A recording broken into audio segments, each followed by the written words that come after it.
Media keeps the mind share growing in the morning with peace and GP. Keep you knowing the alpha keeps flowing. The hunters tools they be showing. The AI Gale keeps them in clips that be glowing. Consistent on the daily, they bring Bitcoin news, Ethereum, Solana, and stacks and other L2s. Showcasing new projects and giving you clues. Just do your own research and don't give us abuse. When the people are informed, peace brings on the chat. Spotlighting guests and filling up your bags. The flag doesn't matter as long as you grab. Take the gold mic and let us know where you stack.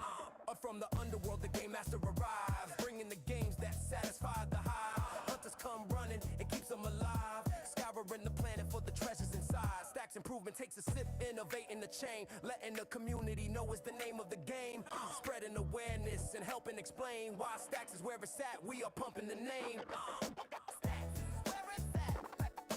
Fast transactions are fat. Where is that? The leading L2 is making maxes look back. DeOrganized media keeps the mind share growing in the morning with peace and GP. Keep you knowing the alpha keeps flowing. The hunters tools they be showing. The AI Gale keeps them in clips that be glowing. Consistent on the daily, they bring Bitcoin news, Ethereum, Solana, and stacks and other L2s. Showcasing new projects and giving you clues. Just do your own research and don't give us abuse. When the people are informed, peace brings on the chat. Spotlighting guests and filling up your bags. The flag doesn't matter as long as you grab. Take the gold mic and let us know where you stack. From the underworld, the game master arrives, bringing the games that satisfy the hive. Hunters come running, it keeps them alive, scouring the planet for the treasures inside. Stacks improvement takes a sip, innovating the chain, letting the community know it's the name of the game. Spreading awareness and helping explain why Stacks is where it's at. We are pumping the name. Where is that? Fast transactions are fat. Where is that? The leading L2 is making maxes look back. DeOrganized media keeps the mind share growing in the morning with peace and GP. Keep you knowing the alpha keeps flowing. The hunters tools they be showing. The AI Gale keeps them in clips that be glowing. Consistent on the daily, they bring Bitcoin news, Ethereum, Solana, and stacks and other L2s. Showcasing new projects and giving you clues. Just do your own research and don't give us abuse. When the people are informed, peace brings on the chat. Spotlighting guests and filling up your bags. The flag doesn't matter as long as you grab. Take the gold mic and let us know where you stack. From the underworld, the game master arrives, bringing the games that satisfy the hive. Hunters come running, it keeps them alive, scouring the planet for the treasures inside. Stacks improvement takes a sip, innovating the chain, letting the community know it's the name of the game. Spreading awareness and helping explain why Stacks is where it's at. We are pumping the name. Where is that? Fast transactions are fat. Where is that? The leading L2 is making maxes look back. DeOrganized media keeps the mind share growing in the morning with peace and GP. Keep you knowing the alpha keeps flowing. The hunters tools they be showing. The AI Gale keeps them in clips that be glowing. Consistent on the daily, they bring Bitcoin news, Ethereum, Solana, and stacks and other L2s. Showcasing new projects and giving you clues. Just do your own research and don't give us abuse. When the people are informed, peace brings on the chat. Spotlighting guests and filling up your bags. The flag doesn't matter as long as you grab. Take the gold mic and let us know where you stack.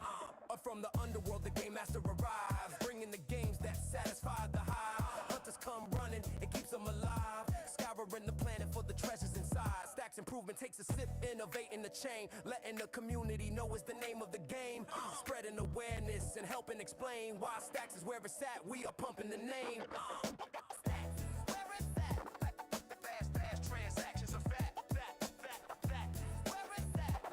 The leading L2 is making maxes look back.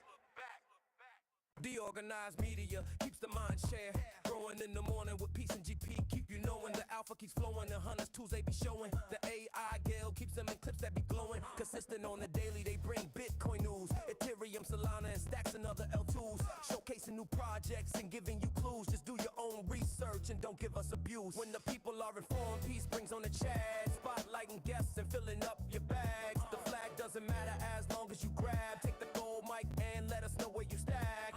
From the underworld, the game master arrives, bringing the games that satisfy the hive. Hunters come running, it keeps them alive, scouring the planet for the treasures inside. Stacks improvement takes a sip, innovating the chain, letting the community know it's the name of the game. Spreading awareness and helping explain why Stacks is where it's at. We are pumping the name. Where is that? Fast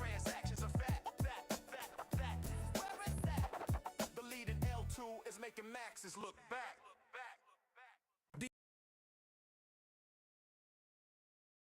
Joining us now is the team from DIA, Decentralized Information Asset, one of the OG Oracle networks in crypto. DIA provides transparent, verifiable, real-world data to blockchains powering DeFi, RWAs, and on-chain financial products across dozens of chains. If smart contracts need accurate price data, reserves, or real-world inputs, oracles like DIA are the bridge, and DIA's big focus is making that data open, auditable, and trust minimized. Excited to dig into what they're building, what's new, and where oracles are headed next. And we have Josh. Josh. I'm from Rhode Island. We don't pronounce our R's unless there isn't one. Josh Bellrive. I hope I'm pronouncing that right. Welcome, Josh. How are you today, man? Very good, very good. Thanks, Steve, for that intro. And yeah, I couldn't have said it better myself about an intro to DIA there. So yeah, much appreciated and glad to be here. Looks like I'm a little fuzzy, hey, but that's okay. Yeah, it's a little. You are a little hazy, but it's not the end of the world. It's not the end of the world. Some technical difficulties on my side too. Then it looks like it's a sunny day, and it's camera here. To be honest, what's that? I probably just need to clean my camera here. To be honest, let me just. Maybe. It could just be a time of day type of thing, though. There we go. Oh, that is actually much better. Yeah. Very good.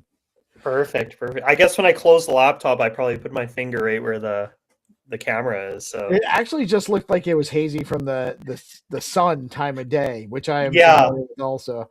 Yeah, it's definitely coming through my window, which is so I'm from Canada here. We just got a crazy snowstorm last night, so it's about -20 to -30 where I'm at. That is chilly. No, we're actually I'm in Rhode Island, so not too far. You know, we still get pretty cold. You know, it was definitely down in the teens a couple days ago, but I think it's in the 30s right now. I don't have a fire going, so that's how it's usually when it gets to if it drops much below 30, I have to burn some wood.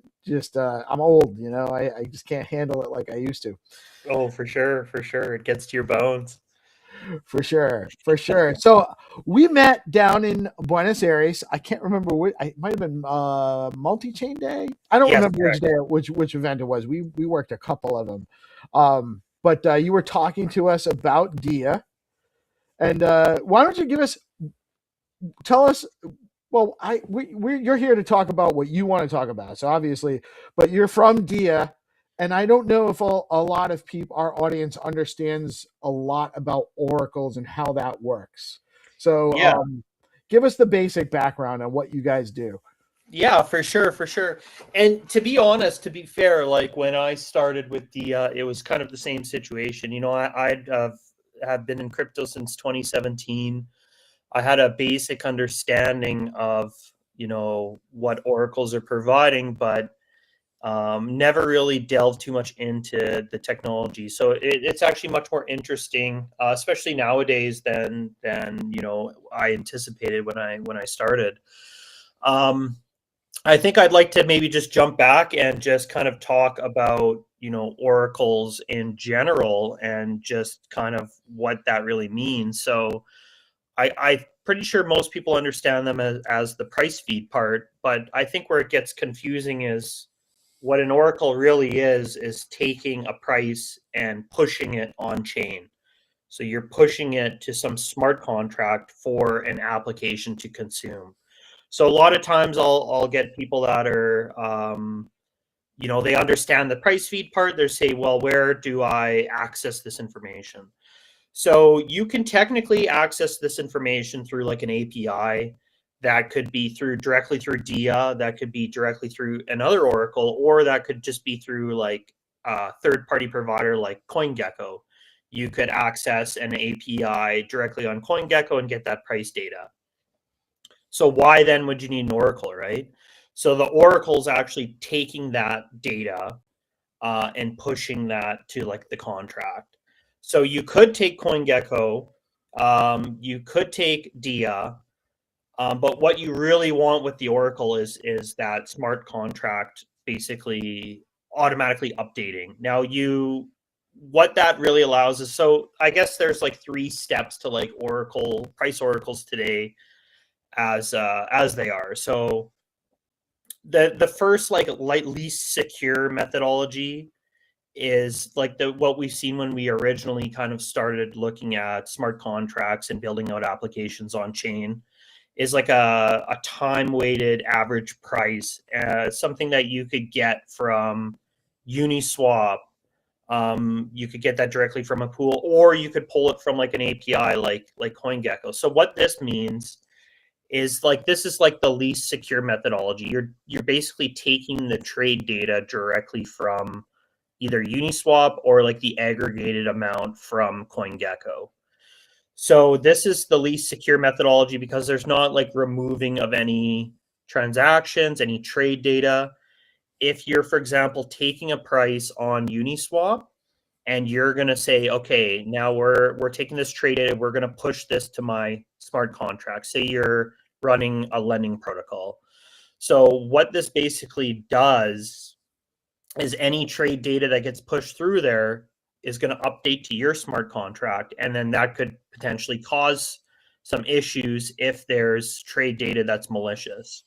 So early on, and what we've seen a lot is that you can do something called like a flash loan, for instance. You can borrow a bunch of funds so that you have a high amount of volume, and you can maliciously attack a pool so that you can change the price for potentially a few blocks, 1 block. You could alter the price 50, 60, 70% with the amount of slippage depending on the liquidity.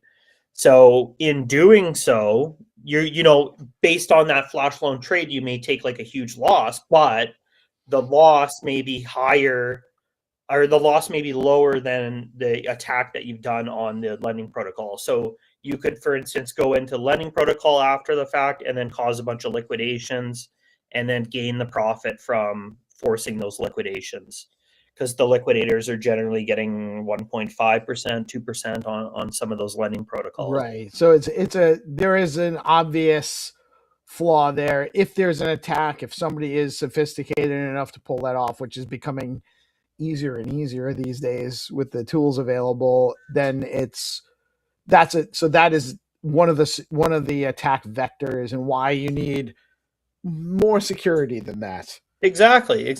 So this is like a stage 1. This is stuff that's happened, 5 years ago, 6 years ago, 4 years ago.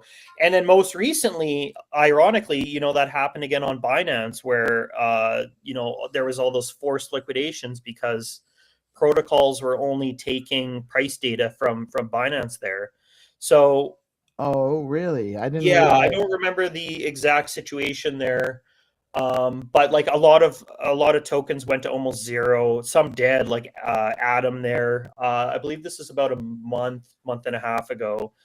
Adam went all Yeah, the way to zero on Atom went Binance. all the way to zero. Yeah, so then there was a lot of protocols that had the price data only sourced from Binance. So then when that happened, it caused this cascade of liquidations, right?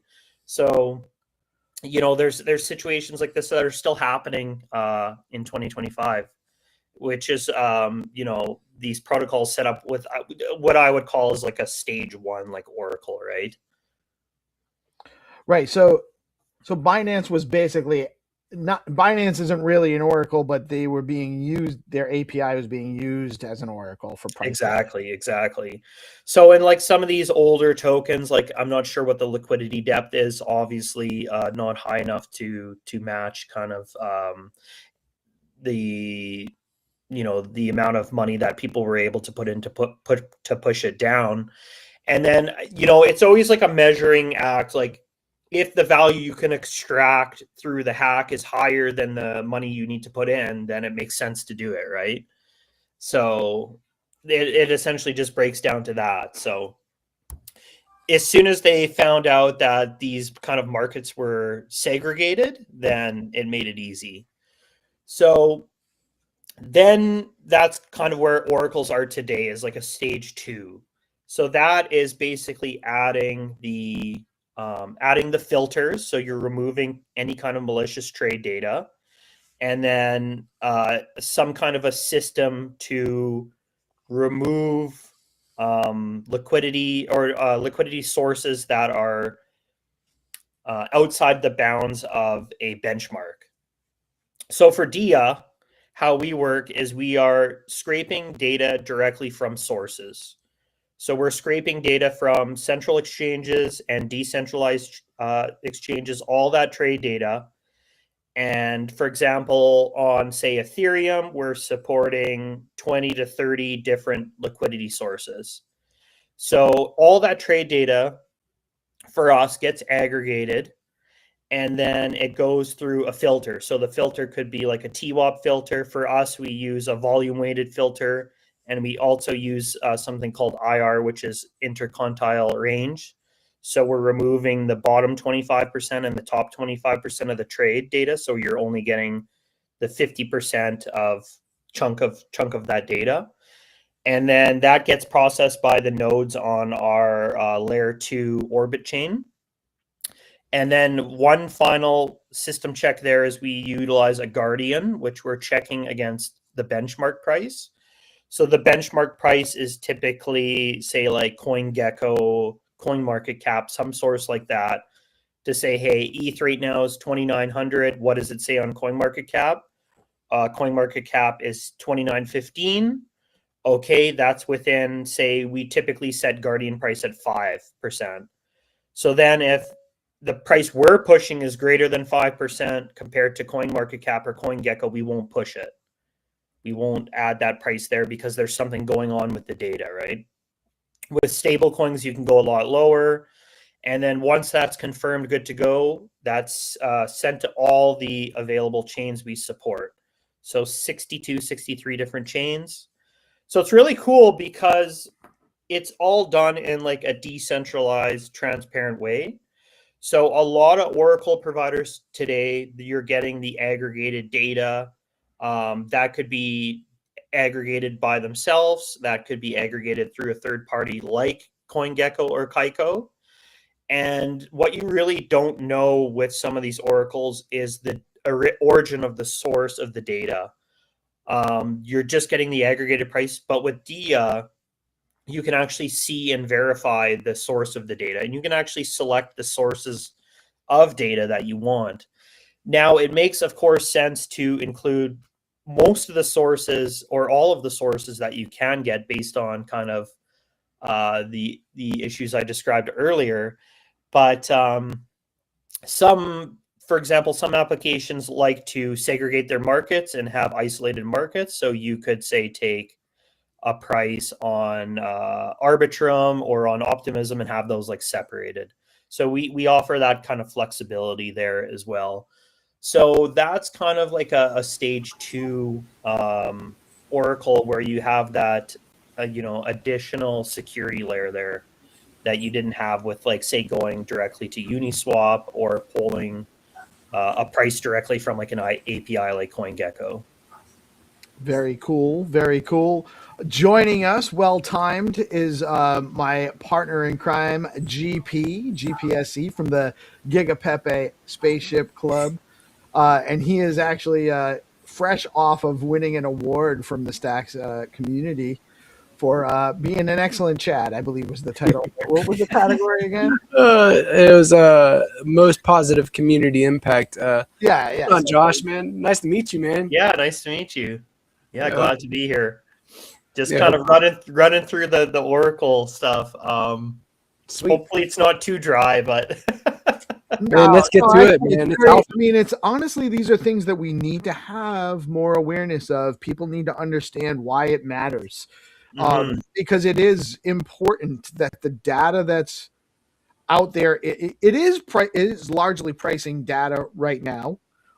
There is more stuff to come as on-chain apps develop more. You're going to be pulling more data, and it needs to be secure for all sorts of reasons. Like we already touched on that layer 1 security issue where people can just manipulate markets to manipulate the price feeds and then take advantage and exploit on the back end.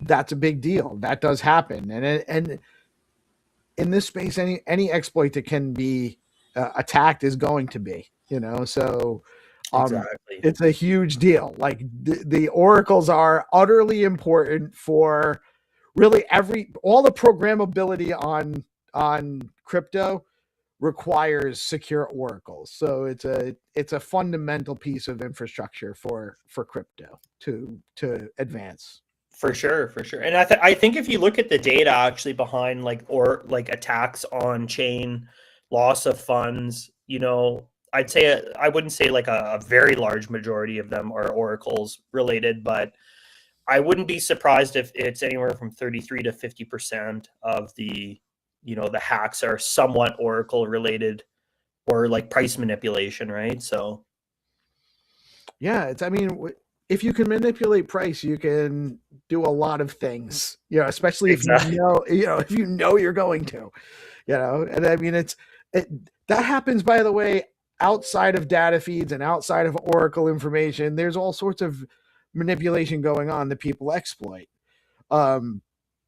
Oracles is just one way, but that's a big vector, because all of these, like on Stacks, one of my main partners is Bitcoin. Bitflow.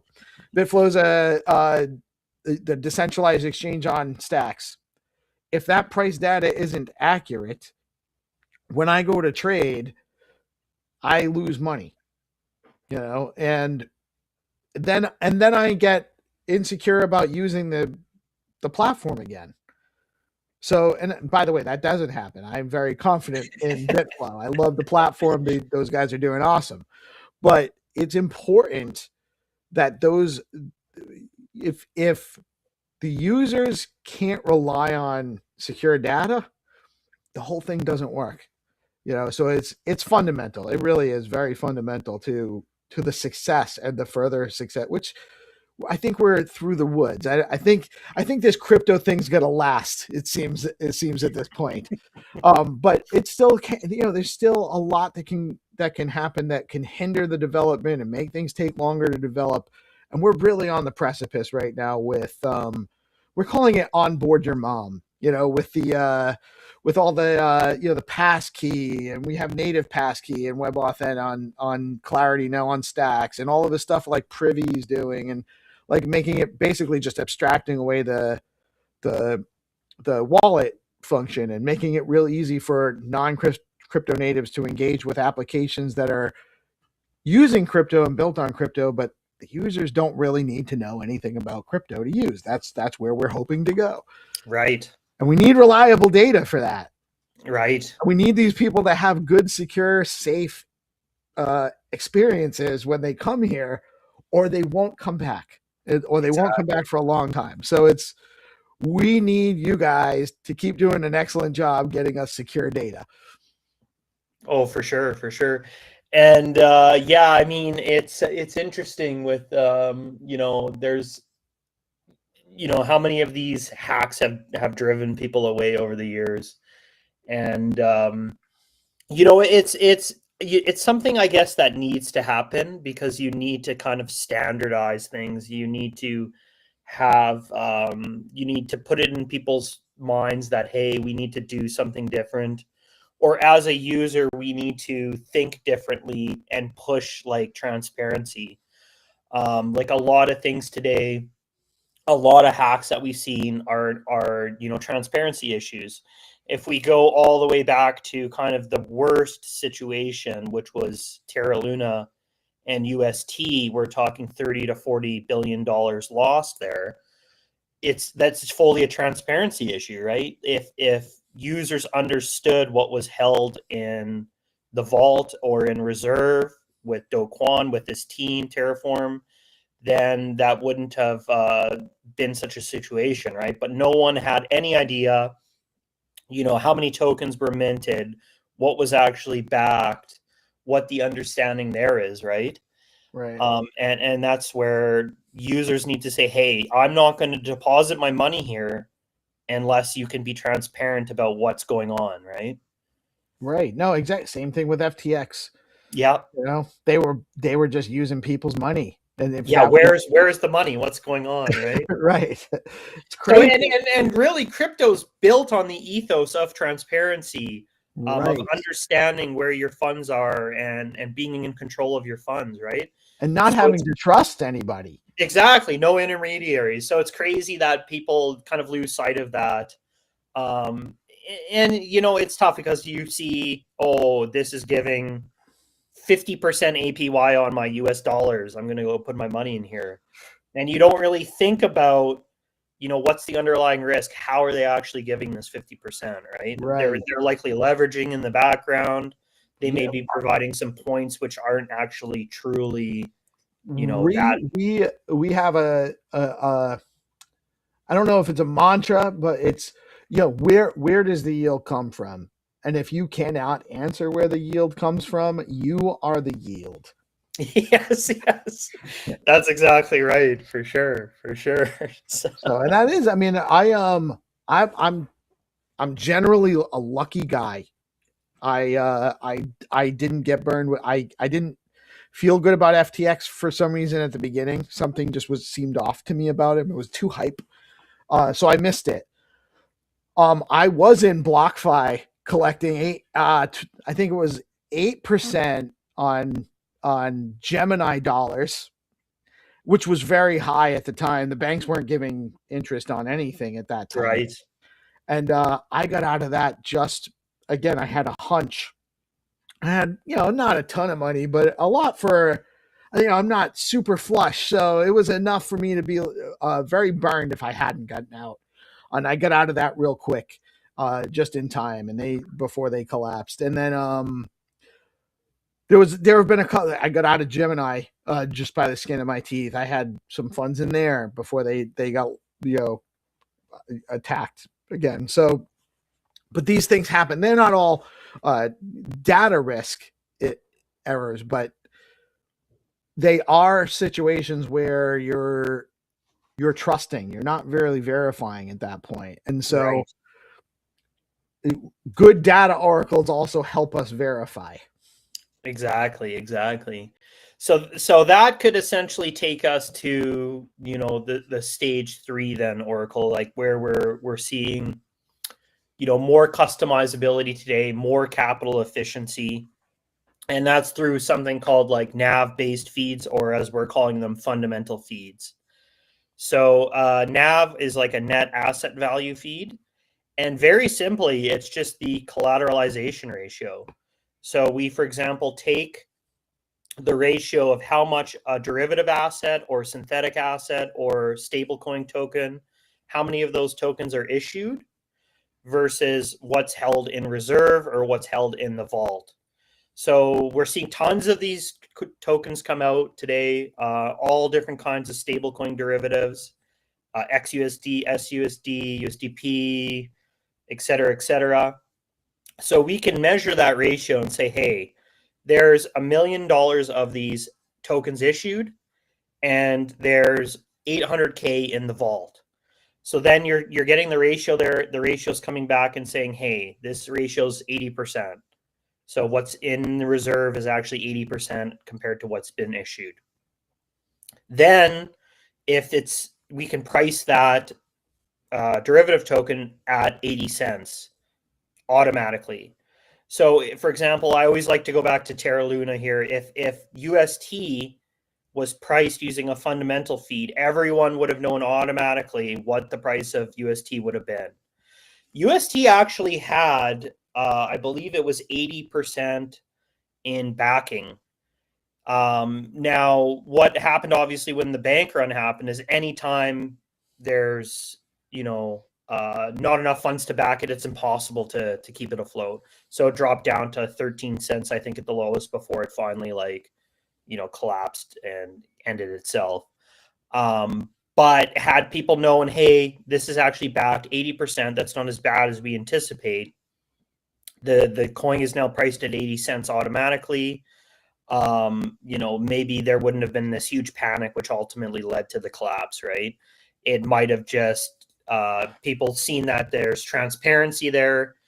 You know, maybe they would have wanted to continued to sell off, but it would have been less of a big panic to. Well, the price would have had more stability. Exactly. There wouldn't have been as many people running to the door to beat the guy in front of them, right? Right. You think if I don't get out now, like I was very much the same. I had UST. I added it to the curve pool, so I didn't get kind of hit directly as bad because the liquidity in the curve pool kind of kept it afloat a bit longer. But the thinking is, okay, I got to get out of this ASAP because everyone is trying to sell, right? So you got to beat the guy. Right. That's why it happens that way. Exactly. If the price hadn't been so starkly down, it's still a shock to see something go a dollar peg. What's supposed to have a dollar peg to be at 80 cents. This happened kind of overnight, right? Like I woke up that morning and went, holy crap. That was set up. Somebody that was an attack. Somebody made a lot of money doing that. Oh, for sure. And whether it was an enemy of Do Kwon or just an instance of that we talked about previously of money in versus money out, which is more likely the case, right? I think it was actually an attack on crypto. Yeah, it could be for sure. And these narratives stick around where people kind of bring them up again and again. It's not secure because did you see what happened with like Terra Luna? They lost $40 billion, right? Right. And that's where like strong infrastructure comes into play, where you need to have these robust systems. You need to ensure security. So like a lot has changed obviously since then, but like there's still these instances where you kind of go back to how things used to be because it's easier, right? It's easier to not do 2-3 audits.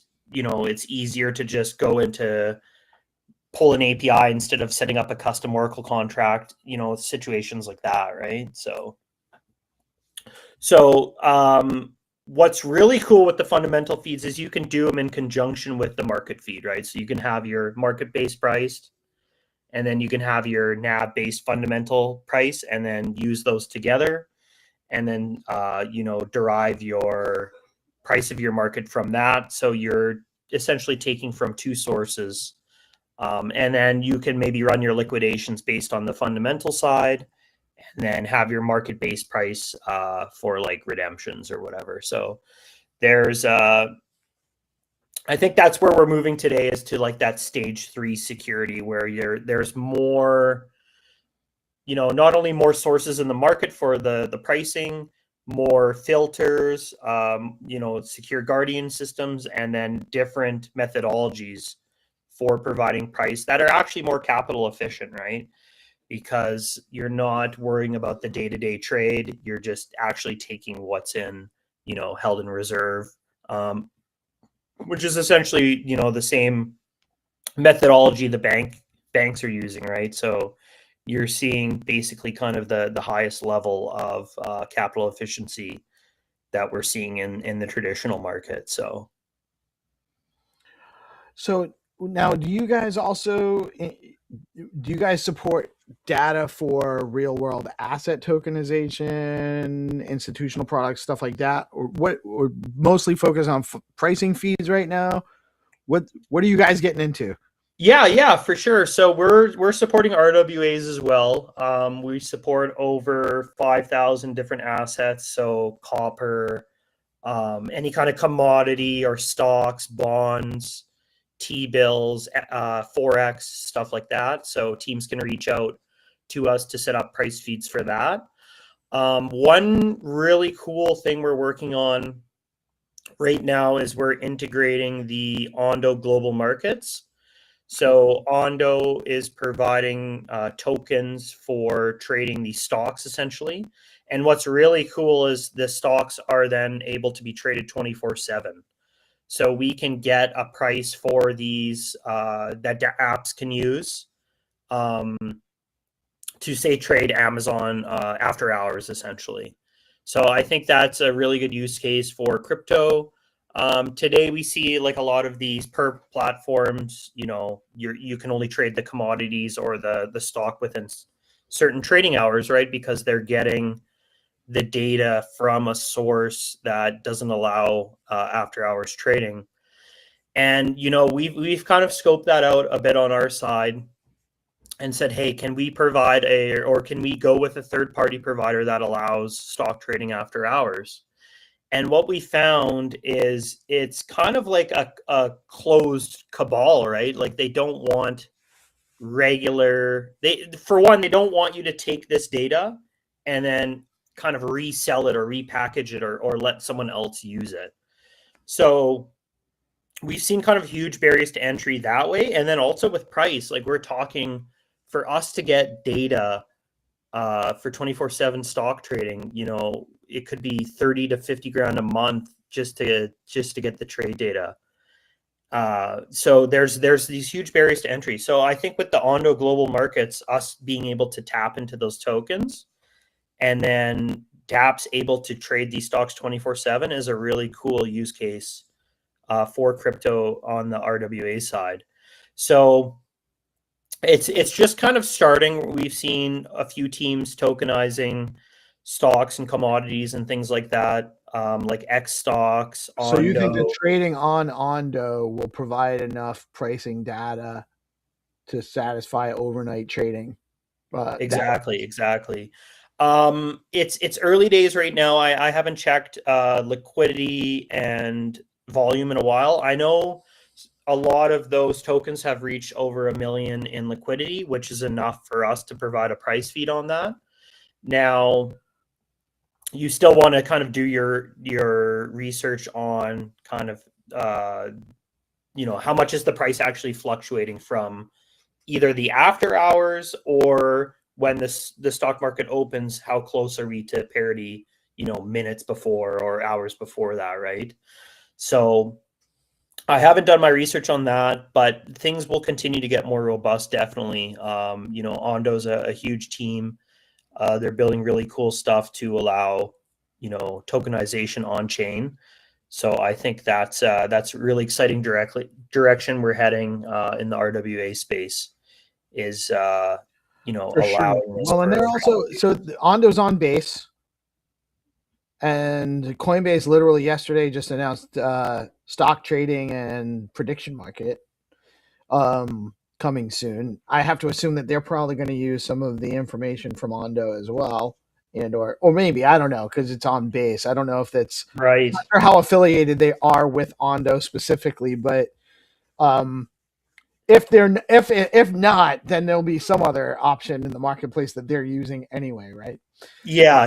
They may be paying for those premium sources, and that would be great. I mean, again, they probably are facing the same issues of, they have these premium sources, but they can't kind of disclose them to others. But again, like with the Oracle feeds, if we were able to tap into that and tap into our own and then tap into Ondo, we can provide an aggregated source, remove outliers, use the Guardian, and we have like a stage 2 Oracle for RWAs, right? So the more and more these teams get involved in this, the easier it is for us to provide robust infrastructure on it. So very cool. Very, very cool, man. So do you see, is AI development and or the iteration of the AI, the more sophisticated applications of it, is that causing challenges for you guys as far as security of your networks? Like what are some challenges you guys have from that? Yeah, the AI side is interesting. I think we're still pretty early days for any kind of risk from those kinds of attack vectors, especially on like the DeFi side. I haven't seen too much sophistication in all the teams that I've talked to. Where it's really cool and kind of moving away from, and like maybe the benefits towards people, and what I've seen is like AI controlled vaults for like yield, right? So you deposit your stable coins with an AI, and the AI is looking at all these different pools and all these different vaults. So the AI could also be a consumer of your data feeds. Exactly. Really, probably more of the issue is not, it's less of a challenge that it could be a threat and more of a challenge of how do we serve these agents? Yeah, and I mean, looking at from the security side, now I'm not like an expert on that, but you could tap in these AI agents and say, look at our data feeds and see where there's any kind of risk, right? Where we could be thin on liquidity, or what are the potential attack vectors. All teams can be looking at this, not just Oracle's. Verify the smart contract and see. We've seen so many of these re-entrancy attacks over the years that just keep popping up again and again, and people forget about the past, right?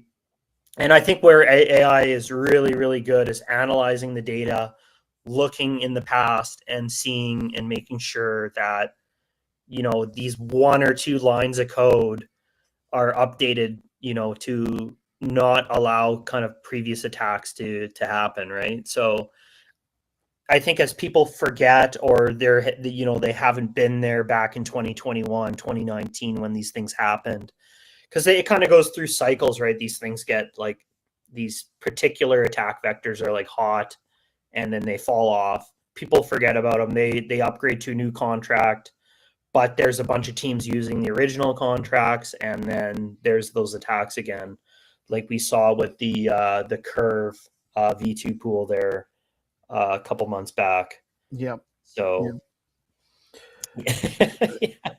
So I think AI will be very, very good on the security side, and then super useful to kind of maximize yield as well. And yeah, data plays a massive part in that. It's going to need to be tapped into all this data, all these sources, how you want to use it, right?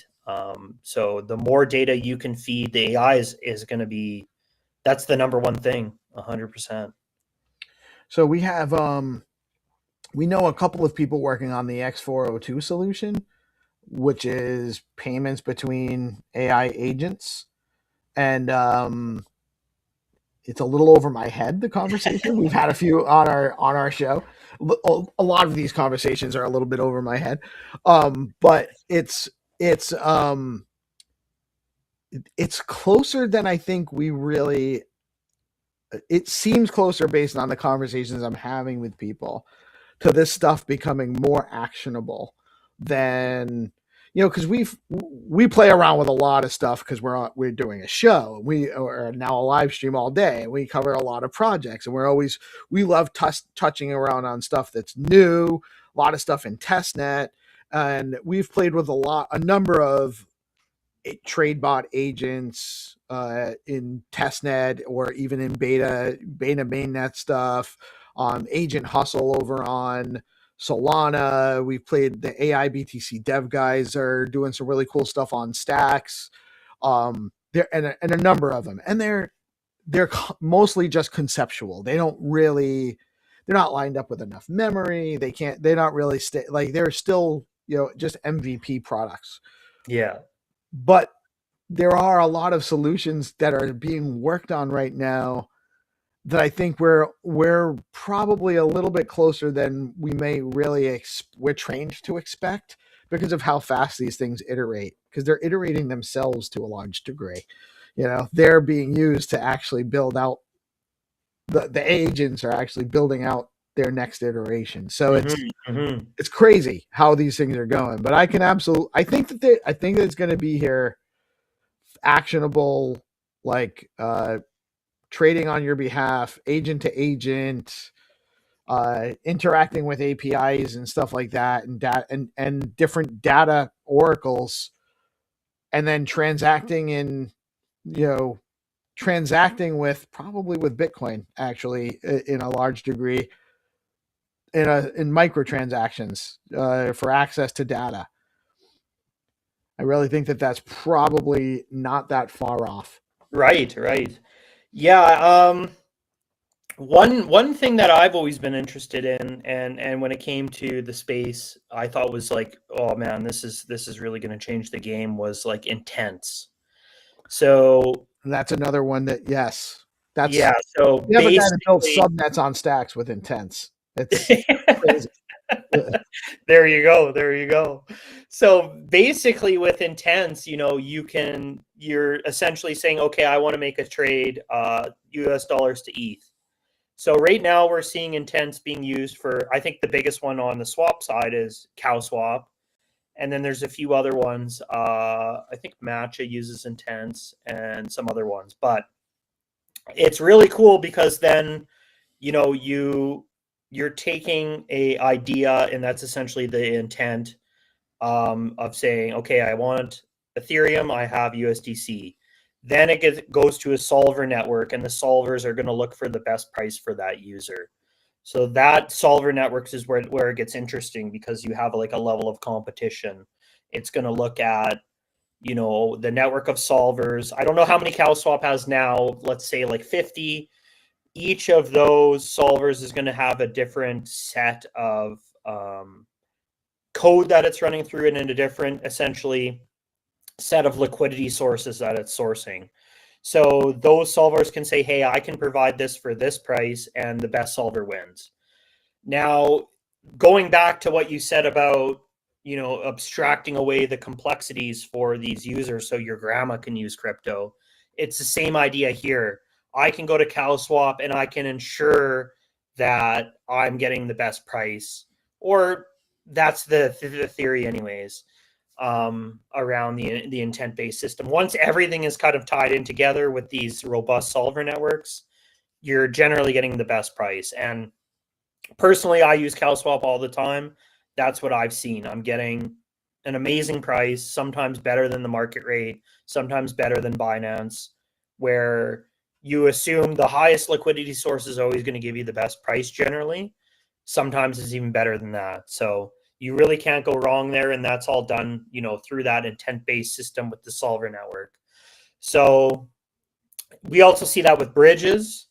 And then we're going to see that intent system happen with AI. And I think that's where it gets extremely interesting, where you just tell the AI, what is my intention on here? My intention is to earn the 6% or higher on USDC, if we're just like strictly dealing with DeFi stuff. Then it's going to go and look at all these sources. It's going to deposit it in different ways, maybe. You may say, I want to lower risk by not using one pool. So you're feeding information to this AI, and it's doing it on your behalf. Outside of crypto, this could be, we've seen this with DPIN stuff, where you simply tell your refrigerator to order you, or it happens automatically. When you're out of milk, your AI agent goes and orders you some milk, or adds it to your order that you're doing like once a week, right? So this gets like really complex, but like very interesting in reducing maybe the mundane tasks that humans typically have to do. So the AI stuff, very, very cool. I feel like, there's going to be a lot of ups and downs and figuring things out. People maybe are getting sick of hearing about AI, especially, Google and Amazon and all these big names, Meta, every day, essentially sharing all this information. But it is becoming game changing, even with these like AI robots that they're building to suggest that, it can do the tasks that maybe humans don't want to do anymore. It's just another step towards, higher efficiency and maybe lower risk and lower, increasing the standards of how this work's being done, right? Because you can standardize all these robots to do, concrete work the same way every time, right? So you're kind of removing the human element in a sense. Not necessarily you're removing the creativity, but you're standardizing everything to be done the same way, which has a power to it, right? So tons of interesting aspects there with AI to kind of jump around a few of them. So I do want to make sure I get these in here before we have a kind of a hard stop by 2 p.m. because we share our Restream account with our partners at Bitcoin Live, and they have a show coming on at 2 today. Gotcha. But I want to make sure I point people in the direction of the DEX account. It's at diadata_org. So you guys can follow Dia, and the website is diadata.org, which if you guys are interested, you're building a project. We have a lot of developers that watch and tune into our stuff because we cover a lot of developers. Dia is a great place to go to look into your Oracle services that you need for the platform projects you guys are building. So make sure you check them out, diadata.org. And Josh, was it so, bro? You are such a really nice. I love your personality.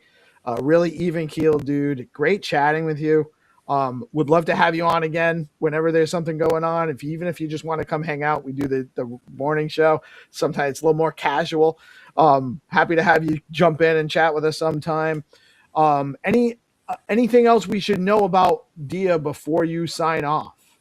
Yeah, for sure. Yeah, would love to join you guys again. It's been awesome chatting. Definitely super passionate about the space. So I'll just mention on Dia here. So we're generally working with teams in two ways. We work with the chain foundations directly, and then we work with like the dApps to provide their Oracle feeds. So any dApp can come to us and request a custom Oracle feed. In most cases, if it's just a standard price feed, that's going to be completely free of charge for the applications that reach out to us. If it's a price source that we are supporting, for instance, if it's something on price feed on, like, generally we can theoretically support any price feed as long as we can get that data source. In some cases, we need to scrape like a local ecosystem DEX directly to get that source. But I'd say 95% of the time we can just support the price feed completely free of charge for those applications. Wow. So definitely reach out to us. And we also are doing a grant program right now where we're reimbursing the gas for updating those price feeds. And that's actually on Stacks as well. So you can use Dia Oracles completely free on the 63 networks we support. And then we're doing 15 chains that have gas grants where we're reimbursing the gas fees. Essentially, that would be the only cost if you're doing it on a chain that we're not doing the gas grant, or after 1 year, you would just have to pay the gas cost for those. Most chains today, that's not an issue. Might be a little bit of an issue on Ethereum, I guess would be your only concern there.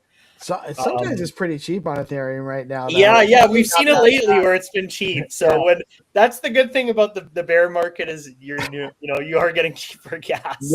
Yes, it hasn't been too bad on Ethereum for almost a year. Like I haven't been like crazy. Like I'm sending out like $30 payments, $100 payments for like 5 cents, 17 cents. Yeah, that's great. Yeah, it's great. Actually, ironically, that's funny. So Ethereum still has the issue of spiking, right? So Vitalik again proposed, I think it was a week ago, maybe a bit longer, about bringing back gas futures. Back in, I want to say 2019-ish area, there was a gas token that you could buy, which it was essentially a gas future. You could use that token instead of paying those gas fees, right? And then that got kiboshed with one of the Ethereum update proposals there.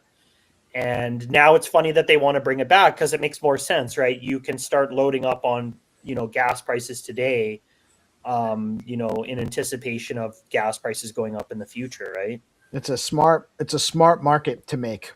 Exactly. Yeah, for sure. So it's funny that Vitalik is kind of proposing that again. I forgot about that. That was when they were still proof of work, I believe. Yeah, for sure. Yeah, it was. I can't remember the name of the token, but I remember thinking, man, this is a fantastic idea because back then, we generally saw at least once a week gas spiking to 500, sometimes 700 gwei, and I think the overall price wasn't as bad as it is now with the token being as high as it is, but you're still spending $30, sometimes $50 per transaction, which is crazy. Right. Well, and then also when you look about how much you were spending back then and how much Ethereum it was. Exactly. You're spending a large amount of Ethereum on the gas. Yeah, because the price was so low. Yeah, I think I remember as high as for myself as 0.05 or 0.1 in some cases. Yeah, there's that website. Can't remember what it's called. Like it measures how much gas you spent on your wallet over the life of it. And when I go back there and it's like, oh, you spent 12 ETH or 15 ETH. It's like, yeah, but it was well, because you could have like, there was times when you were getting like fees at like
clips that be glowing, consistent on the daily. They bring Bitcoin news, Ethereum, Solana, and stacks another L2, showcasing new projects and giving you clues. Just do your own research and don't give us abuse. When the people are informed, peace brings on the chat, spotlighting guests and filling up your bag. The flag doesn't matter as long as you grab. Take the gold mic and let us know where you stack. From the underworld, the game has arrived, bringing the game to satisfy the hype. Hunters come running, it keeps them alive, scouring the planet for the treasures inside.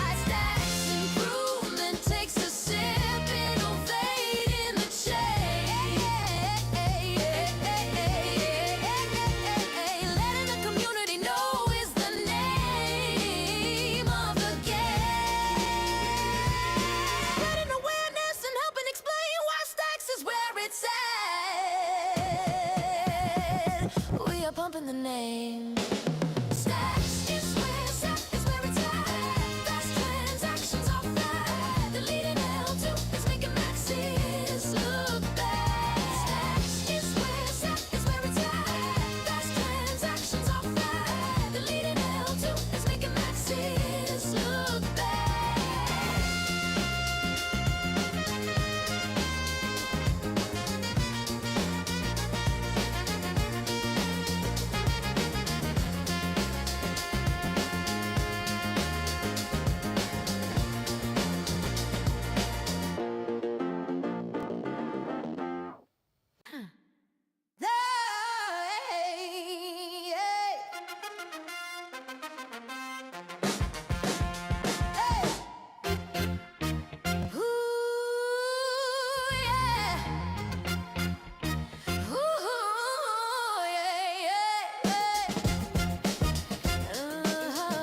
L2, showcasing new projects and giving you clues. Just do your own research and don't give us abuse. When the people are informed, peace brings on the chat, spotlighting guests and filling up your bag. The flag doesn't matter as long as you grab. Take the gold mic and let us know where you stand. From the underworld, the game has arrived, bringing the game to satisfy the hype. Hunters come running, it keeps them alive, scouring the planet for the treasures inside. Stacks improvement takes a sip, it'll fade in the chain. Letting the community know is the name of the game. Spreading awareness and helping explain why Stacks is where it's at. We are pumping the name. Stacks is where it's at. Fast transactions are flat. The leading L2 is making maxis look bad. Stacks is where it's at. Fast transactions are flat. The leading L2 is making maxis look bad.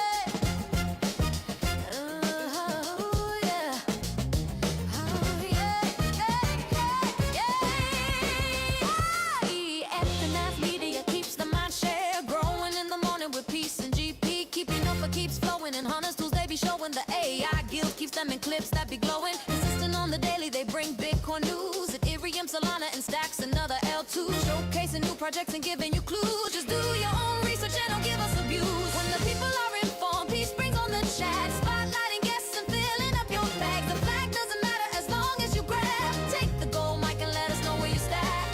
From the underworld, the game has arrived, bringing the game to satisfy the hype. Hunters come running, it keeps them alive, scouring the planet for the treasures inside. Stacks improvement takes a sip, it'll fade in the chain. Letting the community know is the name of the game. Spreading awareness and helping explain why Stacks is where it's at.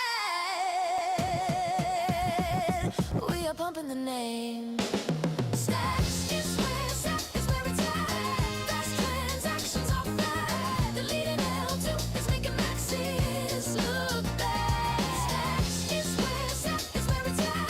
Fast transactions are flat. The leading L2 is making maxis look bad.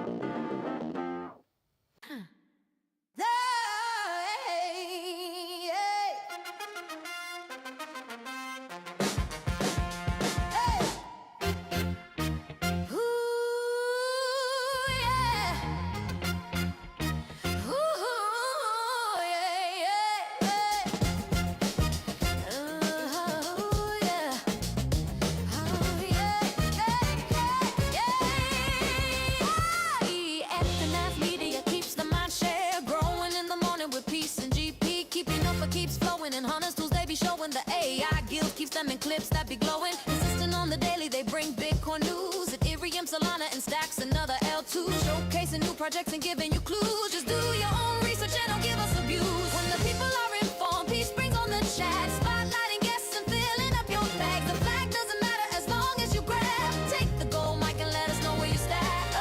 From the underworld, the game has arrived, bringing the game to satisfy the hype. Hunters come running, it keeps them alive, scouring the planet for the treasures inside. Stacks improvement takes a sip, it'll fade in the chain. Letting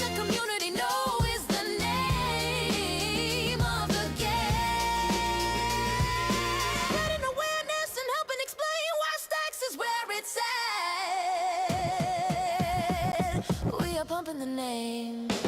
Stacks is where it's at. Fast transactions are flat. The leading L2 is making maxes look bad. Stacks is where it's at. Fast transactions are flat. The leading L2 is making maxes look bad.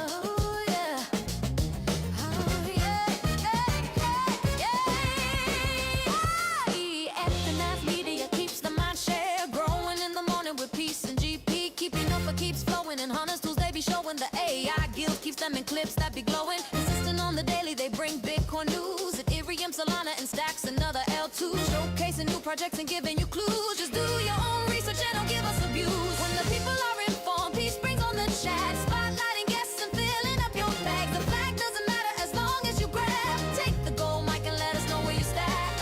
From the underworld, the game has arrived, bringing the game to satisfy the hype. Hunters come running, it keeps them alive, scouring the planet for the treasures inside.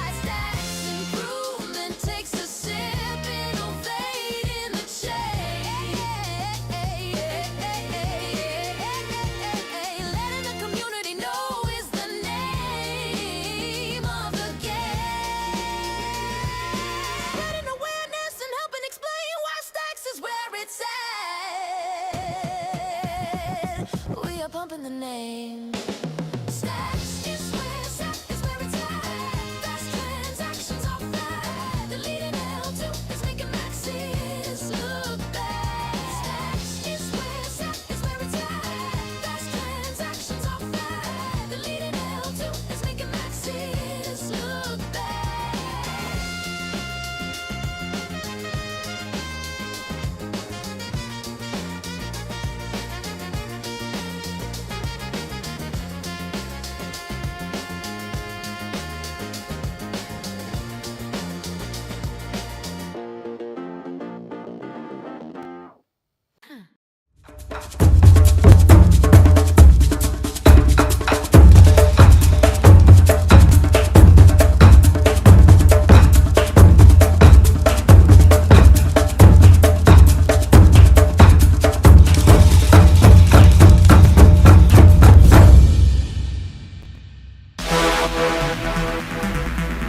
Every post is a signal. Give it fuel.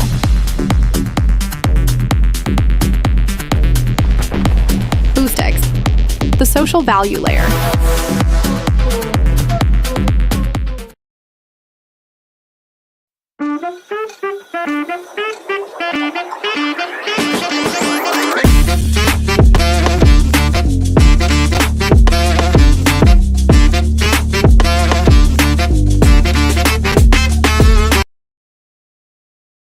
DeOrganized media keeps the mind share growing in the morning with peace and GP. Keep you knowing the alpha keeps flowing. The hunters tools they be showing. The AI gale keeps them in clips that be glowing. Consistent on the daily, they bring Bitcoin news, Ethereum, Solana, and stacks and other L2s, showcasing new projects and giving you clues. Just do your own research and don't give us abuse. When the people are informed, peace brings on. Just noticed something. I had my mic muted in here, so I don't know if it was muted when I actually made the launch of the show earlier this morning, an hour ago. If it was, I apologize for doing a Peace Love pantomime, which I've only done like once or twice before. But I do apologize for that. I think my mic might have been off, so you might not have gotten all of those details I shared. It was like the best opening I've ever had, probably. I just noticed it. So news to me. Good morning, my friends. It's your old pal Peace Love Music with another episode of the Let's Go Good Morning Show, brought to you live by DeOrganized Media in partnership with our amazing friends at Bitcoin Live, decentralized broadcasting today is Monday, 5th of January, the official start of the new year. We're done with the holidays. It's all behind us now. We don't have the hustle and bustle. Everything's put away. Everything's taken stock of. Any returns that had to be made. The kids are back in school. And we're back into like just regular life mode, which is great because, you know, as much as I love holidays and I love getting together with people, it does make it harder to be productive and consistent. Too many days off, too many days where, you know, we have other things occupied, and I'm looking to a nice solid week of just putting the work in and crushing it. It's been too long since I've been able to do that. So I'm excited to be back. Lots to talk about, lots going on, awesome price action going on in the space. We are super excited about that, and we'll get into it soon. I do want to shout out the homie GP. I believe we will see him on the show this morning. However, he's, I guess, his father's had some issues, been admitted to the hospital. I guess he's doing okay, but they're still not sure. So prayers, positive thoughts, and all that to GP, our brother. I hope everything's going okay. And if he isn't able to show up, that's totally fine. And we'll make it happen as much as we love him and value his contributions to what we're doing here. Friendly reminder, this is a news show. We're providing news and information, some education, some entertainment, never financial advice. Always do your own research. Never invest money you cannot afford to lose. I can't say that enough. I really believe that. Like, it's important that you guys don't get yourself into a bad situation and then have a bad experience with crypto and then put it away and forget about it for the next 3 or 4 or 5 years and miss out. And we miss out on your participation as well. It's a bad situation when people aren't encouraged and or guided wisely. I am not a financial advisor. I am not in any position to give financial advice. However, I do understand that nobody ever went broke making profits, taking profits. Usually if you're feeling like you're missing out on something, you already did. So sit on your hands, don't chase things once you've missed the opportunity. FOMO usually means that your fear of missing out means you've already missed out on some kind of gain.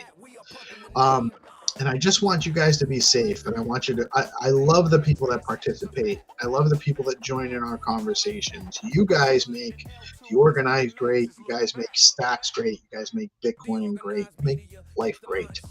And I want to make sure that you're able to. That being said, let's take a look at the numbers this morning. I'm going to bring that up here.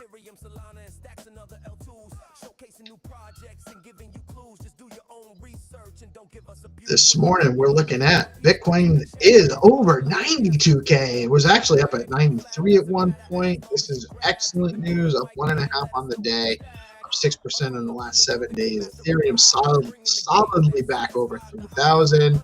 BNB pushing back towards 1,000, over $900. Solana back up over 130. Where's Stacks at? I scrolled too far. Stacks almost back out of the 80s. Stacks was in the low 90s last week. Stacks has absolutely crushed it, back up over 35 cents, up 36% over the last 7 days, up 7% in the last 24 hours. Great weekend, and it seems like the ecosystem is waking up. Fear and Greed Index is actually back to neutral at 42. That's also an excellent sign. And the top 3 gainers over the last 24 hours, Stacks in the top 6. Virtual Protocol, Render, nice move for Render. Fetch AI, Later Lit, I'm not familiar with. Tensor, lots of green this morning, guys. Fair amount of red, but most of the red's flat. But we do have some losers as well. So it's mixed. It's mixed, but it's good where we're at for sure. Really excited about some of these games today. Feeling good about that. Let me actually take a look at Tonero. I want to just look at that stacks chart real quick on Tonero. Tenero is the evolution of STX Tools, put out by Rubes and the amazing team from STX Tools. Tenero is a broader Bitcoin-oriented market analysis tool. You can see what's going on in Stacks, Sports Fund, and Spark, and more Bitcoin token platforms to come, token protocols. And we're excited. We're going to take a look at Stacks today. I want to look at that Stacks chart. This is the 15-minute chart. We can zoom out a little bit, get a couple of days. This is just from the end of the year. We were down, down, down. And since the new year, it's been green. Seems like we maybe had some profit taking and or loss harvesting towards the end of the year, tax loss harvesting, and now pressure's on back up. Let me see what we got here. Can I go? I want to go to the daily. So this is where we were not that long ago. End of the year last year, we were still over $3 going into December, and it's been a correction. We corrected into quarter one. Quarter two, we had some good news. Things started looking good. The Alex hack, the second Alex hack, happened like right at the end of May. It's like right here. I didn't even see. I don't remember Stacks going. That must have been an absolute flash crash. I don't remember Stacks going down that low. And then we came in and we were all just down, settling. This is crazy. And now we finally have the sign of life pushing up. Let me just bring this up here a little bit closer to the. This is where we are right now. This is a turnaround, guys. This is definitely a turnaround. You're up above these little bumps. We turned up above. We're way up. We're way up over this. If we can get up over here, we can get back up over 45 cents.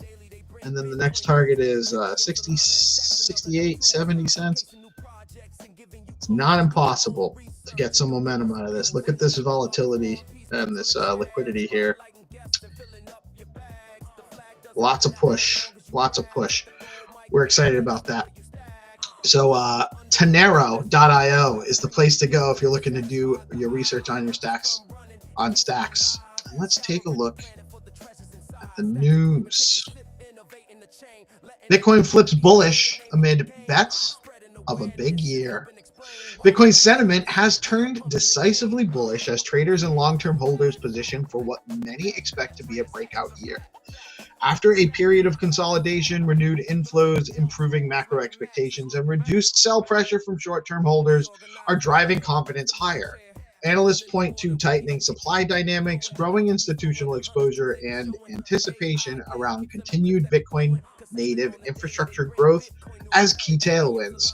Rather than a speculative spike, the shift reflects broader conviction that Bitcoin is maturing into a macro asset class, with capital increasingly treating pullbacks as accumulation opportunities rather than exit points. Things are looking up. Not financial advice.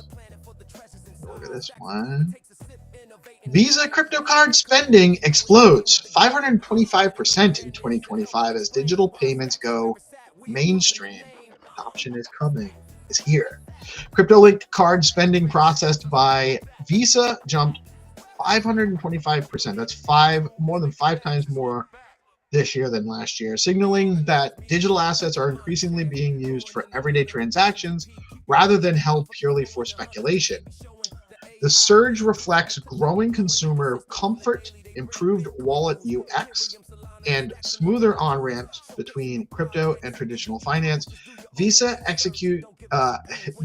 executives note that users are spending across retail, travel, and online services, indicating normalization rather than novelty. The data reinforces the idea that crypto adoption is advancing quietly through payments infrastructure, even amid volatile market cycles. Japan is pulling crypto into the heart of regulated finance. This is good. Japan is accelerating efforts to integrate crypto assets into its regulated financial system, signaling a pragmatic shift toward supervised adoption rather than restriction. Policymakers are refining frameworks that allow banks and financial institutions to engage with digital assets under clear compliance rules, positioning Japan as a model for structured crypto integration. The move reflects recognition that crypto markets are not going away, and that oversight, not exclusion, offers better systemic protections. Japan's approach contrasts with reactionary crackdowns elsewhere, emphasizing stability, innovation, and investor safeguards. It's more and more coming, my friends. It's great. Great time to be here. Vitalik Buterin declares Ethereum solved crypto trilemma. See, yet this 2030 roadmap exposes a massive ideological risk. I am a fan of Ethereum, by the way, but because I support decentralization and multiple options in the marketplace. Ethereum co-founder Vitalik Buterin claims Ethereum has addressed crypto's long-standing scalability challenges, pointing to roll-ups and roadmap progress toward 2030. However, critics argue that the solution introduces ideological trade-offs, including increased complexity, reliance on layered trust assumptions, which is risky, and distancing from the base layer simplicity that defined early crypto principles. The debate highlights a growing philosophical divide, whether scaling through layered abstraction preserves decentralization or quietly reintroduces intermediaries under a different name. And that's the concern, is that we're quietly reintroducing intermediaries into crypto, into blockchain, into decentralization, in under a different name. That's a concern. We don't like it. And I love Ethereum. I do think that they are a great option in the marketplace. However, I think building more directly on Bitcoin it also creates options for users in the marketplace. Fake MetaMask 2FA security checks. So I'm on the wrong one. Fake MetaMask 2FA security checks lure users into sharing recovery phrases. Be careful out there, fam. And nobody in any project ever is going to ask for your, and nobody legitimately is ever going to ask for your recovery phrase. If they're asking for your recovery phrase, it's a scam. They're trying to steal your Bitcoin. Do not give it to them. And seek help elsewhere. But as far as this one goes, attackers are exploiting fake security prompts impersonating MetaMask, tricking users into revealing recovery phrases under the guise of two-factor authentication checks. The scams often appear as browser pop-ups or spoof sites that look legitimate, reinforcing how social engineering, not protocol failure, remains the biggest risk in crypto. MetaMask reiterates that it will never request recovery phrases, emphasizing that self-custody demands constant vigilance. The incident underscores that as adoption grows, security education is as critical as technical innovation. And that is true. Education is the single most fundamental thing right now, is making sure that people know how to use the product, that they're comfortable with them, that we're removing the friction, but also reinforcing the need to be aware, alert, never trust, always verify. And that's important, not just now, but going into the next phase as we start getting through the institutional adoption phase and we start mass onboarding retail. We have a lot more apps, a lot more vulnerabilities. We need to make sure that people are protected and that they have good, safe, and fun experiences and don't get hurt as they're onboarding into crypto. That's the only way crypto is going to make it. And our last story of the day, most of you guys know that the president of Venezuela was captured by the United States over the weekend, and the U.S. has captured Maduro and tests limits of China's diplomatic push. China rejected the idea that any single nation should act as a global enforcer following a high-profile U.S. capture, highlighting rising geopolitical friction. While not crypto-specific, the statement reflects broader power realignments shaping global finance, trade, and monetary policy. For digital assets, these tensions reinforce the appeal of neutral, borderless systems that operate outside unilateral control. As geopolitical fractures widen, the demand for censorship-resistant financial rails continues to grow quietly in the background. It's very curious. And so I'm just going to kind of give you guys my understanding of where this actually is all coming from. I'm not all one way or another. I generally personally stand for smaller governance, less military intervention, more open and free trade. And so from that premise, I also understand the geopolitical maneuvering right now, that the United States is not the only player on the world stage. There are huge actors like China, like Russia, the two biggest counterweights to the United States. And in my opinion, from a global perspective, we're still better with the United States generally in control or the main dominant force in the world versus China and or Russia. Both of those would be worse for humanity being in a seat of control and power versus the U.S., in my opinion. Now, I know people say that they went in to get the oil, and so the general reasoning behind it was drug trafficking coming out of Venezuela, organized crime, including drug trafficking and related weapons trafficking into the United States, which is not untrue. That's been happening. It's been being facilitated by the Maduro regime for decades, and there were a lot of humanitarian issues with the regime. So there's plenty of excuse, right? But the real reason for this is it's in the U.S. sphere. This is in our backyard. This is in our area of the world. There was a lot of Chinese and Russian presence and or transaction with Venezuela, specifically with regard. They have a ton of resources, by the way. It's not just oil. There's a lot there that makes control of Venezuela attractive. And again, I'm not saying that this is 100% a great thing, but to counteract the dominance or the growth of China and Russia as a legitimate balancing against the U.S., this was a move to bring down a notch some of their resources that they have in their war chest. It makes it harder for less access to oil. Consistent oil will help the U.S. negotiate against China and Russia in the future. And so that's what that's about. That is the news. Took it all the way to 9. Let me see what we got here. I do see the homie here. All right, so let's bring on the Chads. I'm going to drop this out real quick. I do want to remind everybody,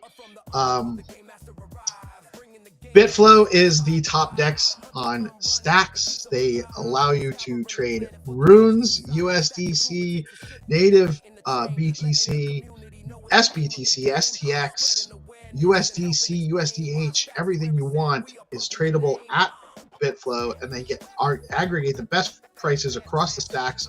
Broad DeFi-oriented ecosystem from Arcadico, Valar, and Alex as well.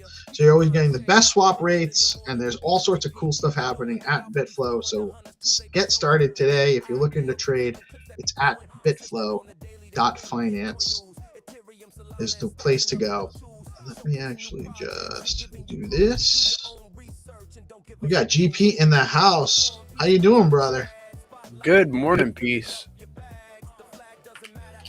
Sorry to hear about your dad. I don't know the details. I only caught that a little bit when you first dropped into the whatever morning space. But hope all is okay. Thoughts and prayers with you, my brother. Thank you, brother. Yeah, he's getting a sleep study done. He's having some very lucid dreams. So, thank you for your well wishes. 2026 starting off bullish. Feeling the pressure right now, and pressure makes diamonds. That's true. That's true. We got our brother 300 in the house as well. What is up, 300? Morning, Birdie. And sorry to hear about that. There you are. Sorry. Thank you, Anna. Oh, can you hear me now? Yeah, you're good. Awesome. Yeah, I was saying that good to be here, and also sorry to hear that, GP. All prayers to you and your dad. Yeah, let's keep being bullish, bro. Thank you, brother. It'll work out, man. It'll work out. It's hard when you're in it, and we love you so much, man. I hate to see you having a hard time, but it'll be good. It'll work out. Yeah, I think it'll be just fine. You guys see that price action over the weekend? Insane. Yeah. Insane. Fantastic. Extremely bullish. Makes me feel pretty good. Yeah, for sure. All is right with the world. The Patriots are in the second place and tied for the best record in the division, in the conference, and in the NFL. And Stacks is on a positive trend along with Bitcoin. Oh, look at this. We're gonna get some GP trading, charting. Let's go. Charting Let's go. with GP. First thing, starting off the year right with a nice little pump. The last couple of days, we go to the daily time frame on Stacks and Bitcoin. Let's take a look at Bitcoin first. Bitcoin kind of dictates these moves. Bitcoin up in the last couple days, it's gotten a pump. So green. We've got this 21-day moving average looking to cross the 50 moving average, the red here crossing the blue. And, we are working our way back up to the 200 MA on the 4-hour or the daily time frame. And on the 4-hour, we are actually getting what traders call a golden cross for Bitcoin. It's when the 50 moving average, which is this blue line here, crosses the 200 MA to the upside. So a lot of the times whenever these moving averages cross in this manner, we get a good pump. We're also above the 4-hour 200 MA, which has me bullish. Maybe we might come back down and test again. We shall see. I'd like to see it stay above and bounce from this 200 MA.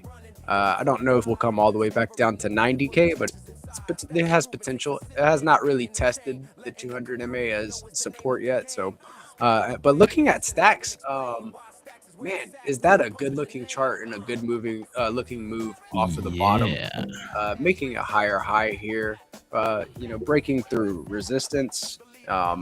So this was a horizontal resistance right here, around 32 cents, and we have broken back above that, putting in a new high. So, and also getting a golden cross on the 4-hour time frame for Stacks. So a lot of different, bullish catalyst, including new integrations, new features, all sorts of stuff in our ecosystem. Price action is going to get volatile. It's going to get violent and move back to the upside. Multiple days, it was like 8% one day, 6% the next day. This is the way Stacks runs. Look at those daily candles. Insane. Yeah, I like that green, bro. I like that green. Very, very green. This is a bullish look for our beloved ecosystem. Also, the 21-day moving average on the daily time frame, looking to curve back up to the upside and cross this 50-day moving average. A lot of the times, whenever you see these moving averages on the bigger time frames kind of far apart from each other, you will get a pump. These lines will consolidate, and then you pump back to the 200 MA. The 200 being the outlier. is where I'm looking, sitting around 53 cents to go up there and test 53 cents if we continue this bullish momentum. So stay tuned, boys and girls. This is a great way to start off 2026. Yeah, I see a higher low and a higher high. That's what I see. Yeah. Yeah, maybe that bottom is finally solidified, and you know, we are going to see some more bullish. God knows we tested it. Yeah, we did. We've been at the tapped bottom in for a all long that time. We had hit rock bottom. So Yeah, do you guys think we should take the profits, or we should wait up a little bit and watch it? Profit taking 101. Profits is for losers. Who said taking profits? Nobody has ever gone broke by taking profits. I take A great profit. philosopher say that. I think we're gonna go with that. No, I just honestly, I need the price to run for me to actually have more profits than losses. Still, I'm not in profit yet. Back on stacks. I'm in short-term profit on some of my short-term trades, but I also don't like taking short-term profits because that kills you in tax. They kill you in taxes. It's not short-term gains too. I usually try not to take profits under a year because I don't want to end up with short-term gains tax. But you know, if you ran in a lot in the 20s and you're in the mid 30s and you realize that 30% gain or whatever, you're probably silly for not taking some profits right now. Mm-hmm. Yeah. So yeah, I'm extremely bullish by 2026 because the last December, the last January that we had, the markets were falling. So yeah, this is a good sign. We are starting going up. So hopefully we're gonna go up to December. But what GP was saying was true when he was analyzing the charts, that we are going to do like a retrace and then maybe go up. Oh yeah, definitely. Like we'll have it. It never all just goes. It's never up only. We all know that. I gotta fix that. It's a seesaw. I got too many sun rays coming in on my face over here. But we definitely have. I feel much better about things with the price action over the weekend and into the end of the week versus where we were a week ago before that, because we definitely have evidence that this is a turnaround. You know, it does seem like it feels like it felt like we were bottoming 2 weeks ago, but there wasn't the evidence yet. Now we have the evidence on the screen. The price action is reflecting that. Forgetting about the price action though, we all know this, but so many bullish things happening for Bitcoin adoption. And then on Stacks, our beloved Stacks L2, the leading L2 on Bitcoin is adding so much functionality, adding the institutional grade rails or infrastructure for Bitcoin DeFi. We have all this other stuff happening on Stacks, so I'm super bullish on the future of the ecosystem. Outside of that, because I think that this is actually even more important. I think that this is actually part of why the markets will turn around. The activity over the weekend in Venezuela is a big deal on the global stage, and I don't know if you guys quite understand even what happened. Are you familiar with the situation very much, or have you been following it all? Yeah, so what I know of the situation is, you know, we dropped some bombs on Venezuela, bombed some stuff, and then got some troops on the ground, and then captured the Venezuelan president. Is that what happened? Yes, more or less. So they bombed a bunch of strategic targets. They sent special forces in, captured the president and his wife, who were both indicted and been charged with various drug and arms trafficking and terrorism charges. And don't get me wrong, I'm not under. I don't think it's all good, right? I do think that there are some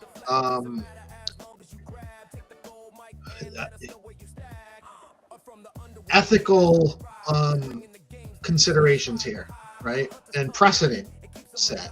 I don't know that it's necessarily great to set the precedent that a country can just go take the leader of another country and take them for war crimes and basically take over the country that way. I think that that's a tricky precedent to set.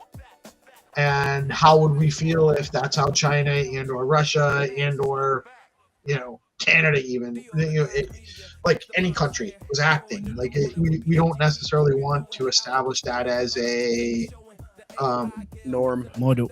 a norm, right?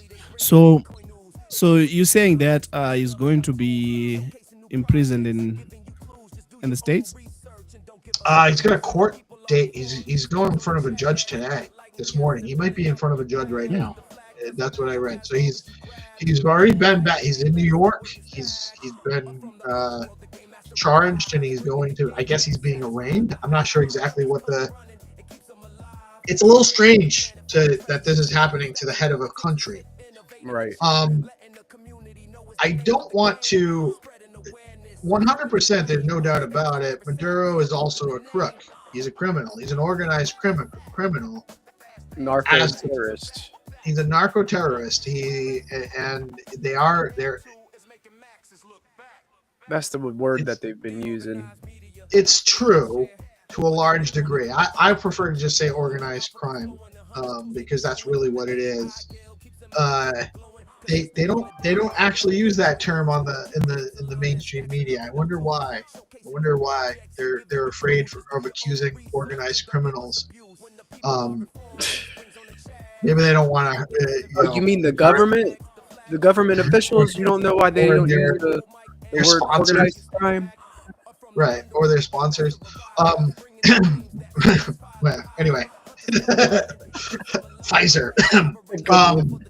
But it's kind of hard to like. It's like when two bullies are fighting, right? You can appreciate the work of one bully without supporting the bullying per se, right? If two bullies are fighting, you could actually prefer one bully to the other. Where in a perfect world, a comet would come along and knock off both bullies, and we'd have no bullying, right? That would be the end of the bullying.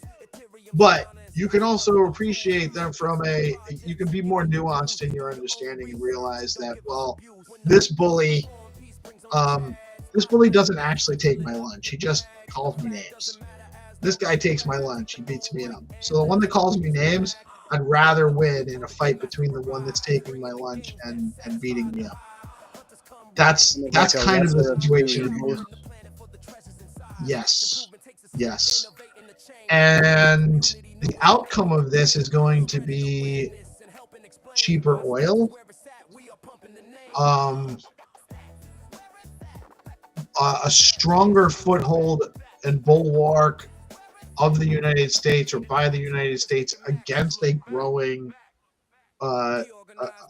China and Russia, which is, in my opinion, again, preferable. I think all three of them are essentially a form of fascist states. So I think that there's problems here. This is why I'm kind of hard to. I don't have a. It's hard for me to actually get my entire opinion out because I don't. I'm an American. I am a patriotic American. I want what's best for our country, for the people of this country. I love the idea of peace and freedom and free markets, free enterprise. That same mentality is what attracts me to Bitcoin, is the opportunity for people to better their lives by putting the work in without having a control system above them that is domineering and doesn't allow them to really engage fairly. I think Bitcoin offers a fairness, which is what attracts me to an open market and a free market and a government of the people. I don't think we necessarily have all of those things really now, in fact. And I think that's something we need to overcome, both in the U.S. and globally. But I still think that the opportunity to facilitate that is better with a stronger U.S. than it is with a stronger China. Yeah, so didn't the Venezuelan president, didn't he, like, so they had an election and he just didn't resign, or like how did, like I read something about that.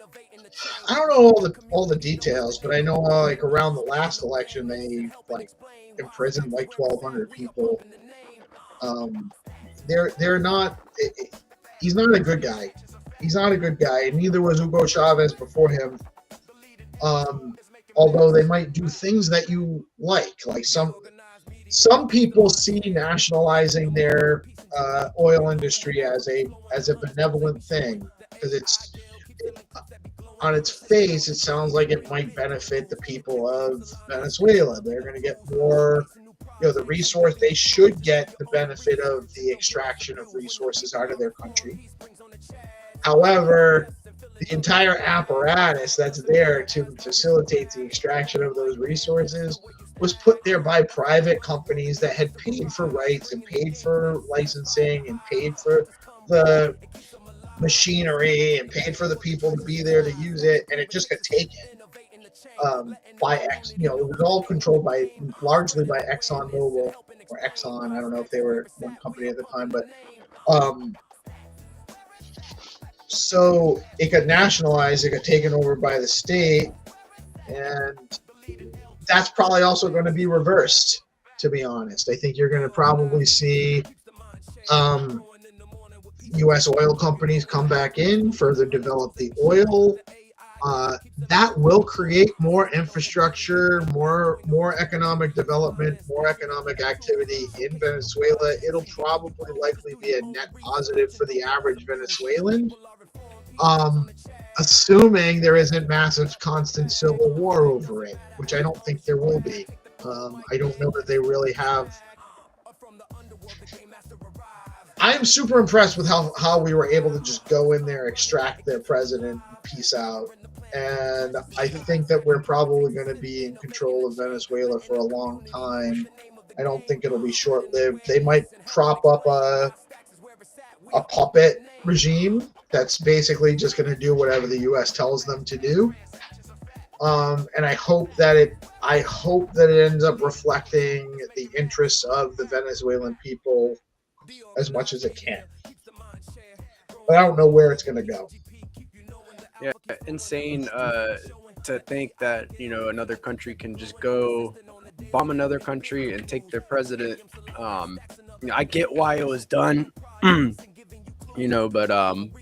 we shall see. This is what we're talking about here.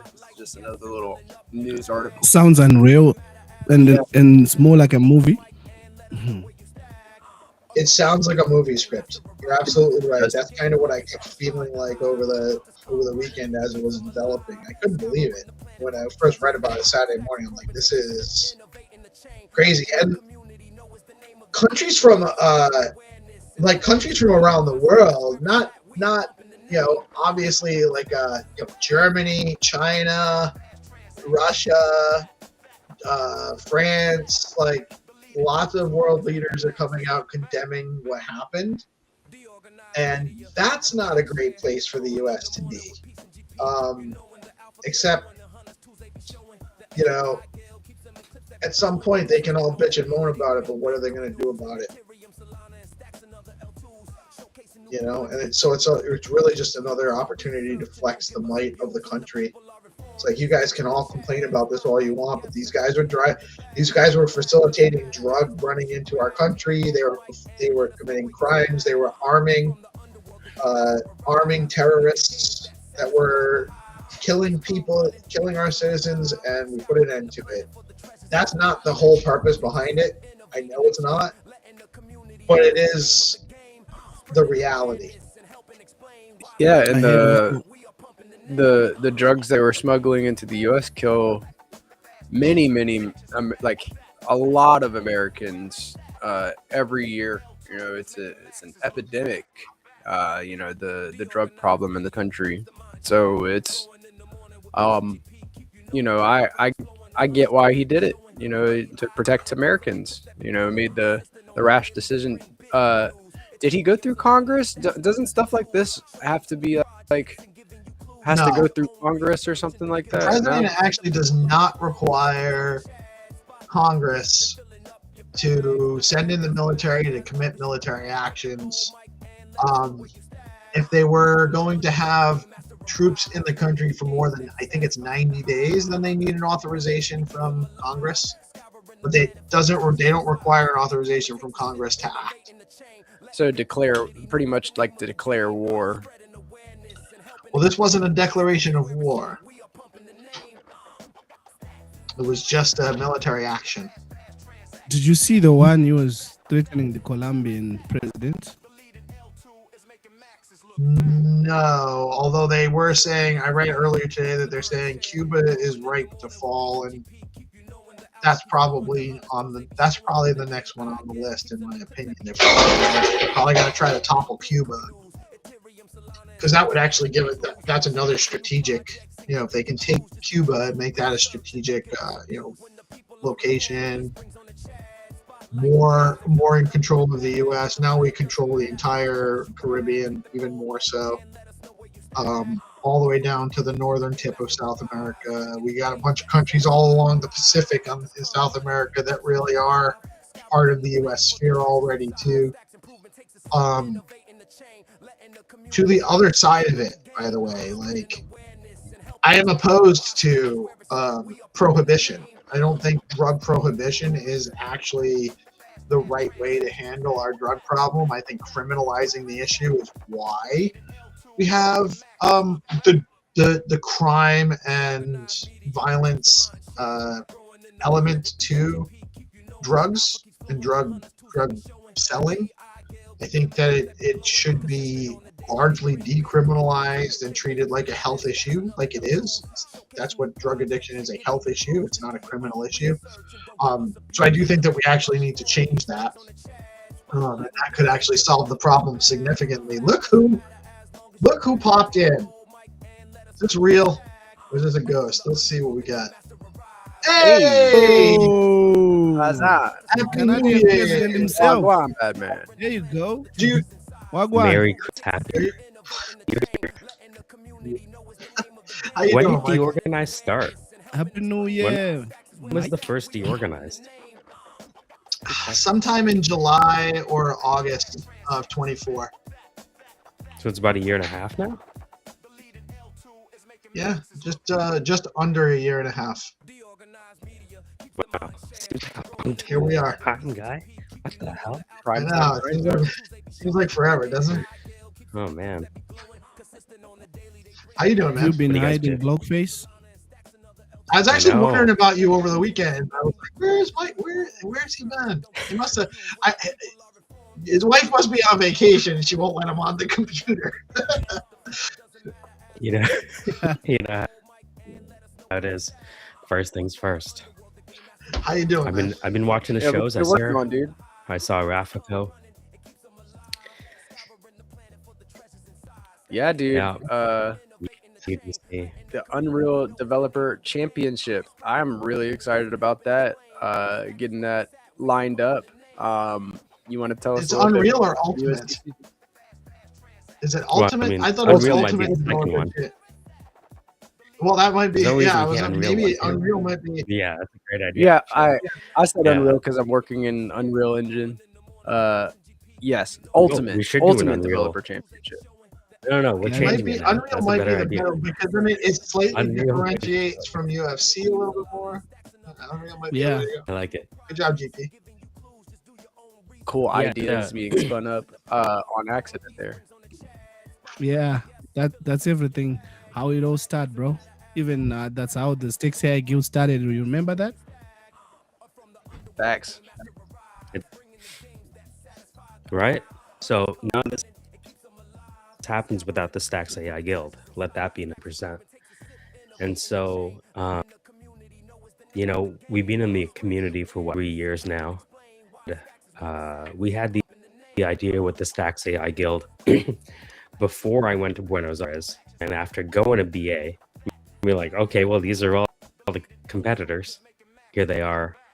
And so, yeah, we just have a stacked lineup of the best and the best of programmable money on Bitcoin right on Stacks. And Bitflow is carrying with everything they're doing with HODLMM, LP Army, you know, the list goes on and on. You guys probably know better than I do. Turn DeFi and Bitflow from 300 because I was talking to Jake about this. Even if you have like a nuclear chemist in programmable money, those skills can only be brought to bear if they have the business acumen and do sessions with you guys where I can understand BTC, Fi, and DeFi. Make the jokes about STSDSDX. Now I really want to learn all now, so that that's a hell of a loop right there. foundation in DeFi. I mean, many of them already do, but I want to bring. Yeah, man. You broke up a little bit there, but I think we got the gist of what you're saying. You just okay, my bad. realize the value in. So the narrative lately is that Stacks is building out the institutional grade infrastructure for Bitcoin, and part of that is, you know, all of the Bitcoin oriented protocols we have, starting with Bitflow, Stacking DAO, Zest, Granite. We have BSD coming online now, Arcadico, Velar. There's so many, Alex. There's tons and more. Now we have USDC that just launched. So now we have native USDC on Stacks, which is native USDC on Bitcoin. These rails are still in their infancy, but the functionality is there. We're not buggy. We're not slow.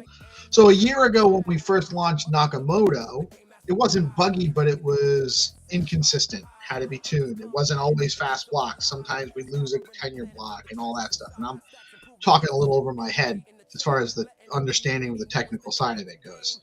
But then we came along and SBTC, again, same thing. SBTC came out, but they had to limit the amount that you could peg in, peg out, and they had to do cap raises, and there was, timing the demand, and it took a little while for those things to roll out. But USDC hits the ground and it's just here.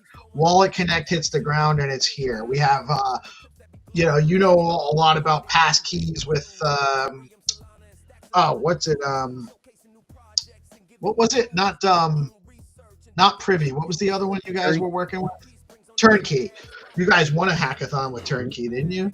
And so, that's all on board now. Roth is constantly working on things to try to help people with their abstraction so they can embed wallets. We're really onboarding your mom. This is not just theory anymore. We're really here. This is all functioning. And now Stacks is up 30% on the week already. It's things are coming. Oh, really? Is that true? Yeah, Stacks is up. So it's at 15 cents now? What is it at now? It's at 35. 36, almost 37. Look at that. Yeah, cranking. I like it. Cranking. Look, 50 cents. I've been joking around with people for the last look. You can either make fun of the token for being down or say this is the best buying moment you ever had. Take your pick. You can do both, actually. I've done both. It is kind of ridiculous that we're down so far. It's kind of we're stupid. People People complain that Bitcoin was crashing at $3,000 and they complain it was too much at 120. You'll get both. I witnessed both. I witnessed Bitcoin crashing to 3,600 right at in the start of COVID, in that March of 2020 with COVID happening. Bitcoin went down to $3,600. And if you had any cash and you bought some Bitcoin, you're up 20, 30, 40x on that. When you talk about where the technology is, it really has changed over the past couple of years. It's one of those, the future is here, it's just not evenly distributed yet. I went with Davek and Human to San Francisco to do the X402 hackathon. Can Human create a software-defined radio using LoRaWAN to do stablecoin transactions without even the internet? Like, the stuff that's here. So we can transact in Bitcoin with ham radio? Is that what you're telling me? We can transact with Bitcoin. That's what he's. Yes, he got these little LoRaWAN devices, right? These kind of things, and he got the stable coins to transact between two laptops connected with these LoRaWAN devices, these radio devices, and so. You know, that's just what I know about. If I didn't go to San Francisco, I wouldn't have seen that.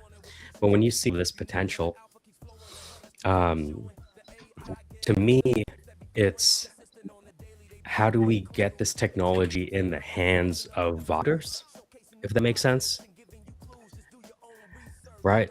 Because I find vibe coders are kind of like our chief prototype officers these days. These people who are already working for companies and know what needs to be done.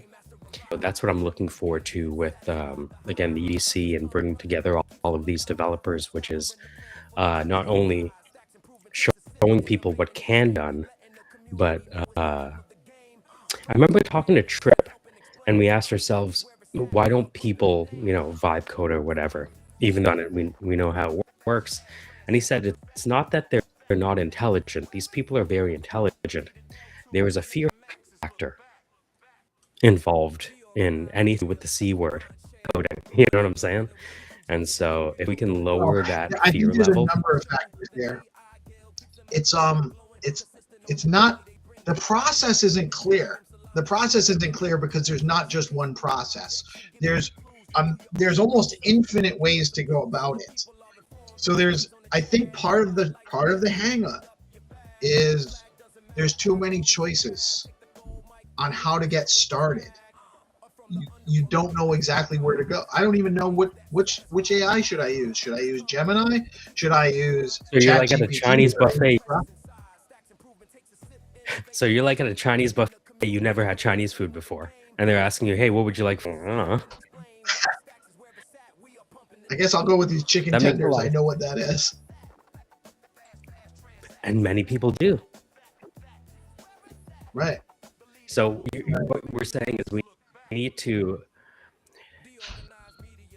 if we're going to introduce people to new cuisine, we have to introduce first. It's wise words. Yes, and or just abstract away some of the decision-making process. Say, here, this is where you want to build an app. Here's how you build this app. Here's how you get started. Here's your chat PRD. Here's your lovable. So instead of saying, hey, here's some tempura shrimp, I would call it shrimp tendies. Right? That's what you're saying. Yeah. Or just a broccoli tendy.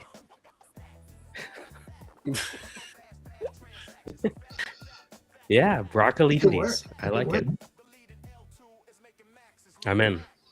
Or something, just we want to make it less of a. You need to make it an easy to identify with, and less choice, more direct. Like, this is your option. Here's what you should do, And then when they try it, you open up more. And so, oh, you like this? Try this, kind of thing, like a baby stepping approach. Mike, I'm so glad you joined us. We actually do have Find to Earn rounds coming up. The Game Master is on his way up from the underworld right now. So we will have a quick word from our sponsor. But man, you're always welcome. You're happy to have you here. Anything? Are you going to hang out for Find to Earn for a little bit? Yeah, all right. Yeah, I'll chill. Cool. All right, cool. Guys, I'll be back with the Game Master right after a quick word from our sponsor, the amazing Bitflow.finance.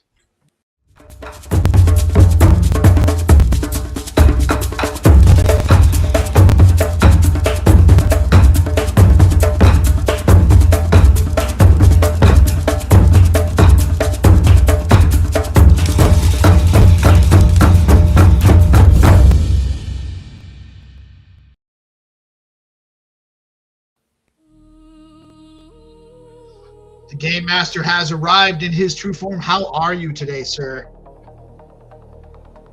GM mortals, as eternal as ever. Let the hunt begin. GM Zenny. Let's go. Guys, we have, we're going to do a little bit different model, at least for the time being. We're going to have game rounds on Monday, Wednesday, and Friday at 9:30 a.m. We're going to have fewer rounds. It's going to go quick, and over time, we'll probably increase the prize amounts as we develop this a little bit further. Who do we have rounds for today, sir? Yeah, we play 4 rounds, Pepe, Leo, Droid, and Stax. All right, we're going to start with the Bitcoin Pepe round. Guys, the first rule of Find to Earn, you must like and share the live stream. And you must also, second rule, these games are played on the Skullcoin BTC account on X. You must like and repost the game rounds. If you are the first one to find the location to win the prize, but you did not share out the live stream or did not like and repost the game rounds, we will give your prize away to somebody else. Today, we're going to give your prize to Blockface. If you don't actually answer properly or you get the right win, but you didn't follow the rules, you're going to give Blockface your prize. And we do have an advantage for tuning into these live streams. We always show the first game round image live before the game round starts. That gives players tuning in live an advantage over other players. Everything's a little slow today. You guys notice that? Like Everything is slow like these people on the picture. Yes, very good.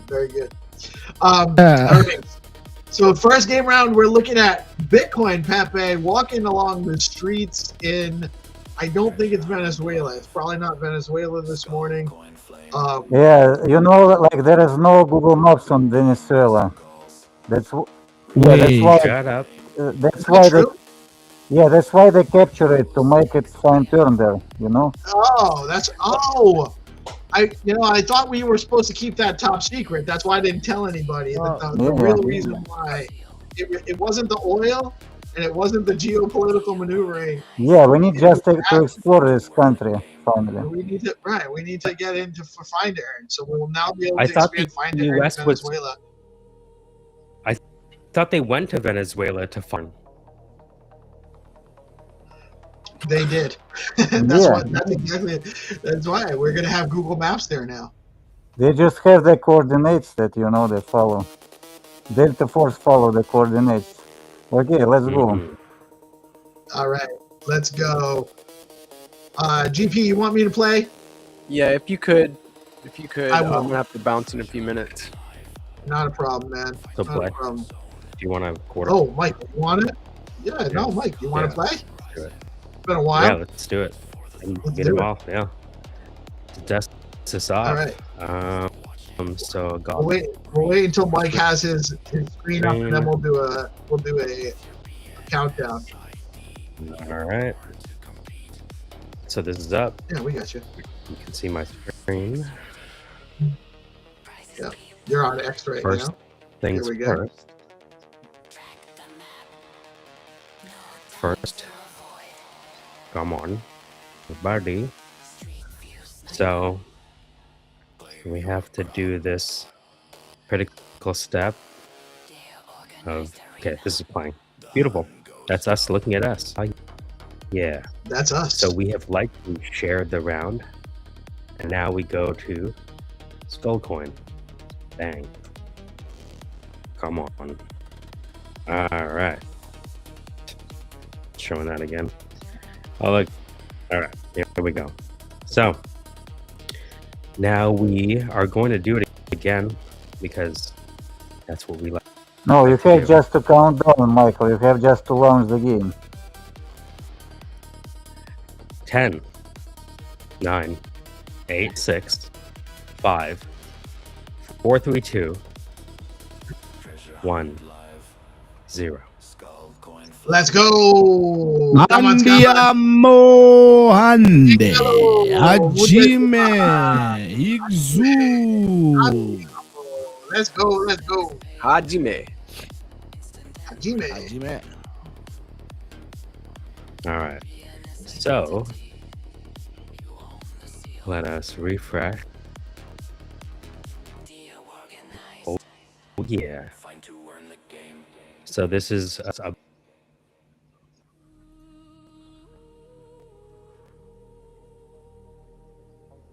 Michael, the coordinate. lagging a little bit, yeah? Or it's just me?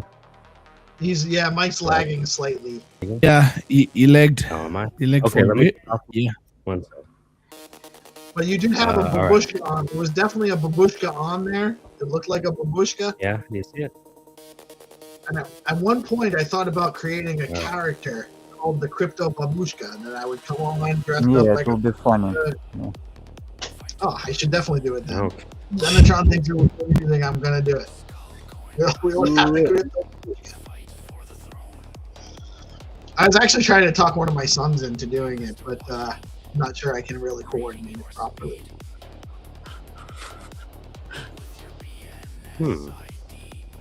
GP likes it. Yeah, I like the idea. I'm just imagining it right now. Crypto Babushka. Baba Boosh.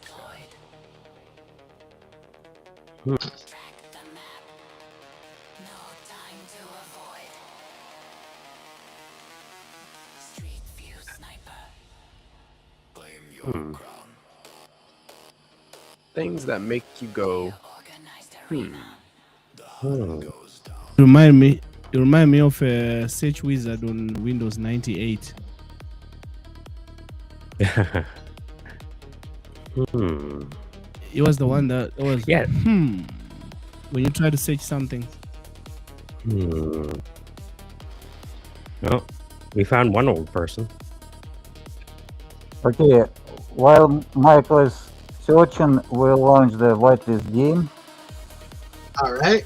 Whitelist round getting launched in 5, 4, 3, 2, 1.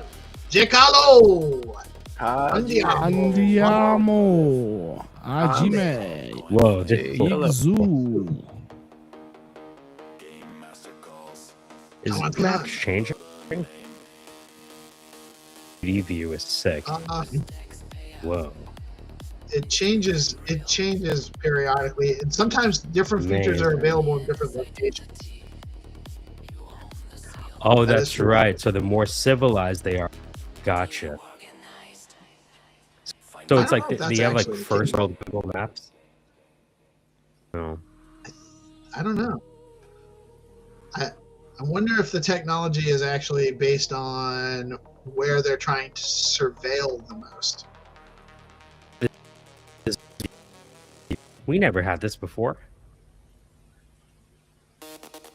Should be able to find Babushka. Where are we? Some Frenchy place. Where is it? Oh, those French. Algeria? Algerie? France? That is French E. Yeah. Well, I mean, still French. I heard it's never mind. It's French E. Yeah. I heard 300 and his friends took over France. Is that true? That's what I heard. I don't know about that. I We friends, bro. Every time I look at videos from France, it's just a bunch of. I'm like, that's France. Yo. I'm lying. Which ones, bro? I don't know. He does look I'm kind of like look at the Macron. soccer-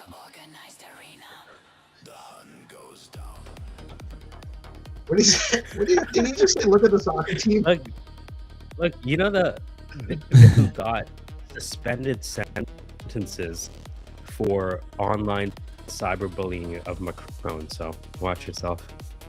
Did you know that? Well, what's the problem? I mean, if it's a suspended sentence, who cares? By the way, I will cyberbully the shit out of Macron. I don't care what they threaten me with. Easy there, Candace. To get Candace Owens on the show. I wonder Are if you we talking could. about the president who got slapped by his wife? I think months ago. It's correct. That's correct. Not been with the wife. Oh. What did you say? He got stabbed by it? Oh. Slap. Okay, we have the winner. It's Haris Maine. Congrats. And we continue. We have Leo and one jackpot game. Let's launch the Leo game. While Michael searching for Babushka, we play Leo game. We're gonna find this lady. That's not how you say lady. Say it right. Okay, we play Leo game in 5, 4, Yeah, 3, 2, 1. Let's go. Andiamo! Andiamo! Let's go, Decalo! Exu, Monday. So what I need to explore? I will create a test group, like maybe from Zenitron account. I need to explore if we can launch the games in community page. I'm not sure. What do you think about it? We need to test it on X. You mean, I mean, you create community and you launch game in community. Is it possible? But, Oh, you mean like I believe only there will be like, I don't know like how it works. If you see like the notifications from community page on X, etc., we have to test it. I will test it. So I think so. Yeah, I think that would work. I don't know if the reach. You won't have as much reach. You only get reach to the people that are in the community. yeah, right. Because maybe it will be not optimal, but in the same time, we'll say It like might if you want to play, if you want to be like in whitelist, you have to join community. Yeah, no, I And understand. that's the way how community may grow the bigger than like followers of certain like standard page. Can't hurt trying. You Yeah. want to cross post from community to the timeline, right? Yeah, we'll test. It works. I will create the test community and we'll see how it works. Yeah, it does work. Wow. Hunter already knows. Hunter's already got it down. Yeah. Been experimenting. So if you saw some of the clips that I post, those gaming clips, I post from in a community group, and then it cross posts to the timeline. It gets more reaches and views from my timeline and views from the community. Well, what is your community group? In the one that I post. Okay. I normally post in a community called Grinding, and the one called Arc Raiders, the Arc Raiders community. You Not go Grindr, where? Michael. No, I've been not Grindr. I've been away for a while. I thought he had a wife. Okay, let me share. No one out there would have made that connection. Oh, Zenny, can you check this one? All right, you share. There's this one. If you see this link that I shared. Blockface, what up? Yeah, grinding and Yeah, I see. the world is very progressive. Oh, so Go away for 6 months. I, Now we're it's grinding on cross-posted from DeOrganized. the community also to the timeline. Cross-posted on grind. So you post it in the community and then on your timeline separately? Yeah, it's maybe let me share my screen if possible. Or like this. Yes, please. Like this. Safe to share your screen. It's never safe to share a screen, bro. Oh man. But it is what it is. We don't care, bro. Oh yeah. So what I normally do is here post. So I have communities here. Yeah, I see you fly on the Hornet and Archiders. Yeah, I see. Yeah, so they are. I complete Archiders. We grinded for 1 week. Yeah, Archiders is a great game, like, because Embark Studio is one of the greatest studio ever, gaming studio. Yeah, that is. Yeah. And So, the great innovation is communications, because you decide you will be the PvP or PvE.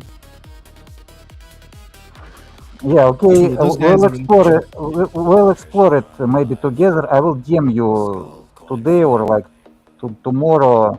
We'll test it. I will just create the test community because we need like preparation.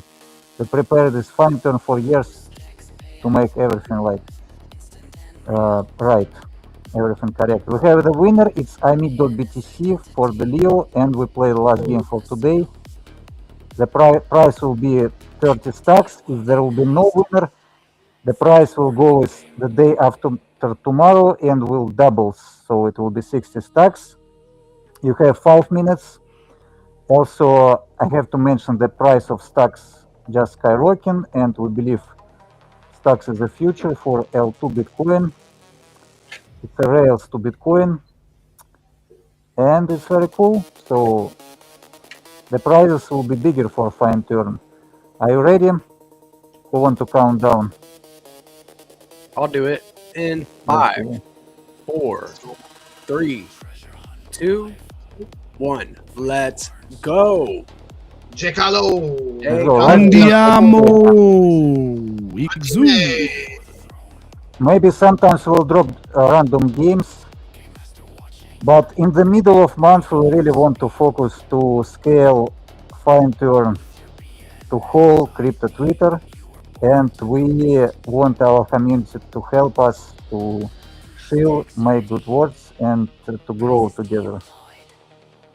Because we chase organic growth, we build sustainable games. It's very hard to achieve.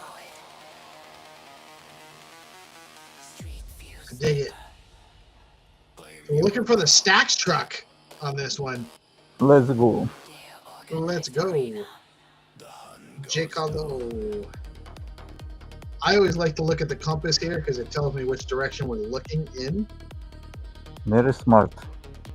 So we're looking slightly to the southwest.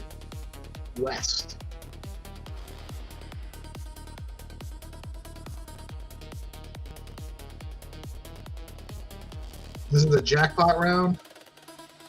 So we're looking.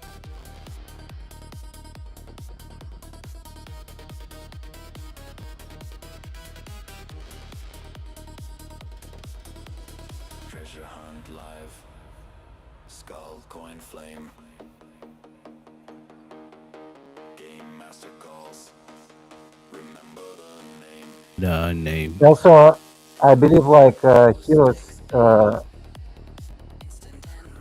still celebrating New Year, and after we have to communicate and think how we move this SIP together, like with encrypted NFTs, because we have a lot of comments, people support it, and we can move slowly forward. Yes, absolutely. We haven't had a SIP show in a couple of weeks. Last week we were going to do one, but it was still kind of the New Year, the holiday, things have been slow. So we will definitely. I know Hero should be back more in action this week, and we'll get him pinned down on that. But definitely for those that haven't You guys can get over to the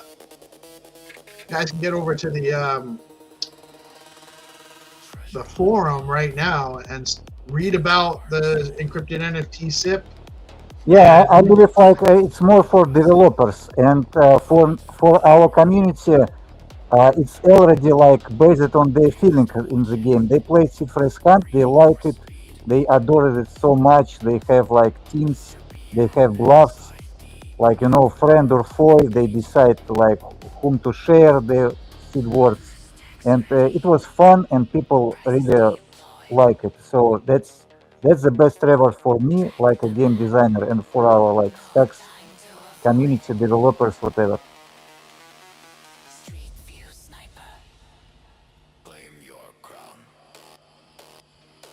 So first of all,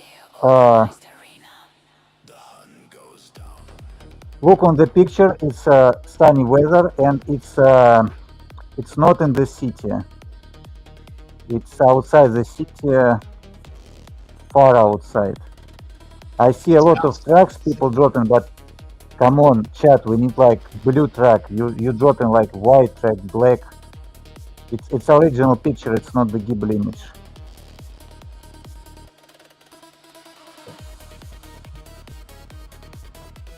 Anyways, tomorrow we will drop like random games in random time to support our community to keep games going. And we will back on the show the day after tomorrow. And in the middle or in the end of month, I expect a lot of newcomers to DeOrganized from CT, from Solana Boys. We will have fun here. Maybe Peace will find the new guests. We'll see how it goes. We will see. We're definitely growing. We're definitely going to have some more opportunities to play, maybe some bigger prizes as we do a few less rounds during the week, but regular, consistent, we're going to do. I think we decided we're going to do, this is not the right one. I think we decided we're going to do Monday, Wednesday, and Friday for the time being. Yeah, it's optimal. I agree. To be honest, like when you DM me, I had the same thoughts. Like all my mentor Albert from Startup Lab says, like the great minds think alike. So, man, yeah, we are playing very good non-zero sum game together. Yeah, absolutely, and I love doing this. I think it adds value. It adds entertainment value. It also kind of gives us an opportunity to get to something that's a little less serious, where we're talking about invading countries and all sorts of stuff like that. That's a heavy subject. So yeah, sure. You see, like Aaron, you see, like the politics try to be like the more memes, the more fun. They understand the like humankind, the crowd. They want joy, they want happiness. They don't want like serious things. Like even like White House account have like some trolling nice pictures. Yeah, so it means like that's what we have to chase. We have to chase like happiness for people. That's exactly right. These give us an opportunity to have some fun, to engage in a different way than we normally do. Is that the truck? Hold on. Did I find the truck? No, it's not the right truck. Okay, Peace, you want to give the clue to the people or like to move the price soon? What time is it? It's, well, you know what, I can do another like 5 minutes. We can do a few more minutes. Let's do a clue and we'll do 3 minutes. Okay. Clue in 3 minutes. All right. So we're gonna drop the clue, and you guys have 3 minutes left to find it. Chat, are you ready for the clue? I hope everyone like following the DeOrganized show, so you know the clue is coming. Yeah, let's give the clue is just live. Oh, you want me to share the clue, yeah, to you? Yes. So the clue is just on the live stream. How about that? That way, if they didn't watch, then they're not getting the clue.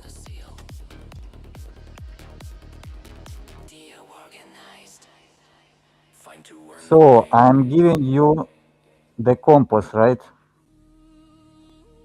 Right. Well, the compass would be like this. But that's not the right truck. somewhat. Okay, Well, you're going to give me you're going to give me a direction.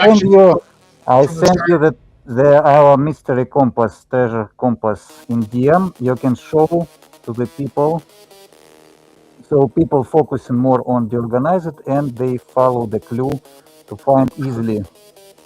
So those who are paying attention that have tuned into the live stream, you're going to the northwest from the starting location. Yeah. And that is the clue. That is your clue. Chat, northwest. Let's go. Easy. With the clue, it's always easy.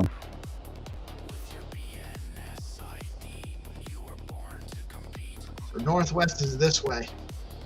I like we have a lot of comments. People understand how to play, how to compete. We have a lot of new names. To be honest, I think it will be banger on like Pump Fun. We will have a lot of audience. I'm curious. I've never played around with it. I know Jack was getting on it a little while when they first kind of launched it, but I just never had enough time to really play around with it to see what I had to do. And it's not about like different mechanics. It's just a lot of people will see what's going on here. Right, it's a completely different audience. Yeah, it's just about the audience. It's just a way how to get the audience here. Right, and I agree. I think that we absolutely need to do more to get outside of our echo chamber. Like I love our community, and this isn't a negative on the community, but Stacks can't grow if all we're playing with are people from Stacks. You know, if we want to grow, we need to bring people in from Solana, bring people from Ethereum and everything. So I think it's a great idea. Yeah, it will be like a smart move because like Stacks price is rising. We have very good roadmap. It's a good timing. Excellent timing. Sometimes things just work out the way they're supposed to. If you're patient. Yeah, right. God knows we're patient. We are a patient bunch. Those of us that are still here, we're patient. Yeah, I'm already dead with my patience. Yeah, you don't have to worry about being patient. You got nothing but time. So, but like the mortals. Let's go, chat. 1 minute more, and that's it. We will move price. 1 minute. Hurry up. You got 1 minute left.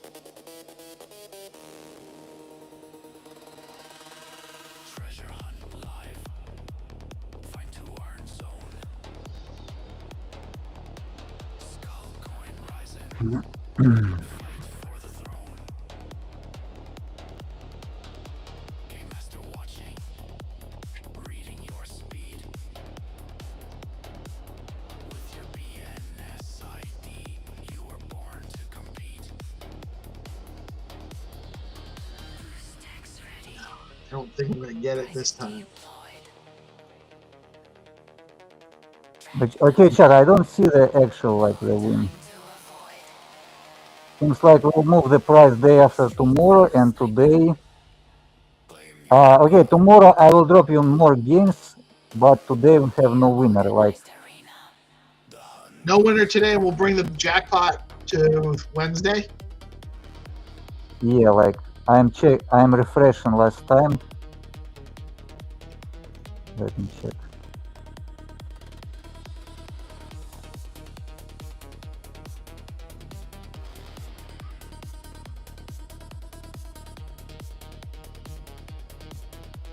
Did you hear that X algorithm changed again to the beta?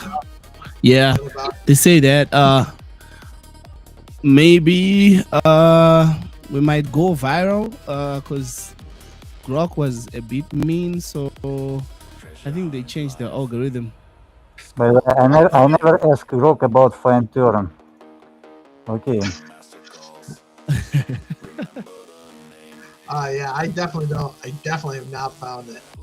Found another truck, but it's not the right one. Okay, price goes day after tomorrow. That's it, centers. Prize goes for the day after tomorrow. Congratulations to all of our winners from the earlier rounds. Thank you guys for participating and playing. And let me actually just grab this location so I can show you guys where it was. Go back to the start.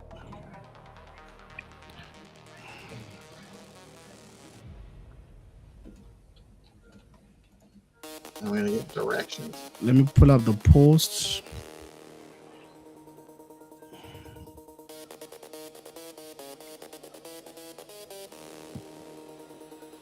All right. So it was to the northwest, and I was way far north. I was up here, so I went to the wrong location. Wasn't even that far, guys.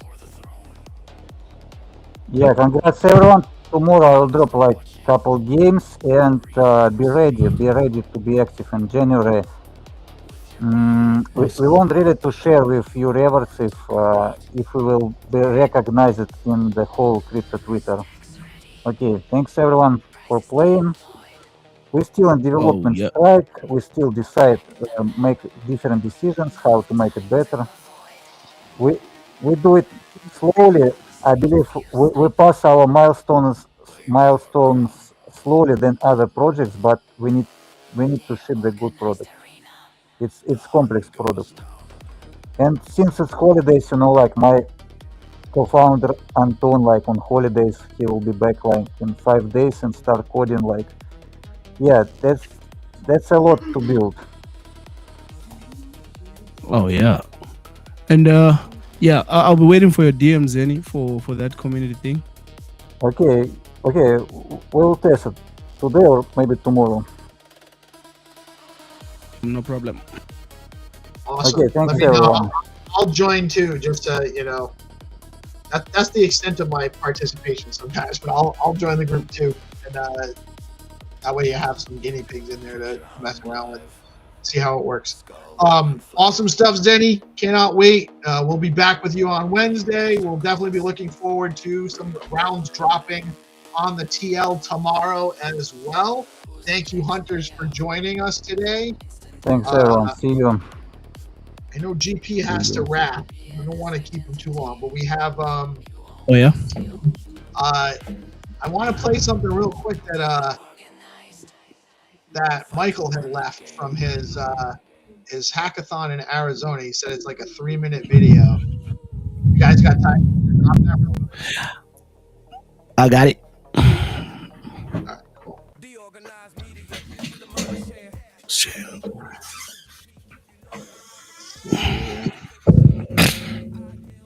I don't know if this content is going to be safe for work.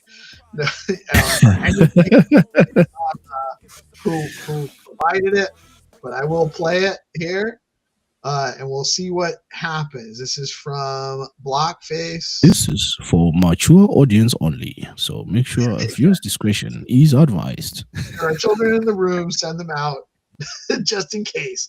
But this is Michael's interviews from going to a conference in Arizona. I think a few weeks back. I think it was before Vegas. Before Buenos Aires. So let's see what we got here. You guys hear this? I'm thinking about it. Well, I'm a local Phoenician. Live here over in Scottsdale, Arizona. My background and my domain expertise is actually in real estate. Okay. Which is a highly compliant environment. I've been in real estate now for 25 years, and I've worn a lot of different hats in real estate, from being a broker, being an agent, been in residential, been in commercial, founding a fairly large female-owned real estate brokerage, having sold that, and creating AI to help support and create efficiencies for that real estate brokerage. Have now re-architected that into a generative AI solution. And now that generative AI solution is now embedded into a larger platform that I just presented on today, which is a blockchain-based MLS system. You okay? I'm thinking about it because is it true that the velocity of real estate is hampered by the fragmented underwriting process? Yes, it's hampered by the underwriting process. It's hampered by the legacy systems. Correct. That real estate agents, and I think actually mortgage is a little ahead of residential real estate systems. It's hampered by the inability for different vendors to speak to one another. And the communication overall with all of those vendors, even being able to have a good conversation with the consumer that's actually purchasing real estate. What does it really take to bring the MLS to distributed ledger technology, or vice versa? Not very much. It's just creating the adoption of the users. The average age of a real estate agent is about 56 to 57 years old. Right. And they hear Web3, decentralization, transparency, Sounds efficiency, like I'm and gonna you lose my license. No, they just glaze over. They glaze over. They glaze over, yeah. Right. So it's really coming down to almost not mentioning those things and just providing a better user experience. Correct. And I think you could get mass adoption. Correct. Yeah. Real Beautiful. estate agent and a broker is logging into, on average, 5 to even 10 technologies a week, and they don't communicate with one another. So when we can create an ecosystem that mimics all of those 5 to 10 technologies with one login and show them how easy it can be, plus access to the inventory and easier to transact and communicate with their client, we believe we can have mass adoption. Everything I do is because God placed me here. And that's at the base of it. I chose GCU. I was going between 6 colleges, and I came down to 2 of them. I was in a room for 4 hours, like writing down different like value charts. Yeah, there are actually several of these in the playlist, so I don't know if he mentioned it was only 3 minutes. And where was this at? This was in Arizona for ETH? I think ETH Phoenix. ETH Phoenix. Okay. So there's actually a playlist. I'll probably maybe I'll drop these. I'll let the playlist run after we sign off for the live. Sick, dude. Sick. And then I'll put on some other replay content. But we'll run through Mike's playlist and then carry his stuff. You know, he's definitely been cranking. He's out all over the place. Love what he's been doing in the ecosystem. Oh, he is in here, actually. Hold on. Fly as a bird. What's up, Mike? All right. So, video editing always takes 3 times you think, but we went to Vegas. You were there with me, San Francisco, Phoenix, where this is being held. And this is Isabel from Grand Canyon University, which is a faith-based university, and they have an entrepreneurship program for servant-based leadership and entrepreneurship. Who you saw before this was Sarah Richardson, who exited a brokerage in Scottsdale, and now she's in the system. You'll see Eric, who's active with Bit Angels, and he was a part of the Facebook IPO. He's won the investor event. You'll also see Tyler Gentry, that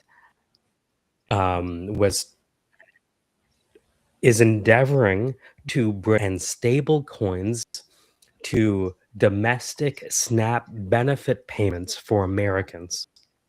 These are just a handful of the people that I interviewed. I have about more interviews to upload, but yeah. That's all state run. All of that talk about, going here and there. Yeah. Say again? Benefits are all state run, so you don't have to sell the entire government on one shot. You're gonna see the this one interviews. state might have a better. Yeah. And Blockface, so before we played the video, people were scared to play them. We had to tell the audience, like, the viewers' discretion is advice. We had to place that 18 plus. What videos do you think I'm color grade creating? the viewers. We had never to, trust you, we gave a warning You know? to have children leave the room. We had to be sure. You said you can never really be 100% right. sure with me. Well, I kind of feel that way with everybody. I appreciate it. think Yeah. it's more that I can be 50% sure with you. that's the it's the 50% 35% sure for me. But what if I just like speak like this, you know? No, I appreciate it. I think you're I going to can't love tell, these is that videos. your Again, hand or the Yeah, no, I know, all right. right? So let's do this. I know GP's got some stuff he's got to get to. So I don't want to.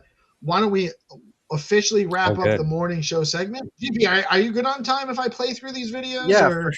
for sure, man. I'll hang. I'll be headed out shortly after this, but yeah, no rush at all. All right. If you're gonna drop, just wave and drop out. Yeah, I'll let I you know. didn't want to. I wanted to make sure we gave you the opportunity to leave if you needed to. Thank you, brother. All right, Mike. I'm gonna go through the whole playlist then, if you're cool with that. Wicked. I'm great. There's four more videos, including this one, a total of like 15 minutes. So you guys are. So we're gonna. Yeah. And I'm sorry. What's this young lady's name again? It's Isabel. This is Isabel. So this one is for 3 because I think they are aligned. Let's say 300 has God is good. I don't think we have to divvy the girls up. What? Oh, I'm sorry. Go on. No, it's fine. Again, 300's subtitle is God is I think good. it was fair for him to call dibs.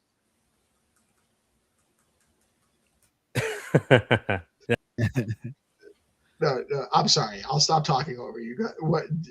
Introduce the video again.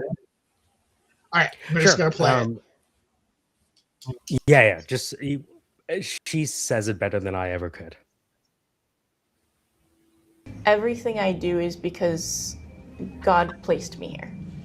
And that's at the base of it. I chose GCU. I was going between 6 colleges, and I came down to 2 of them.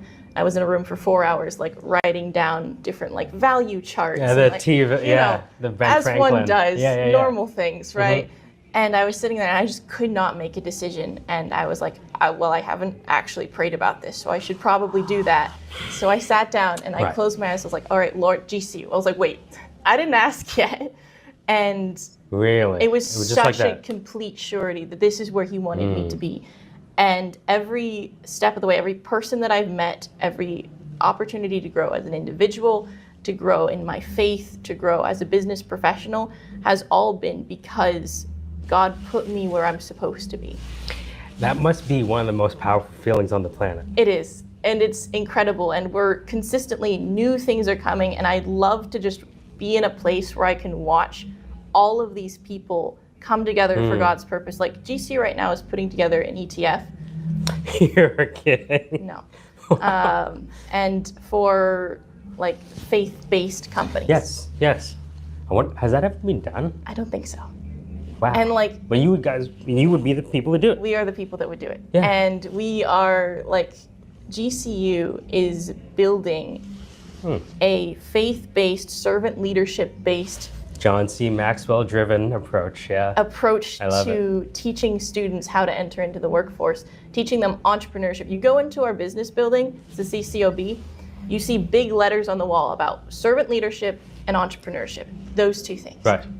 And that's what they build the values of the business students on. And it's just being in that environment makes me want to reach higher, to do things for God's world, for the vision that he has for our future. It's a different kind of ambition. Yeah, it is. And servant leadership driven ambition. Yeah. That's powerful. Isn't it? It's unlike anything else that we are in a state where we will be out of water. I just had an opportunity to interview Azos? Yeah, the winner. The collateralized debt positions Yeah. that can help municipalities keep the lights on? Yeah, isn't that awesome? We all have to live on this earth. I've got kids. I would like their children to grow up in a water and food secure environment. We are in a state where we will be out of water very soon. Correct. I don't know the exact estimate, but California or Colorado could just shut off our water at any point. Right. What are we going to do? We're going to just continue to raise money to import water. Take it to the speculative market and Yeah. bring in NVIDIA and TSMC. Sure. And so when you allow people to speculate, more money flows into the ecosystem. And we would prefer people speculate on things that help rather than just have memetics. What? Did you see the same thing I saw when what did you see in them? Well, I just see amazing talent. And not only amazing talent, but a future worth living inside of. These people are creating the future. The state of California tapped us to distribute about $500 million in aid, and the state of New York about $2 billion. I give a nonprofit $10,000. I don't really know where that money went.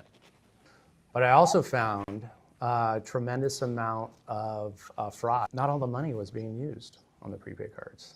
But what I'm imagining is a way where we can move that donor money directly into the pockets of people that need it. And that's what we're going to do over the blockchain. So we're going to issue stable coins into digital wallets. Whoa, Yeah, and whoa, people who are in need of aid. Yes. And you know what this is? We are actually signing an MOU next week with my alma mater, University of Wyoming. They have a center for blockchain and digital innovation. So what brings you at ETH Phoenix? Well, my buddy Shelton, he invited me to come down and pitch Need Aid, which is a new startup.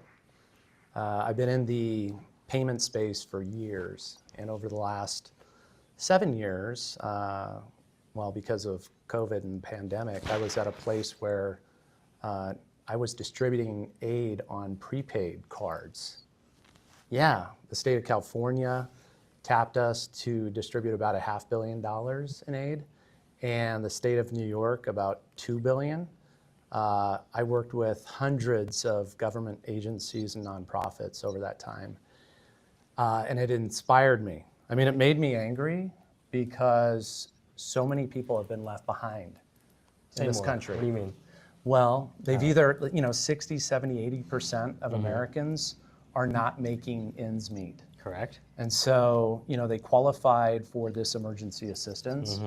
And I got a front row seat, to like Department of Social Services, Department of Labor, and all of the people that are in need of aid. That's why we call it Need Aid.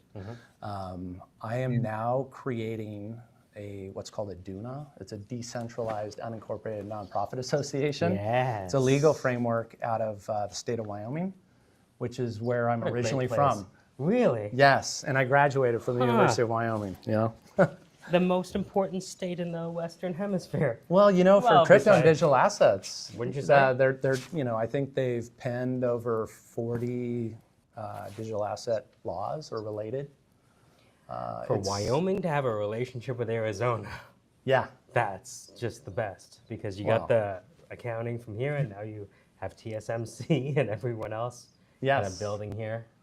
So I'm interested in your payments background because I imagine they didn't just say, hey, want to distribute $1 billion of aid? You must have been doing something before. I was with a large private company in San Francisco that's been in the payment space forever. So a known entity, but at the time, they did not have a public sector practice. And I'd done a stint with Governor Ducey and Sandra Watson with the Arizona Commerce Authority. Okay. From an economic development, I was vice president of business attraction. And so I was recruiting companies to take stake here in Arizona. You're kidding me. No. And so I had this government experience, but I jumped back in. That was a bit of a hiatus, but I jumped back into the payment space. and landed with this company. COVID hit, and the demand was overwhelming. They were like, we need to get money out, and cutting paper checks wasn't going to work. So they were looking for somebody to outsource payments. And there are a lot of different, what I call program managers that provide prepaid cards. And prepaid cards are an easy way to get money into somebody's hand. You know, Maybe the easiest. Once it's activated, I can go into any store and use it. Yeah. But I also found a tremendous amount of fraud. Bad actors were hacking into those cards. The other thing, not all the money was being used on the prepaid cards. And so when the pandemic was finished, you know, I was inspired enough where it ignited a passion.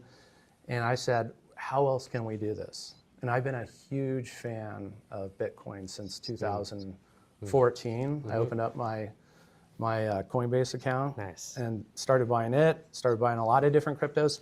And of course, yes, it was for the investment, but I also thought, you know what, this is the future, a digital currency, a digital dollar. And what was more exciting to me was the utility of, you know, the underlying technology of blockchain.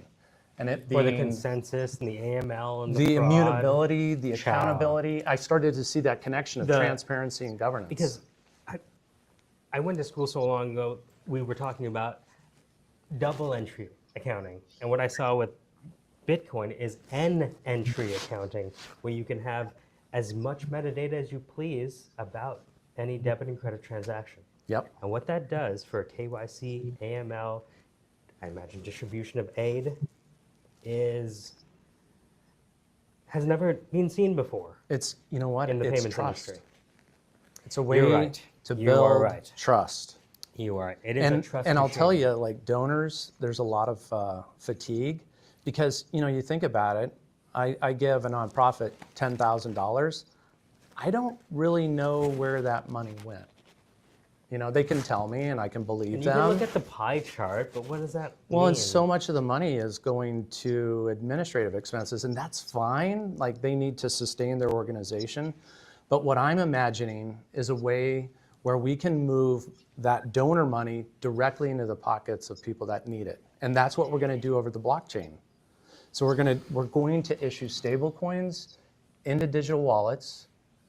Whoa, yeah, and people who are in need of aid. Yes. And you know what this is? We are actually signing an MOU next week with my alma mater, University of Wyoming. They have a center for blockchain and digital innovation. You're kidding. No, and so they've invited their business school, their law school, their researchers. They are going to help shepherd us through with their existing ecosystem, and we are going to launch our proof of concept next year, probably mid next year, and it will be a closed ecosystem of 100 Wyoming 501c3s. Incredible. And then we'll also reach out to the donor community, whether that's corporations, you know, digital asset type companies that are already coming to Wyoming. Because they want this more than anyone. Well, they're already giving money too. Exactly. This you know, and the tax benefit. And they're not going to stop. Is incredible. No, and so for us to invite them and for them to see us, like you're one of us using blockchain and stable coins and promoting. We have a consortium of people that have a vested interest in making sure that need aid is politically, legally, regulatory, and compliantly, completely, almost ahead of the game, which is allowed for by this University of Wyoming. And it's so important, you know, to have that credibility. It's everything. Yeah. I mean, it's somebody's money. But to have a proposition where we can share back with them exactly what happened, the living and how value that chain. spurs more giving. So it's democratized giving in the sense that, you know, it's no longer a government grant. It's no longer a foundation gift. It's like this money coming in. Now they decide where are the most pressing needs at any given time. And then we fund it. There's problems and solutions, then there's breakthroughs. And I think we're at that catalyst where things are going to pop and things are going to be a little bit different. You know, it's really exciting to be creating a future instead of trying to solve just problems. But really, we've had a group of talented developers, financiers, and BitAngels tries to connect companies, founders with capital. And we want to build that ecosystem so that it can thrive. And I think we've done a good job at least launching that here in Arizona now. You have. I just had an opportunity to interview Azos, Yeah, the winner. the collateralized debt positions that can help municipalities keep the lights on. Yeah, isn't that awesome? Did you see the same thing I saw when what did you see in them? Well, I just see amazing talent.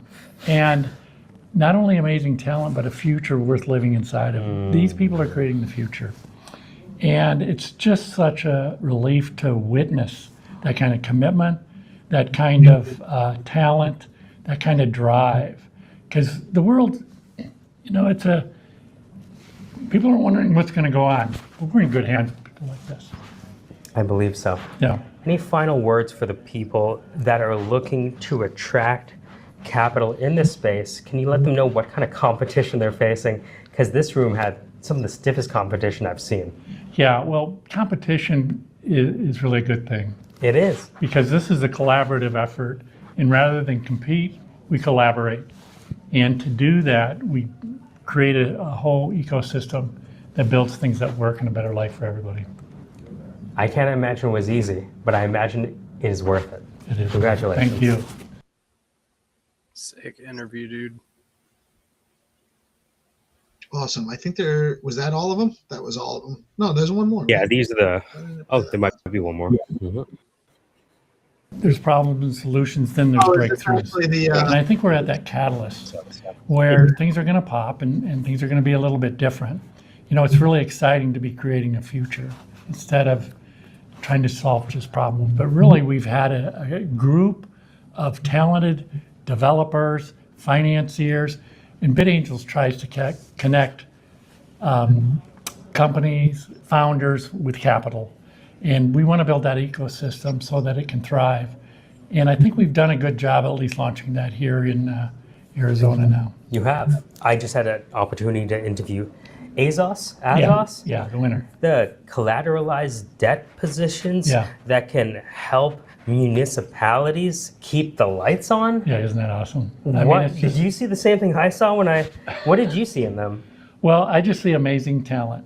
And not only amazing talent, but a future worth living inside of. These people are creating the future. And it's just such a relief to witness that kind of commitment, that kind of talent, that kind of drive. Because the world, you know, people are wondering what's going to go on. But we're in good hands with people like this. I believe so. Yeah. Any final words for the people that are looking to attract capital in this space? Can you let them know what kind of competition they're facing? Because this room had some of the stiffest competition I've seen. Yeah, well, competition is really a good thing. It is. Because this is a collaborative effort, and rather than compete, we collaborate. And to do that, we create a whole ecosystem that builds things that work and a better life for everybody. I can't imagine it was easy, but I imagine it is worth it. It is. Congratulations. Thank you.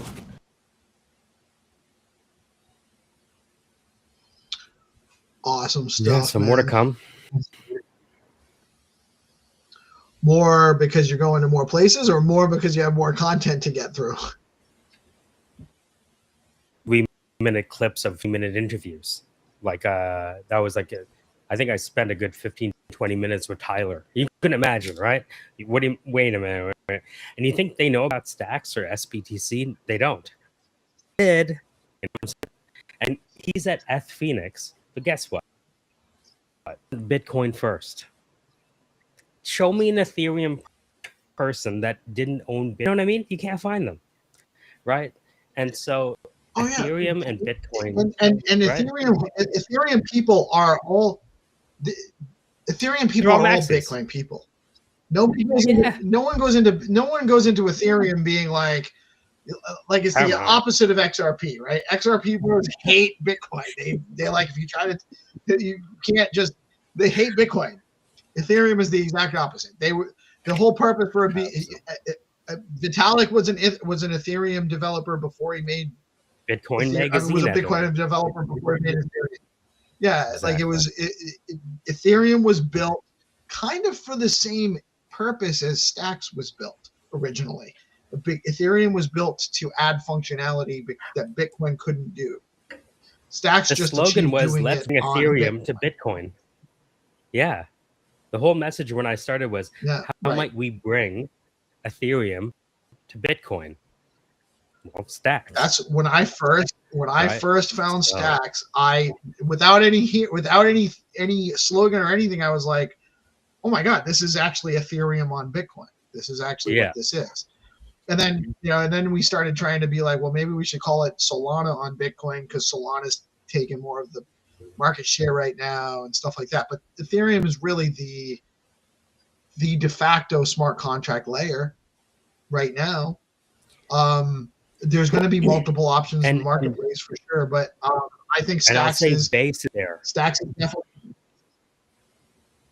base is on Ethereum. If we were going to get any, base is Ethereum, but if I mean, sometimes when you go to these, if it's an Ethereum event or a Coinbase event, you know what I'm saying? I guess the only thing I would say is if we were looking for a CMO, someone from Coinbase might, right, with their track record of growth, but everything Base is offering. Someone from Coinbase, from Base. I'd take someone from Ethereum. I'd take someone from Solana. I'd shy away from somebody from XRP or Cardano. I'm not looking for Charles Hoskins to come be our CMO at this point. But there are absolutely live streams on DeOrganized. Charles Hoskinson, 25 stream on DeOrganized. Yeah, but then he's gonna say a bunch of shit that sounds like he's lying because he is. He's just full of shit. Yeah, he's the guy. I don't. Yeah, Charles is kind of like the Quentin Tarantino of crypto. That's not an unfair assessment. Maybe slightly less successful Quentin Tarantino of blockchain. You know what I'm saying? You know what I mean? Does have that vibe, yes. But well, he's also got a ton of Ethereum too. He was one of the founders of Ethereum. Esque. Oh, you're right. But can you get someone else to say it?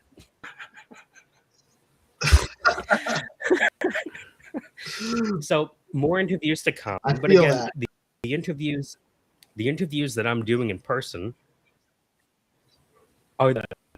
is a continuation of what we do here, if that makes sense. Yeah, sure. No, absolutely. And we've started the month of December just because we're kind of working at the same thing from different directions to some degree. And so for the month of December, I think we had like 15 live segments that we coordinated with different guests, like specific guest interviews or spotlights. And that's including like Rena coming on for the SIP show. That's we had Data Oracle. We had Para Wallet Solutions, which is like another wallet abstraction project. We had you joined us for a couple of them. We had Dan O'Ferrin, who has that project that's working on the quantum resistance for Bitcoin problem. We obviously a lot of our local guys. We had Rafa, we had Boom Wallet, we had Mark, we had Toonie from X402, and that stuff. On and on and on. We had Bitcoin Magazine came on, Bitcoin for Corporations, and George McHale, who's one of the bigwigs over at Bitcoin Magazine or BTC Magazine. He has a Bitcoin for Corporations project, and there was a MSCI does indexing. They're a major indexer. They determine what companies can be on indexes and stuff, some indexes. And they came out with a policy that they were going to implement. I don't know if you heard about this, where they were going to implement that no company could be put on whatever major index or a couple of different indexes that they oversee, if they had more than 50% of their book value in digital assets. So we spotlighted that. They were they had a petition going through the end of the year. We definitely generated some site signatures. I'm not sure how many, but maybe 100 or so. Drove some traffic to their website. I'm sure I'm missing some off the top of my head, but tons of stuff. We just we're covering as much as we can, as often as we can, and then I absolutely fear your plane, because then we have an hour or so, maybe a half an hour, maybe an hour and a half, generally around an hour interview. We have to go clip out of a 12 or 13 hour live stream, then manipulate out of that what we're going to use for short content. And it takes longer than an hour to just go do all that stuff. So you're doubling your work time, and then you still got to get it's not it's very time consuming still. There's no easy way. Like you had to do physical editing of those to get that to come out right. You couldn't use an AI to really give you. Yeah. Yeah, I mean the AI and I can tell if you use Opus, you can use Opus and you can get it'll clips, find the spots. but yeah, they're not it's one of what those, they're not what you just produced.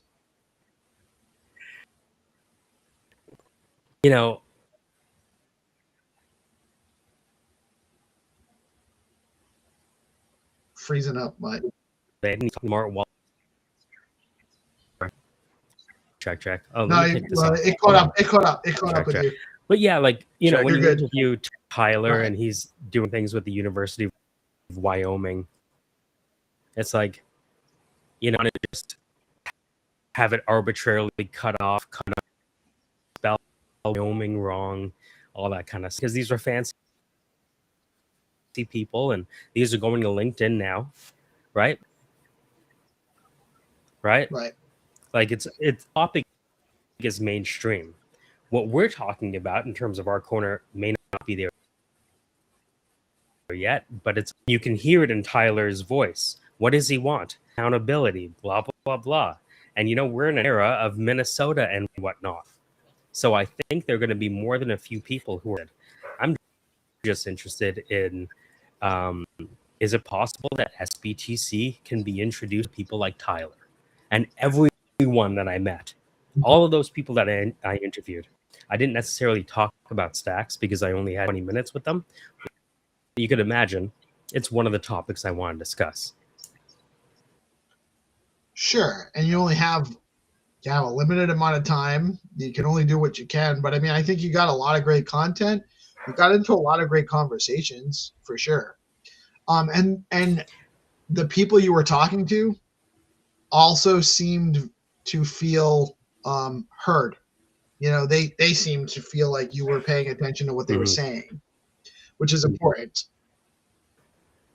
But to your point, I prepared to interview them with you interviewing people that you introduced me to. Does that make sense? Like about underwriting, conversations with you. You're welcome. You're welcome. And I absolutely, I would have absolutely had plenty to say in that conversation.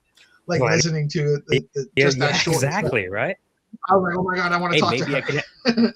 I want to. Well, maybe yeah. Look, if I can have all of those people on the show, believe me, right? But this is, the beginning. So we and that's another thing. Go ahead. Yeah, baby steps, man. We have one of the things that I've noticed is 15 interviews in a month when we're also streaming 5 times a day for 18 hours. That's a lot of work. Just 15 interviews in a month. If we were just doing periodic podcasts, 15 segments in a month is a lot. We did 15 segments in a month on top of running a live stream all day and all the other stuff we're doing. So it's a lot. It's a heavy workload. I haven't done one in the last 2 weeks, and I'm like, oh my God, I got to get back. I got to start scheduling interviews. What am I doing? I haven't done, and in the short term when we're focused, it feels like we're not doing enough. But we're doing plenty, so my point in saying that is I would love to get those people on anytime, and it doesn't have to be in a rush. It's not like we have to get them on today. If they wanted to come on today, we could facilitate it because we have a stream going all day. We could drop in pretty much whenever we want to. And that's another part of it. Like, we don't have to be limited to 9 o'clock in the morning. Oh, you can't do it on Monday. Well, how about Tuesday? It's like, oh, you can't do 9 o'clock in the morning. Well, how about 11 o'clock in the morning? Or how about 2 o'clock in the afternoon? We can accommodate that too. What do you need? And so that's part of the beauty of the advent of doing the all-day live stream, is that we have tons of real estate to start facilitating these interviews, Mike. So if you have people that are interested in, and you can even leverage that as an opportunity to get your interview. Say, let me sit down with you. We'll chat a little bit, and okay. And we also have this platform where we usually get about 1,000 to 2,000 people a day. Sometimes we're getting 10,000 people. We'd love to have you on there sometime too. So we look at the 3Ds. Rocky and the team at 3Ds. When we meet with a client, they usually have the business expertise, but what they often need is help with design, development, and distribution. And this is the distribution side. And we don't need 1,000 people to agree with Sarah or 1,000 people to agree with Tyler. It may only take one. It sounds trite, but you only need a handful of people with their picture. That's a sales mentality. It only takes one to say yes to get your sale. And it's 99 no's and right. And when we also do we're very easy here. Like I very rarely have I had anyone say that they were uncomfortable. They didn't feel good about the show. Didn't feel good about the conversation. I know we need to kind of get things to be and we're always improving, right? We're a little bit unpolished maybe, and a little bit, we're still working on being a little bit more tight, and I don't want to say professional, but that is the word.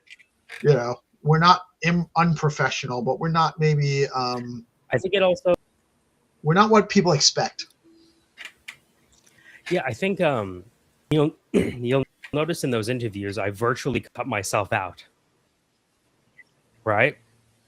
Because I really just want to focus on the person. So I think the person you're talking to be interacted with, if that makes sense. Yeah, they absolutely do. Right? They absolutely do. So and more often than not, yeah, no, you're right. And so a lot of what I try to do is just prompt them to talk about whatever they want to talk about, and then let them go. And then just ask questions around that as we need to. But oftentimes it'll be, an hour where I'm only really talking about 10, 15 minutes of that hour. And it should be that way. Like, they're talking 45 to 50 minutes of the hour. They're filling it up. And, so we've come a long way in not quite a year and a half, for sure. But feeling good about where we are with things. And I appreciate you popping in. Yeah, the thing that you and GP and 300 have done, what I think 99% of people forget about success, and it's the simple yet hard part of showing up every day. This simple showing up every day. Almost 3 years Consistency now, is right? important. You've been broadcasting, whether it's spaces or live or both on the same day. And I'm gaining a newfound respect for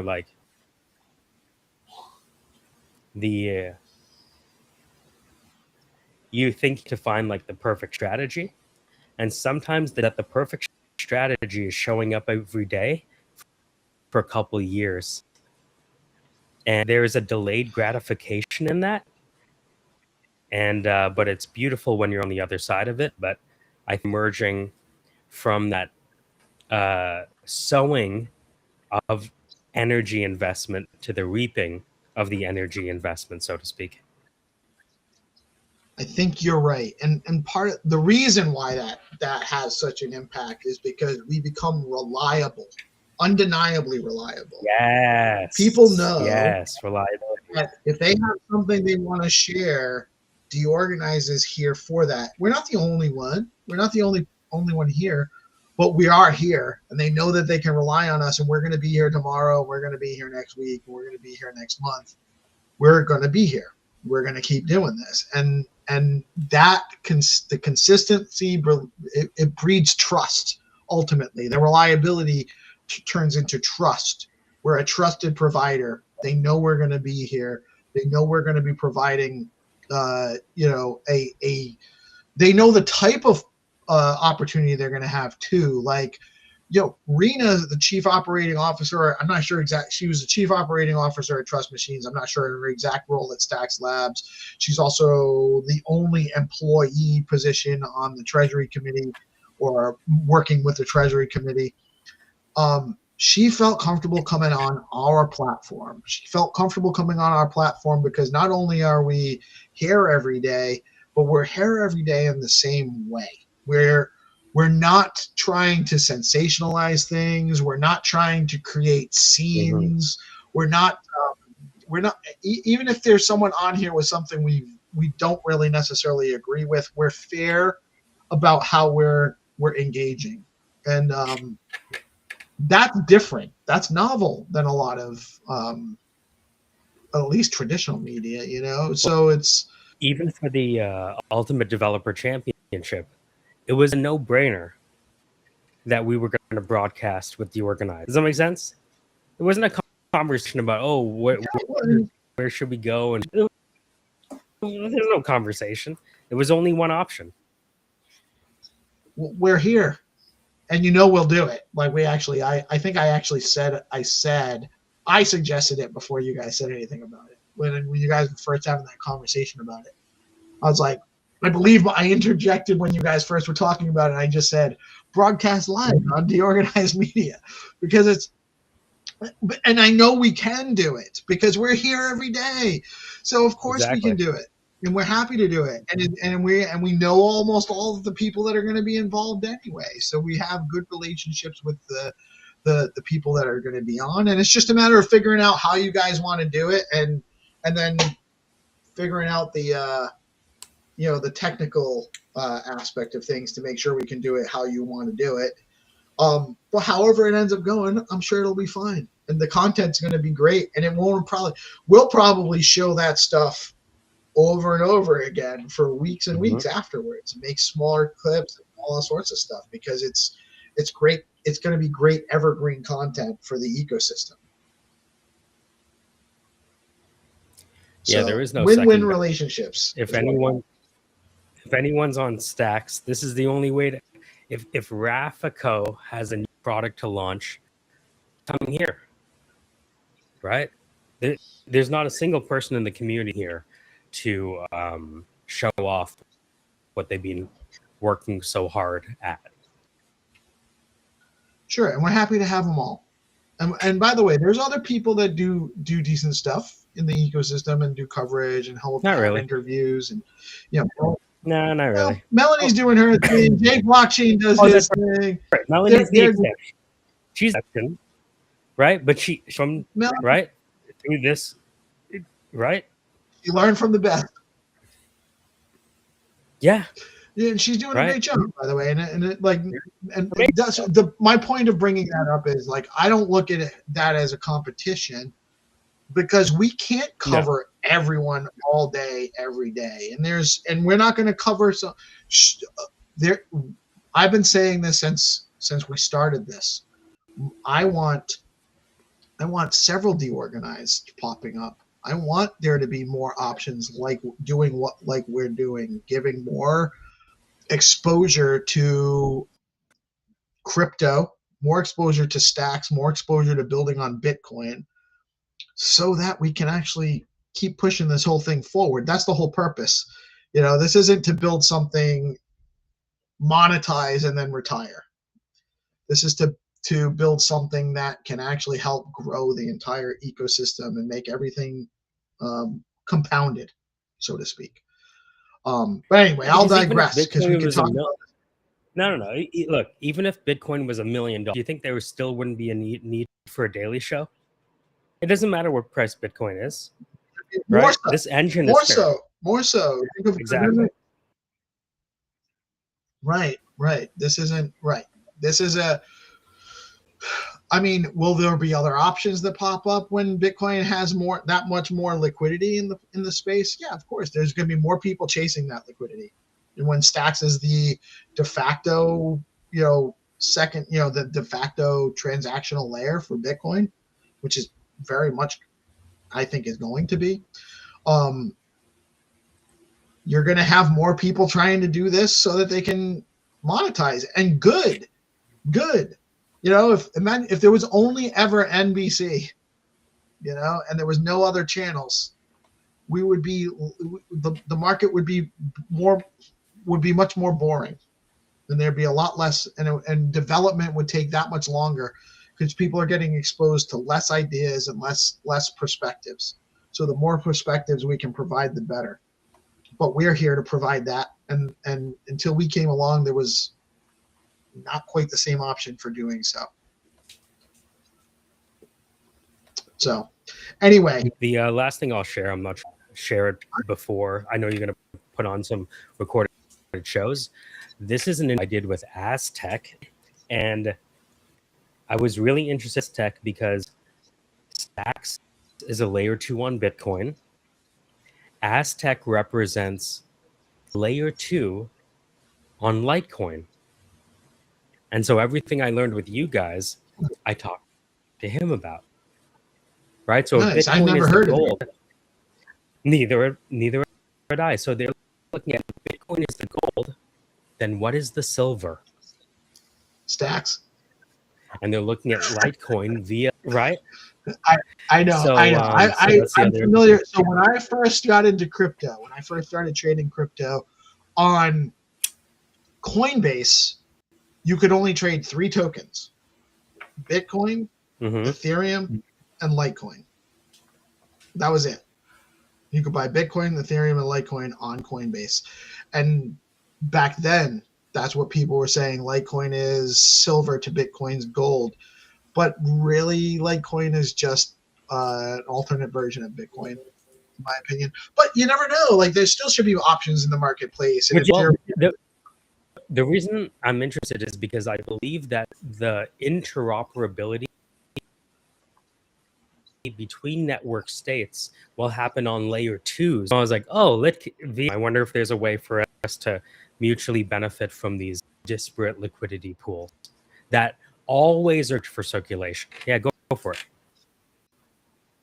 Yeah, you know what I'm going to do? Because this is 10 minutes.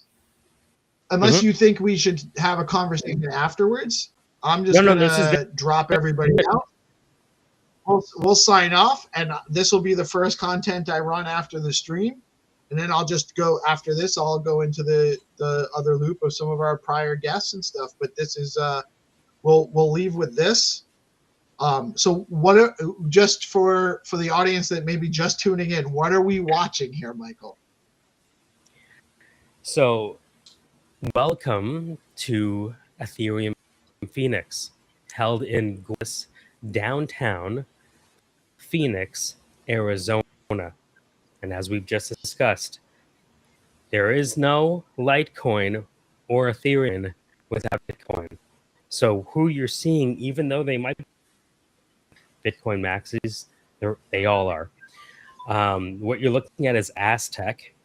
Aztec is with Lunar Digital Assets. And they are a venture studio with small projects like Polygon. And what Aztec is presenting today is a layer 2 for Litecoin. So I was interested because obviously know a bit about layer 2s because of what I've learned here with the guys on DeOrganized. I wonder if the network state interoperability consists of layer 2 bridges coordinating between Bitcoin, Ethereum, Litecoin, and you name it, network. And so that's what was And in it'll my all be mind done over. as I'm talking about It'll all be done over X402 with agents and abstracted away. You won't know what chain you're working on because you won't have to know, and you shouldn't have to know. And if you do have to know, we're not there yet. And that's the truth. But we absolutely need these. You know, there's a layer 2 application on Litecoin will be able to talk to a layer 2 application on Ethereum, on Bitcoin with stacks, and the consumer won't know. And that's so we are in a very interesting time indeed. Before I sign off real quick, I just want to give everyone a chance to round up. Mike, always a pleasure, man. You're welcome to join us anytime. Make it more regular. Maybe we'll carve out a specific day or days or whatever your schedule allows, and so we know what to expect. Yeah. And then GP, I love you, brother. I hope all is well. What anything else going on today we didn't talk about?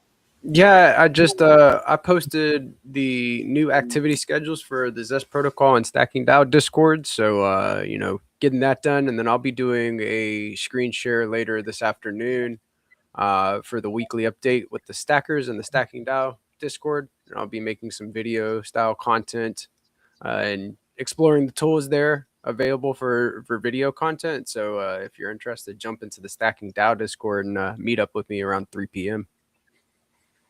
3 p.m. in the Stacking DAO Discord, you said today. Yes. Guys, get into it. Mike, always a pleasure.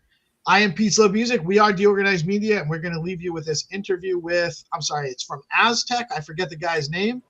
Regarding Aztec regarding LitVM, a layer 2 solution on Litecoin that Michael sought out back in Phoenix, and we're excited to get that on. We'll have lots more content throughout the day, but this is the first time you guys are seeing this, so stay tuned. It's 10 minutes. Watch it vigorously and make notes. Thank you for tuning in today. I am Peace Love Music. We are DeOrganized Media, coming at you live on Bitcoin Live, decentralized broadcasting every Monday through Friday. Y'all have a blessed rest of your day. Peace out.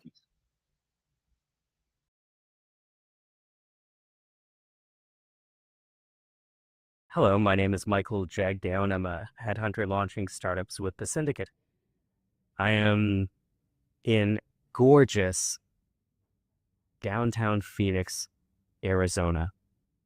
And if you haven't been here, you need to get here, because I believe after the people I met here today, including Aztec, that Phoenix, you know, they call themselves Phoenicians. This might be the new Phoenicia. You know what I'm saying? The new Phoenicia, because you have everything from the 5 Cs to NVIDIA and TSMC seriously looking at Arizona to create maybe the most powerful state in the Western Hemisphere. Let's do it. That's what what do you say? Well, there is a lot of money moving into Arizona. You have the chips coming in. We have some really great regulators, so policy is opening up. And there's a lot more of us blockchain cypherpunks, misfits, as someone said at this at BitAngels today in Arizona. So I think it's time to rally everyone up and create the Avengers super team. So you saying that? Do you see the misfits coming to Phoenix and Arizona properly? I could see more us attracting people, creating sandboxes and things so that they want to build here. But I think we have a lot of misfits already. What brought you to this event? So Eric, he's a city leader at BitAngels, and I'm supporting him. And Richard at BitAngels, Michael Chert in our full stack blockchain venture studio, which is Lunar Digital Assets, is involved with the global development of BitAngels. And I kind of got thrown into it. They said, hey, you have a lot of experience. And I was instrumental in launching and incubating projects like Polygon and QuickSwap. And now I'm a founder of a project called HODLMM. We're the first Litecoin layer 2, fully endorsed by Litecoin Foundation and Charlie Lee. So they said, hey, you got some experience and you've done a lot of things. And so here I am. I'm here to support. When I think about the advent of layer 2, so what I see is the emergence of finance 3.0, where we move from having these silos of maxis to finally true interoperability. Is that what you see?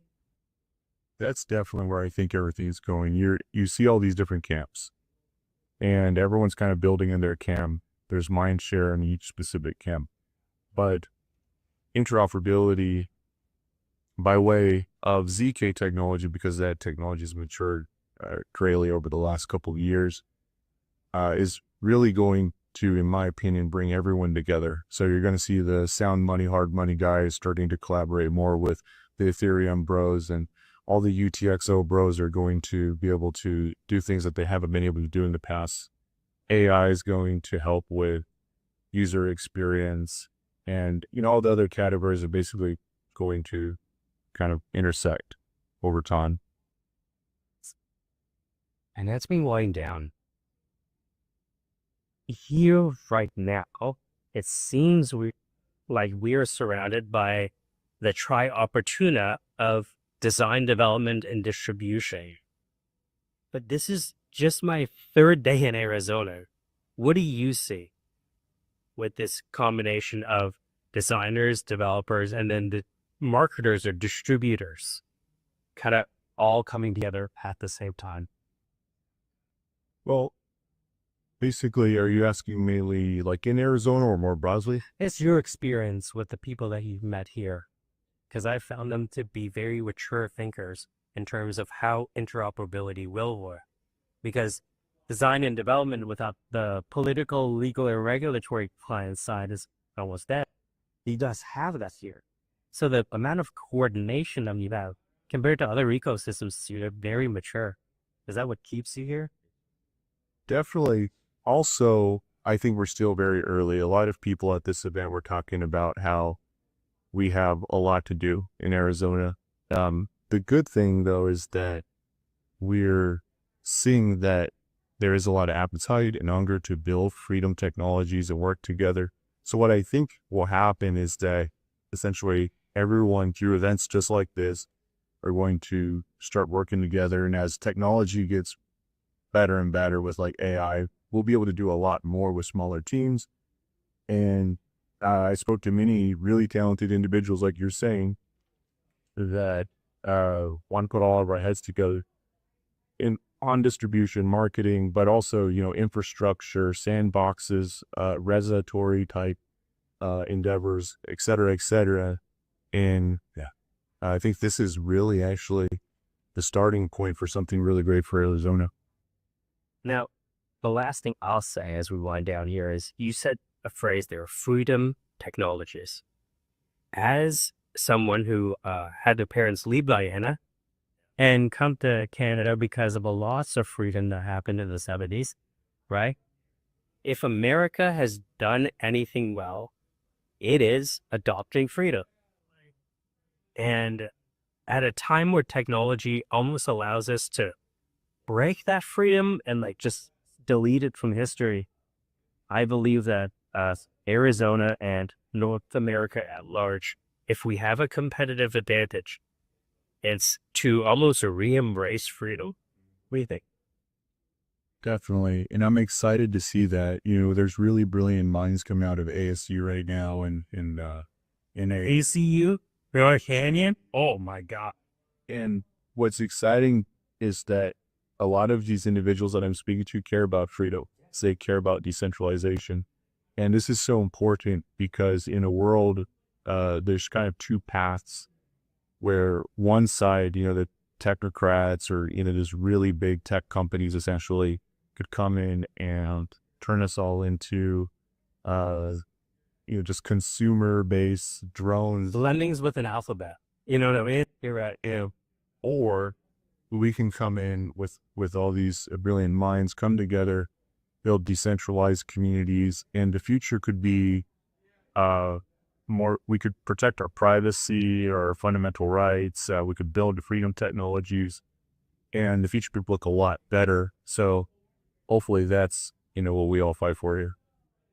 And finally, for the Litecoin enthusiasts that have been waiting for an L2, we have stacks for Bitcoin and there's L2s for everywhere else. Now that we have an L2 for Litecoins, for all the Litecoin developers and enthusiasts, can you tell them how to get called? Sure.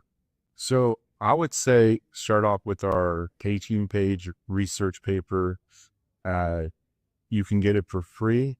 You don't have to download it. You just go to our website. It's litbm.com, and you look at the top right-hand corner of the page, learn more. You see the silver standard.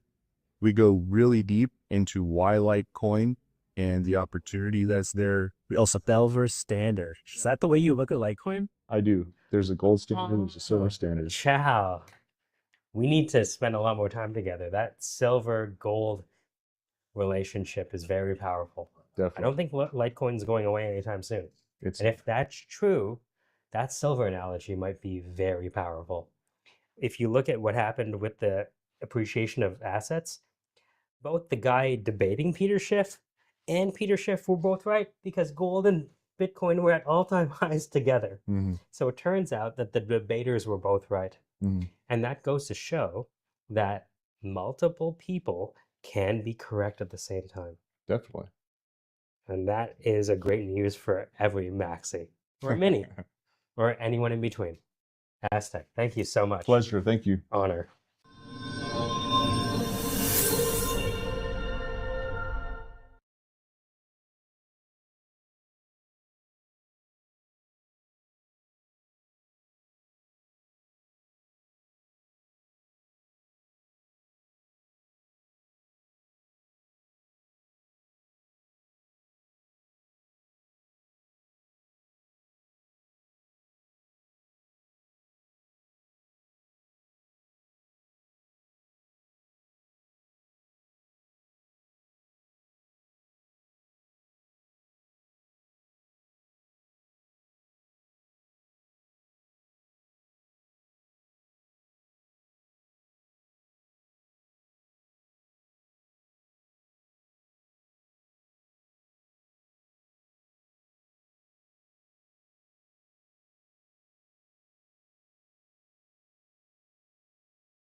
All right, let me bring on our guest. We got Dano Ferrin in the house. Dano, what's Good morning. on? Good morning. Not much. Yeah. Good morning. I'll give you a brief introduction, and then I'm going to let you tell us all about whatever you want to talk about. I don't know a whole lot other than I met Dano down in Buenos Aires a couple weeks back. He was giving a talk about quantum resistance, which is a serious issue that I think not enough people are taking seriously enough.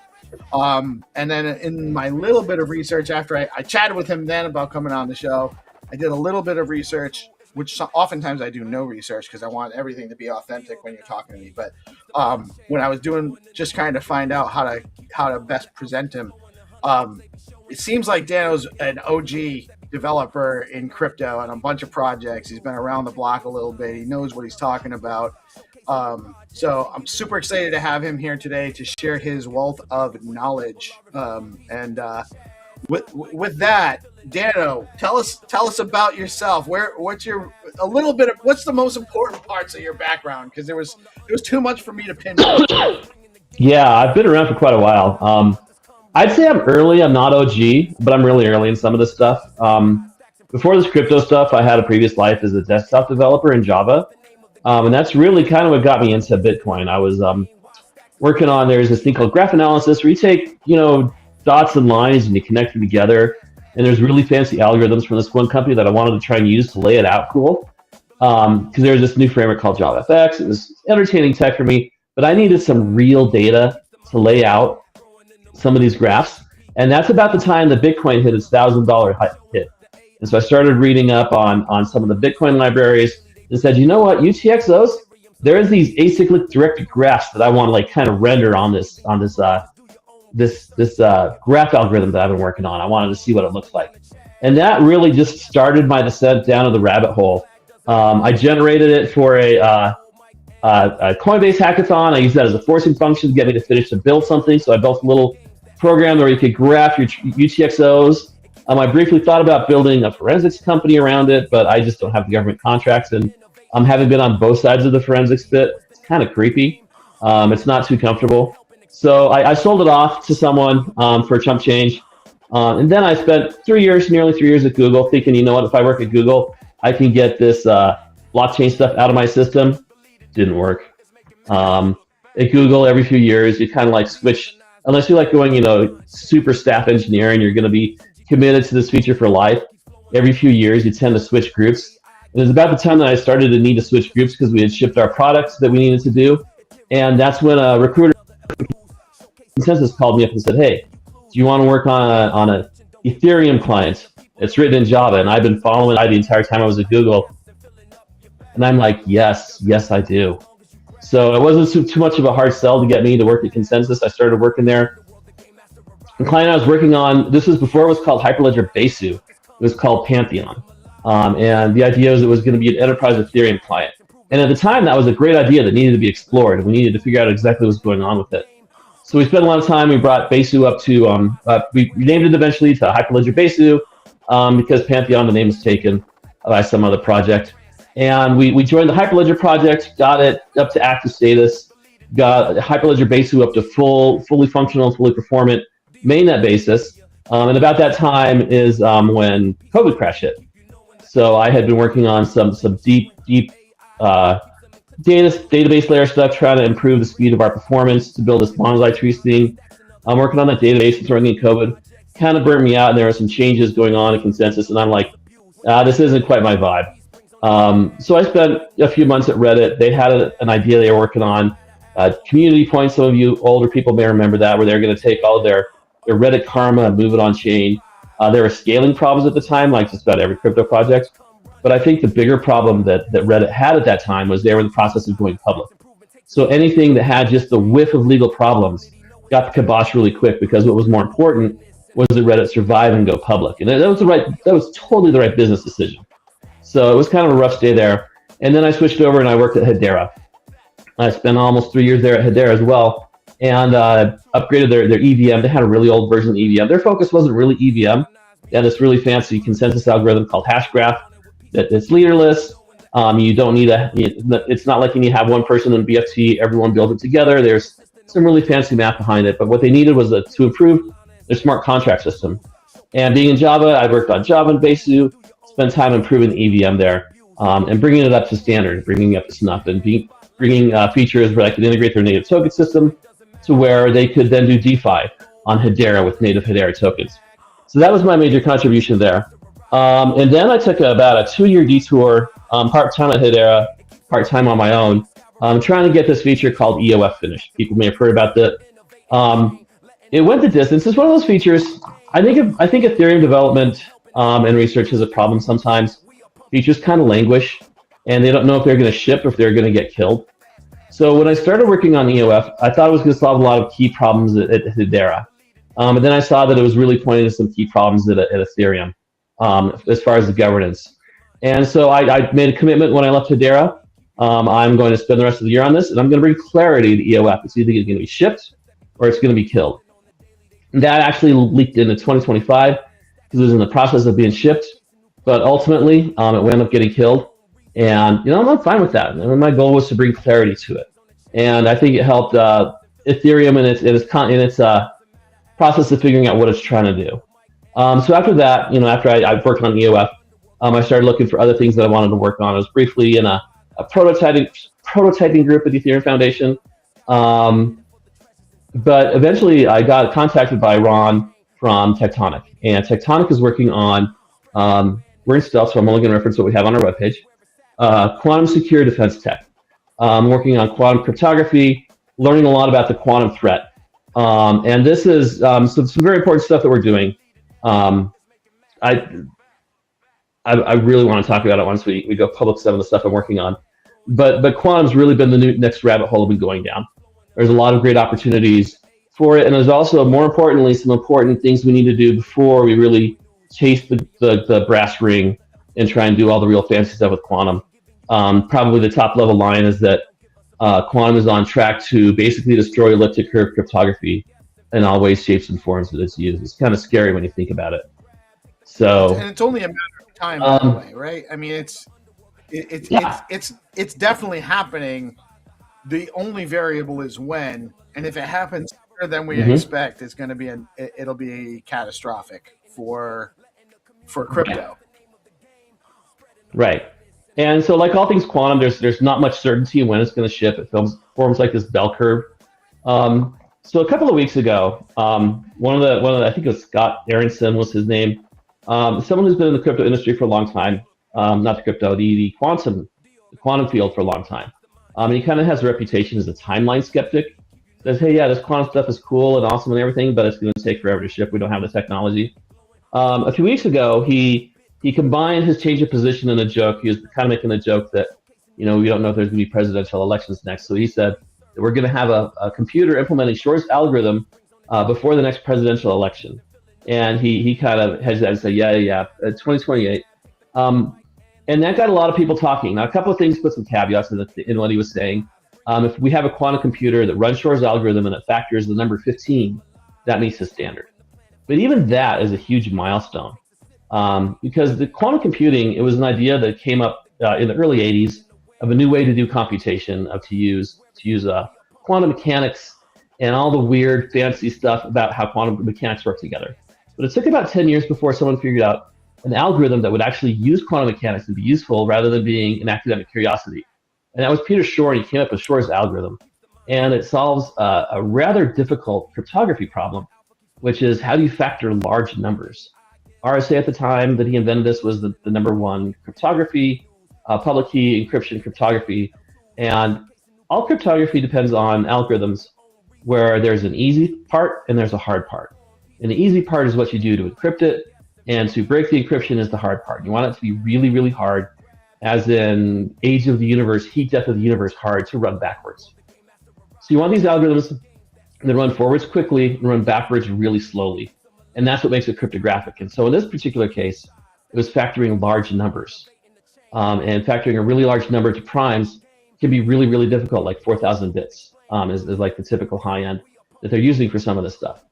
So Shor's algorithm can actually solve that if you have enough of these mystical things called qubits lined up together. It can solve it in an instant. Everything will just go in harmonic. It'll figure out and reinforce the correct answers, cancel out the wrong answers, and you'll get that answer. The problem is this technology didn't exist in the 90s, still doesn't quite exist today. So that's been on the radar for a lot of people. So when elliptic curve cryptography started forming and they realized that the cryptographic hard part that they were depending upon there, the discrete log problem, the thing that you run backwards is difficult, it also depended upon, it could also be cracked by Shor's algorithm. So when this came in, a lot of the cryptographers were always kind of, keeping it at a distance. And some people were making fun of them. It's like, oh no, quantum computers will never happen. And some of them are like, yeah, they will. It's a matter of time. So that brings us to one of the early quantum scientists, Dr. Michel Mosca, came up with an inequality: x plus y is greater than z. X is how long it takes to in the concept of post-quantum cryptography, and in the concept of remediations against the quantum threat. He came up with the equation x plus y is greater than z. X would be how long it takes to deploy your countermeasures for the quantum threat. How long it takes to get your post-quantum cryptography in position in all the systems you need it. Y, in the way he framed it, is how long do you need to keep your secrets. And then Z is when will a cryptographically relevant quantum computer show up. So this is a rather forward-thinking thought to be had back in the 90s, early 2000s, about when we need to worry about quantum computers. And the math kind of scared people in the mid-teens. So the amount of time the time it's going to take to deploy new cryptography, about 10 years. And if you need to keep something secret for 30 years, which for some Defense Department standards is exactly the right amount of time to keep things secret, if not forever, and you realize that you're going to have a quantum computer by 2050, we're going to backwards, and by 2010, we were already in trouble.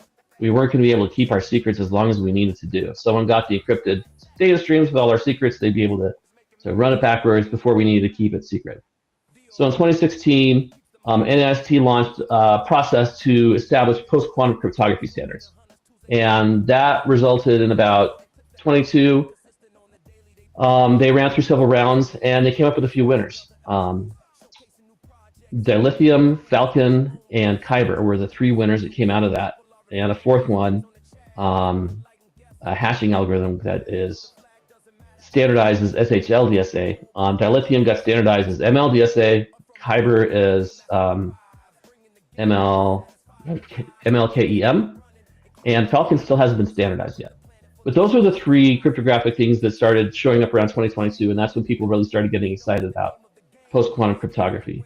Algorand's already got it built into their state proofing, and if you know the right stuff to run, you can actually do your transactions with Falcon on Algorand, which is kind of interesting. They're the first blockchain to actually ship a user-facing account that can be verified with a post-quantum signature. So that's kind of where we are today. And when I look at quantum, I look at Mosca's algorithm a bit differently. I look at instead of the time to implement and the time you need to keep secrets, because in top secret stuff, it's harvest now, decrypt later. You take your data streams that are given you to the public, you just store them until you have the quantum computer to decrypt them and read them. It's a bit different in crypto because you need to keep your keys, your authority to act. So as long as you need to hold your coins and act on them, I call that the diffusion. So it's time to implement plus diffusion. If that's greater than when quantum computers are going to show up, you're going to lose your money. So that's the approach that I'm taking when I look at crypto in this area. There's a lot of different uses for post-quantum technology. That's the area I'm most familiar with, and that's my particular area of practice within Tectonic as cryptocurrencies. It's not the only thing that we do there, but as far as cryptocurrencies, the issue there has to do with how long is it going to take for these post-quantum signatures to diffuse across the ecosystem. And that was part of my talk at Bitcoin Builders in Buenos Aires, where I brought up that this is where the real threat to Bitcoin comes from. So we have these computers that might show up as early as 2028. I'm more of in the camp that they're going to show up and possibly be useful in 2033 or later. They're going to be room size. It's going to take a month to decrypt your key. They're going to be more interested in trying to figure out where submarines are before they start trying to crack people's cryptocurrency coins, but you never know. Performance always gets better. A lot of people are kind of surprised at how quickly that people like Google and IBM have addressed issues related to the error corrections. They've attacked that problem much quicker than they thought they were going to get to, which is what's spooking a lot of people for when these computers are going to show up. using techniques that I don't really understand involving things called qubits, logical qubits, decoherence. But the short answer is they can run these quantum calculations instead of in an instant. They can run it in a month to get the answers to crack these things. So the impact there comes in when you have your keys, your quantum keys, your keys that are subject to quantum attack. How does that affect cryptocurrency ecosystem?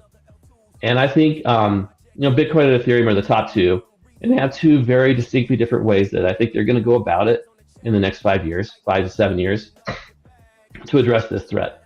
Bitcoin is famous for not changing things unless they absolutely have. In that case, to persuade people that they absolutely have to change this is going to take a lot longer. But then you also got, go ahead.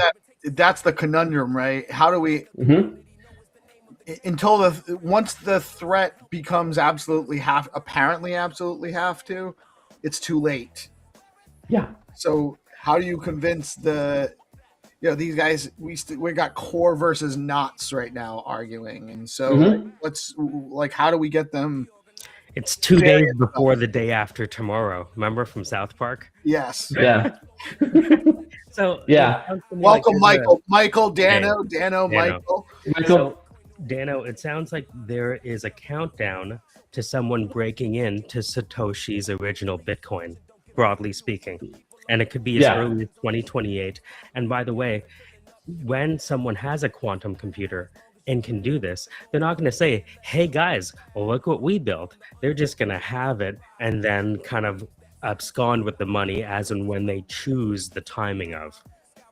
So the good guys will brag about it in a scientific paper. That's not who we're worried about. Right. Yeah, it's the people who don't publish that we're really worried about. What I want to ask is, there's a difference between what's happening in quantum and reality and what's happening in journalism and white papers and papers used for funding. From what I understand, the major players here are players like IBM, Google, and Fujitsu, for people who actually want to take advantage of their algorithms. Is that broadly true? Or are there other players I don't know about? So there's an entire quantum industry that I'm learning about.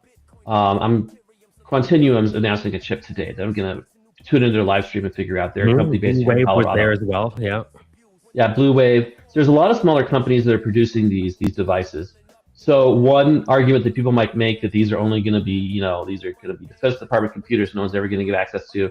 That's not the case. There's companies building billions of dollars to make these available to stock traders and people who want to forecast weather. So the retail distribution of these quantum computers is presumed.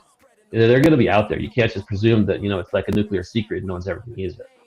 So that's one part of it. I shared a link in the chat to one such ecosystem out of Switzerland called QAI-Ventures. And so there are entire ecosystems with capital looking to be the ecosystem in this space, because this is the level of investment at sovereign wealth, is it not? To actually do this? Right now, probably.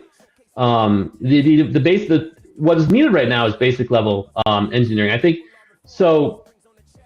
When Scott Aronson's epiphany, one of the things that he said was that there doesn't need to be more breakthroughs. It's just engineering work to grind this down and make sure we can get performance fast enough. Sorry, does that mean that this needs to be open source in order to really happen fast? What do you think about that argument? So that's wow. That's an angle I really hadn't thought of before, because some of these computers, without a doubt, are going to have patents. There's going to be huge patents on some of these, and that's going to slow things down for open sourcing. Right, but if you look at how Linux worked, Linux became the most secure kernel on the planet precisely because of how they developed it. If you look at what Jim Keller's doing with TensorTorrent and betting on RISC-V, they're betting on open standards beating the closed patent standards. That's why I say you believe that for this to really move forward, it needs to be engineered in an open source way to take advantage of the speed and resilience that Linux and Ubuntu have and everyone else. So there's a couple of parts of the industry that are going to impact this. I don't know much about the actual physical quantum computers. I'm more tuned into my particular line of work into post-quantum cryptography. And those, I think, are done without open requirement. NIST, if you're going to get your algorithm approved by the NIST to be used across defense systems everywhere, you have to sign an agreement that you're going to have a royalty-free license to distribute and share it. Right. And because of this, royalty-free, no cost, no charge, everyone can just build it and write it. People can come in and implement these algorithms, and they can get really solid algorithms. And that's honestly, the few times I've been involved. Sorry, can you explain to the audience the significance of NIST? NIST, I think, is a big player here. Sorry. Right. The National Institute of Standards and Technology is an American department, and their responsibility is to set standards for things like weights, measures, time. To have the atomic clock was developed up here in Boulder, Colorado, near where I live. Just things like that make society regulated and standard. So we know a mile is this long, a kilogram is this much, and so they standardize also things like cryptography, like SHA-3. This is the definition of SHA-3. This is how you use it. This is SHA-2. And they defined a whole lot of things. And some of the things they publish are FIPS, which is Federal Information Standards Practices. I don't know what FIPS stands for. But what it really means is if you're going to work with a government system, this is the published standard of what you need to do. And this is the standard of what it looks like. So these cryptography algorithms that they brought through, or they brought 3 through, they're in the process of trying to bring more through. These are standards, FIPS standards, and this is the way that you do it. This is a clear definition. And by making them required to be royalty-free, patent-free, unencumbered, it allows a whole ecosystem of these libraries to be written, and they become stronger. The few times I've been involved in trying to get encryption precompiles through on the Ethereum network, one of the concerns coming through testing is what's the quality of the particular library we're using.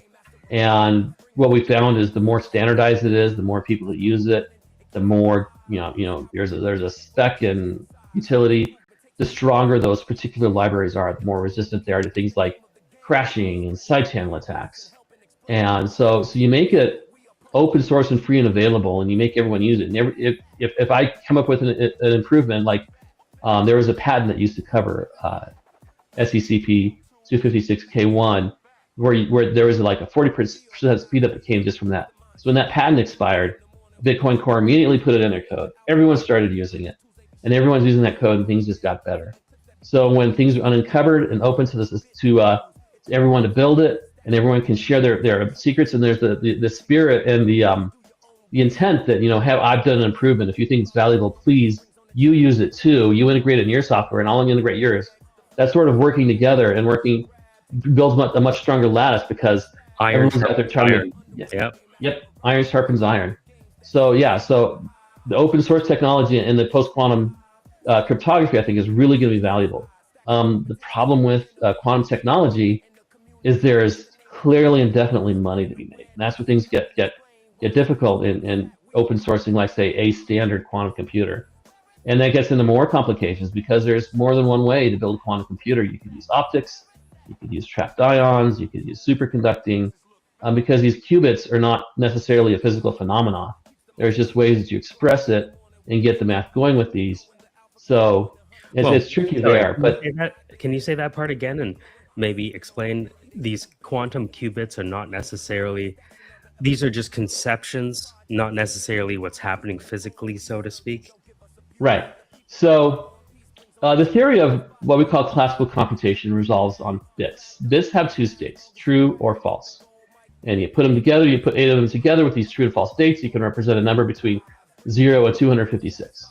And all our computers are based upon these classical bits that are either true or false. They're either on or off. You switch logic based on this. It's clear, it's defined, there is no ambiguity in it. Qubits have essentially 3 states.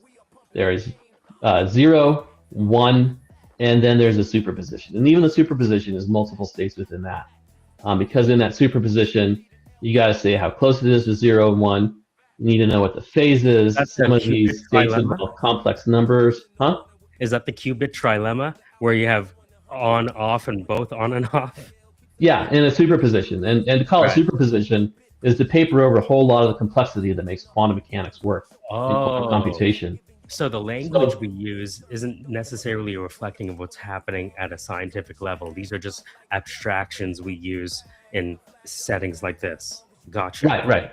Right. So the superposition covers a whole lot fancy stuff of how the entanglement works and how these qubits interact with each other.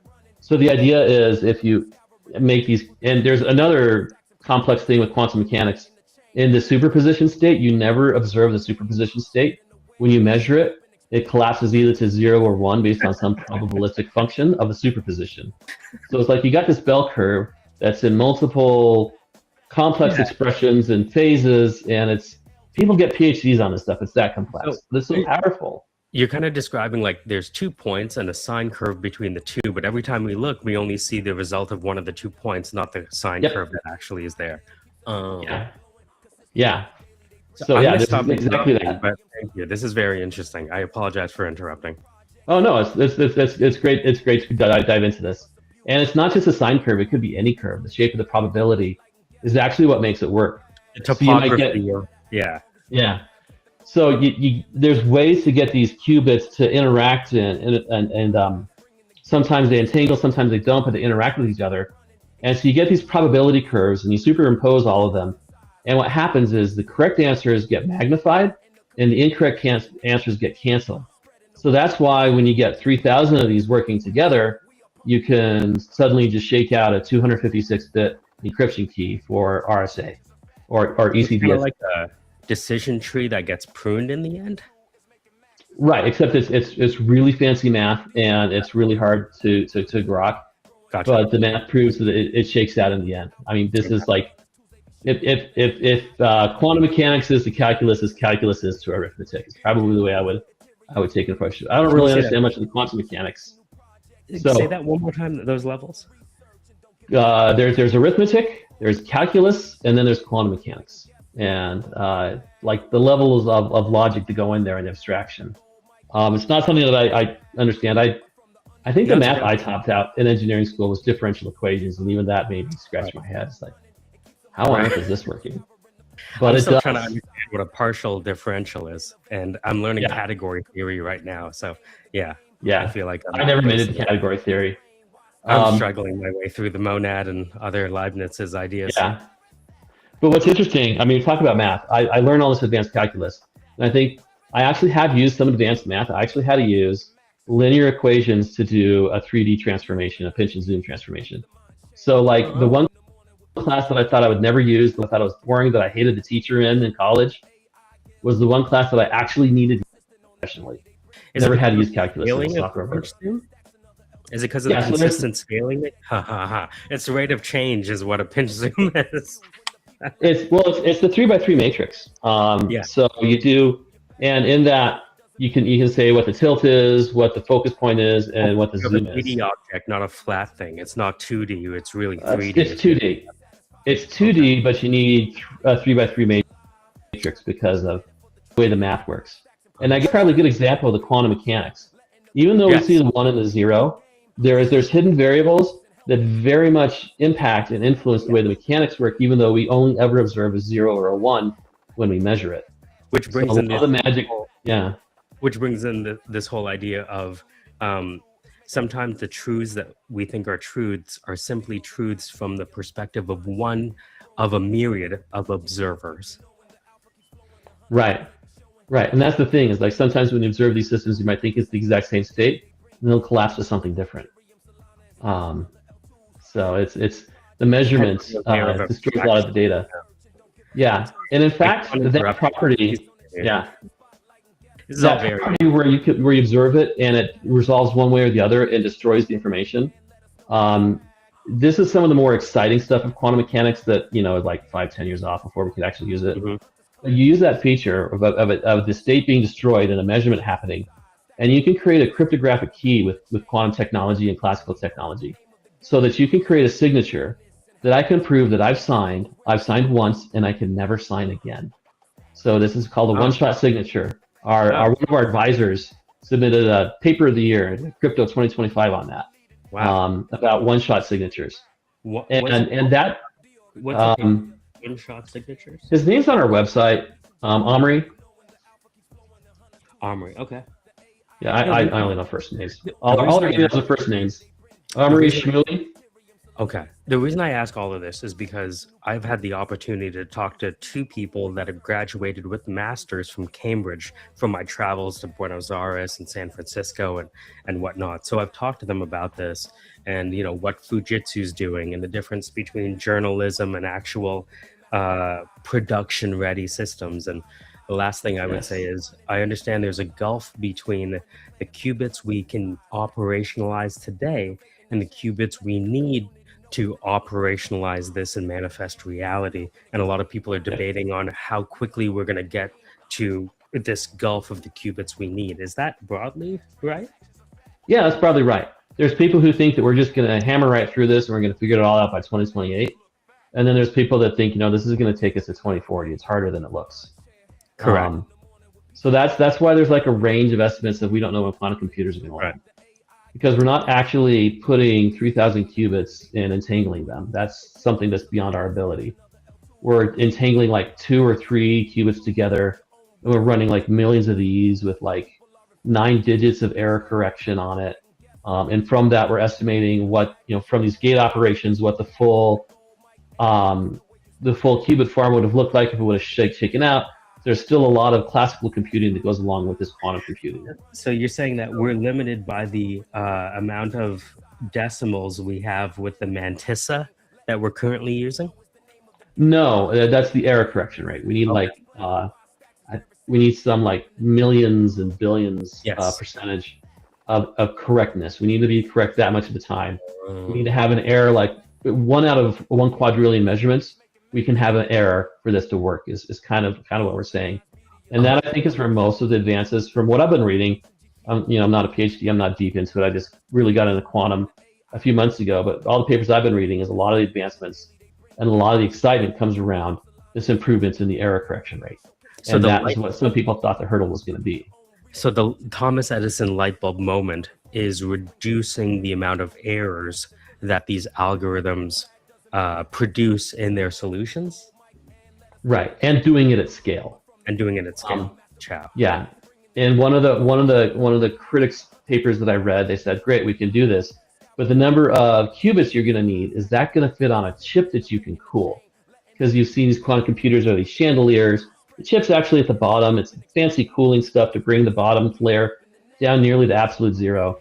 And the number of qubits that they think they're going to need to solve some of these in a reasonable time, can we get that many on that chip that we bring to zero? So these are, you know, there's no real breakthroughs, scientific breakthroughs needed. It's all engineering for how do we get that chip bigger? How do we get more qubits onto that chip? How do we get more chips cooler and get them to interact? These are, you know, that's I think where the real vibe shift has happened is people realize it's purely an engineering problem now, a really hard engineering problem, but an engineering problem. Nonetheless, this could be 2 to 3 years away where they realize this, though. Right, it could be 2 to 3 years. It could be as early as 2028. So the question I have is, do we really have the solutions available and the capacity to implement them between now and then to avoid the worst case scenario? It's the willpower, isn't it? Yeah, so we have the solution for Bitcoin. It's called BIP 360. They post a new thing, post a quant secure hash. I can't remember what Hunter B's called it, but you basically take these NIST algorithms and you make them eligible to do public key signing. I think MLDSA and SHLDSA are the standardized ones that would go in the spec, and that's what would go into Bitcoin. There's also some talk about some of the hash-based signatures that are looking at standardizing.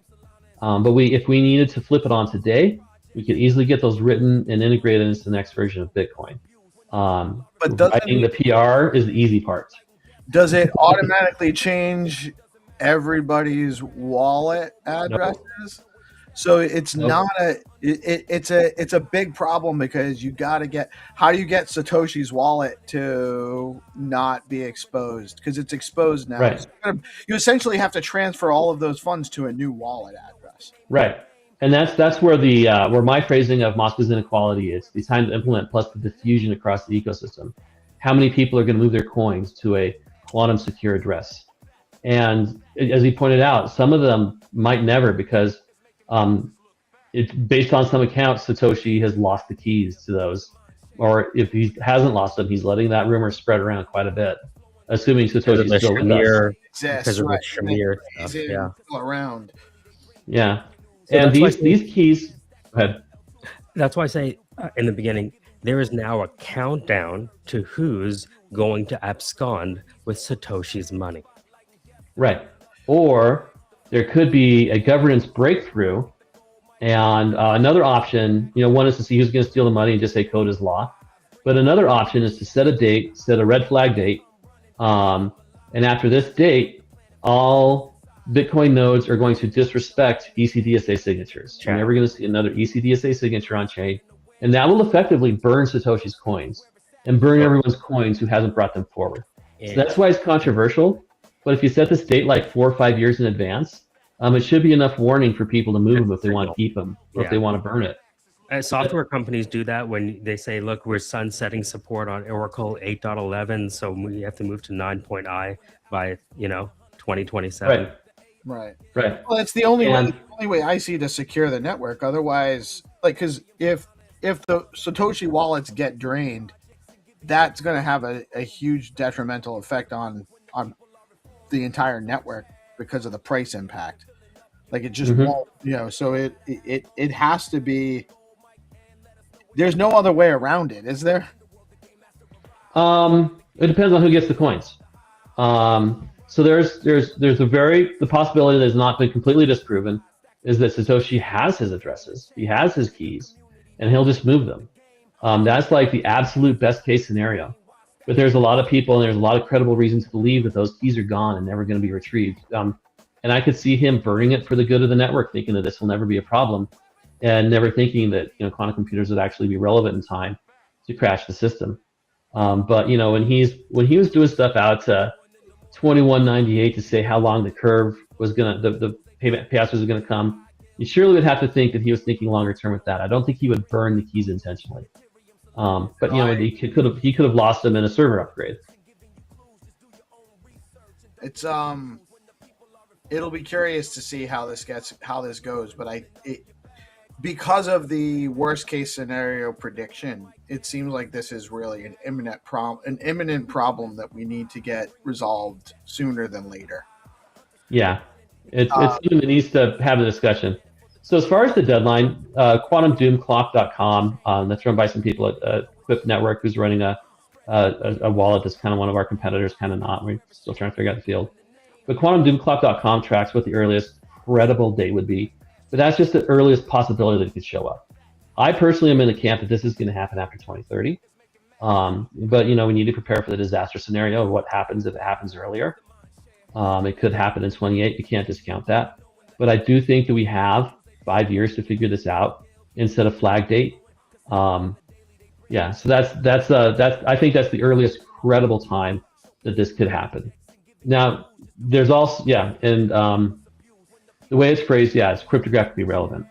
So we may have something that could factor the number 15, but the question is, can it factor Ethereum addresses 0? Well, that's behind hash. But could it factor some of these other addresses that were meant to be single-use keys? That's going to be the real question. And can they steal Satoshi's keys? And we need to get the value I see in pushing this is to get us to do the first part, which is to get what is possible before we spend our time on the diffusion step, the hybrid step, where both post-quantum and elliptic curve cryptography is still in use, and we can encourage people to do an orderly and deliberate move over to it. Now, one of the problems with these post-quantum keys is they're large. They're like, the smallest signature is Falcon at 666 bytes, and that comes with an 897 byte public key, so you got like 1,500 bytes that you got to store for a Falcon signature. For MLDSA, I think it's 3,700 bytes on that order. So the arguments and concerns that the Bitcoin crew were having relating to the size of the chain and the stuff that they're putting in these inscriptions and all that is just going to be magnified in this debate because these signatures are going to take up more space. Bitcoin needs more space for these post-quantum signatures, but at the same time, they're having all sorts of concerns about putting junk data on there. But we need more data. This probably isn't going to land in the main In the main chain, this is going to be on the witness that's going to land, but still the witness is getting large, and they want to limit the size of the witness.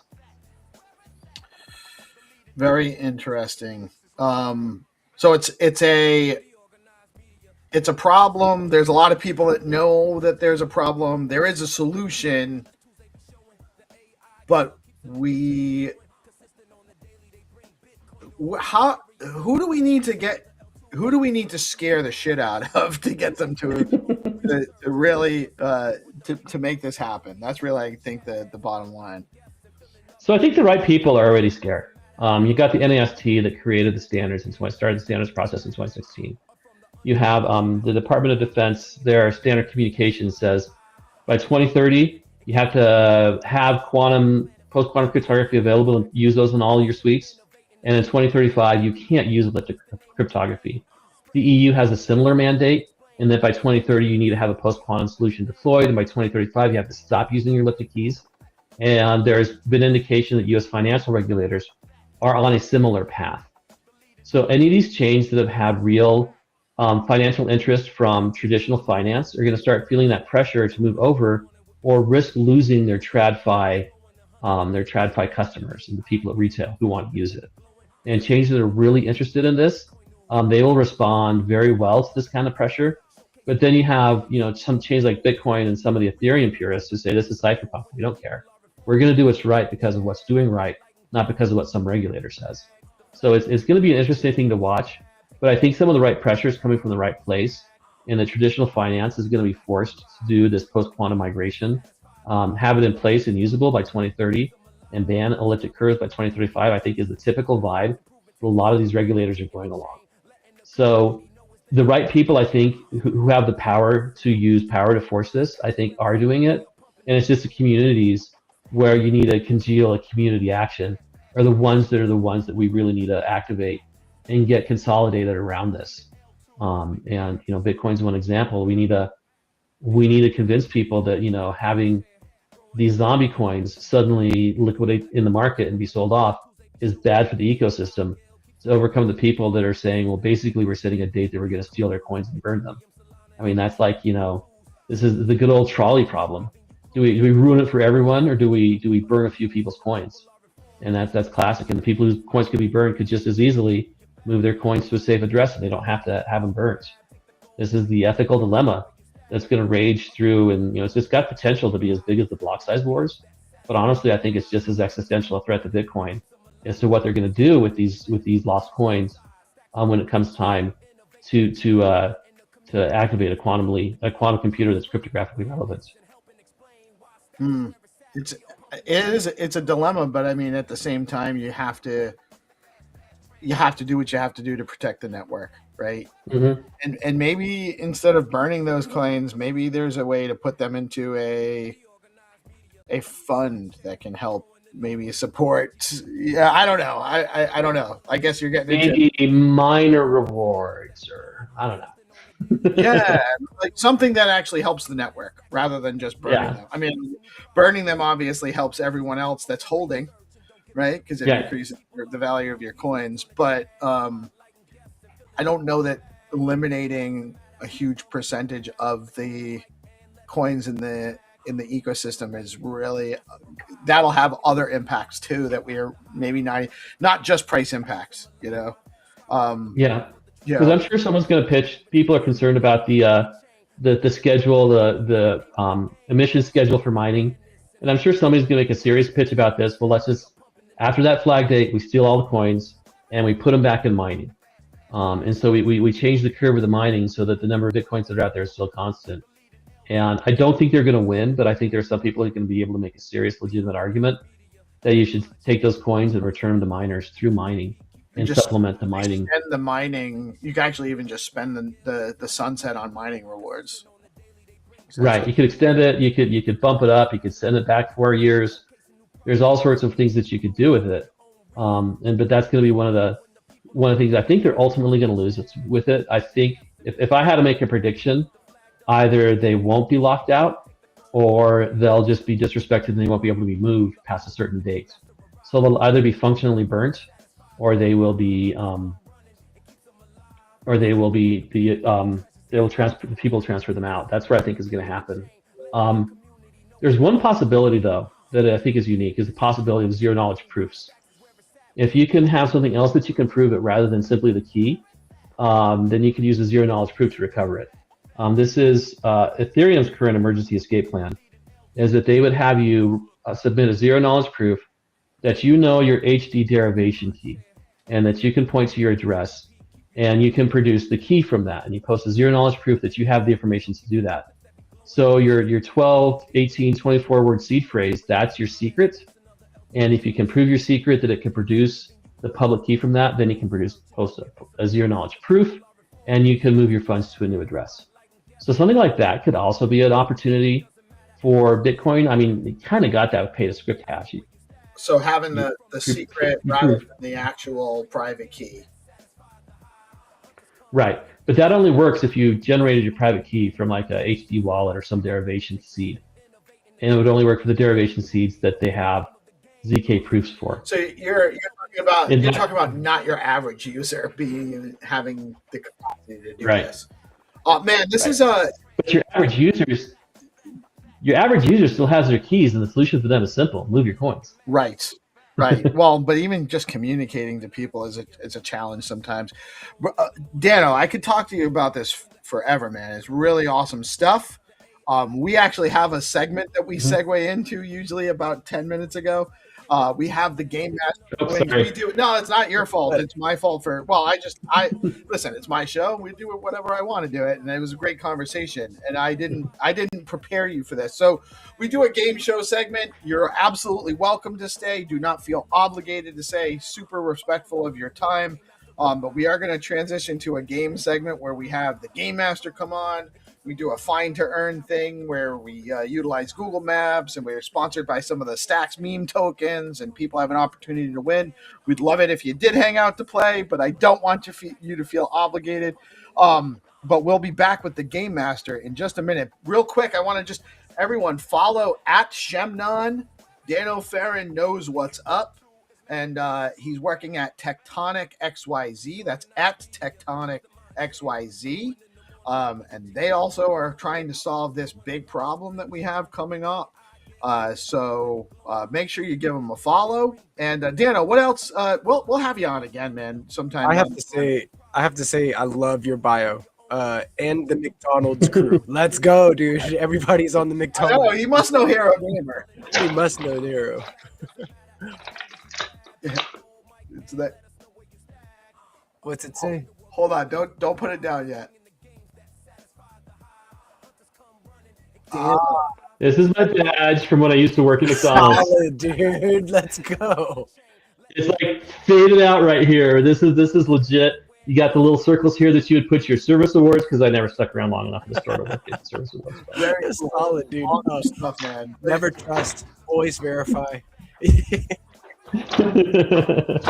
Hero says you guys are buddies. Also, I wanted to just earlier in the chat, I didn't want to interrupt, but Hero said if we check out Hunter Beast's X account, he is the one that authored BIP 360. So there might be some more information there for you guys to grab. And we will have Dano on again for sure. Dano, awesome stuff. We're going to transition, guys. Stay tuned. We're going to go get into Find2Earn rounds momentarily after a quick word from our sponsor. We'll be right back, and the Game Master will be with us soon.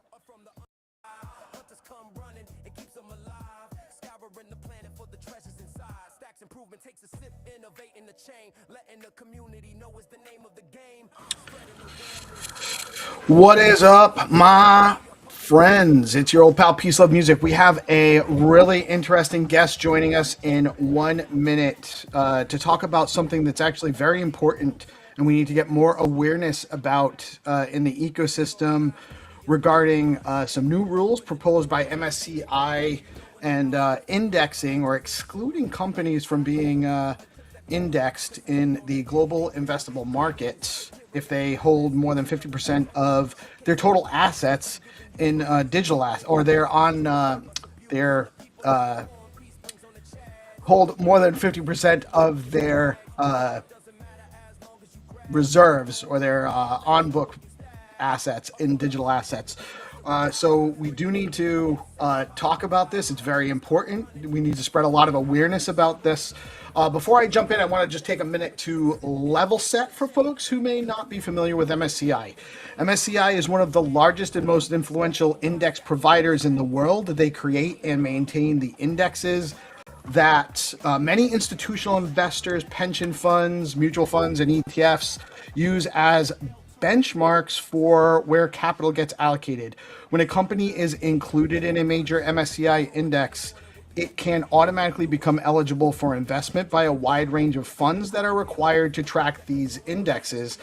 And when a company is excluded, it can lose access to that institutional capital, sometimes regardless of how strong the underlying business is. So MSCI isn't a regulator, but their classification decisions have real world consequences. They shape capital flows, influence corporate behavior, and quietly set rules that companies, investors end up having to play by. That's why this recent proposal around digital asset treasury companies has gotten attention, because it's not just about Bitcoin. It's about how companies are categorized and what that means for markets. We are being joined by George McHale from Bitcoin Magazine. He's an author, and he's also part of a project called Bitcoin for Corporations. And fortunately, we have entities like this to help promote awareness about this. And let me bring George on. Welcome, George. How are you today, sir? I am doing well. How are you? Very good. Very good. We have as much time as you want. Happy to. I really appreciate you joining us today to talk about this, because it's a very, very important distinction going on, and I think that it probably goes a little bit. It's not maybe the sexiest of news, so I think it goes past people a little bit. So why don't you give us a little bit of a breakdown of what your background, and then what the issue is. Sure, absolutely. Well, first of all, thanks so much for having me on. I'm excited, even though it is an unsexy issue, I'm excited to talk about it because it is definitely something that could potentially have a significant impact on our industry. So yeah, my background, I've been in Bitcoin since 2017. I've been a part of the BTC Inc. team for the last 4 years. And I've been running Bitcoin for Corporations for a little over a year now. It's an initiative that we started with Strategy.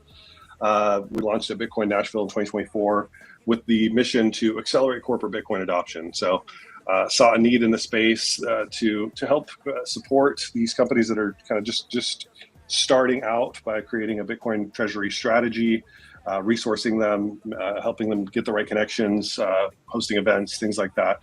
And so this proposal came on my radar. Actually, Dylan from MetaPlanet gave me a call and was like, "Hey, you got to see this. This is definitely something that I think BFC was built for." And sure enough, we jumped all over it because we have a coalition now of about 40 companies that are in some way, shape, or form adopting a Bitcoin strategy. And so we see part of our role in the space to bring attention to issues that impact our constituencies. So we started this campaign. We built the site that you're showing a screenshot from.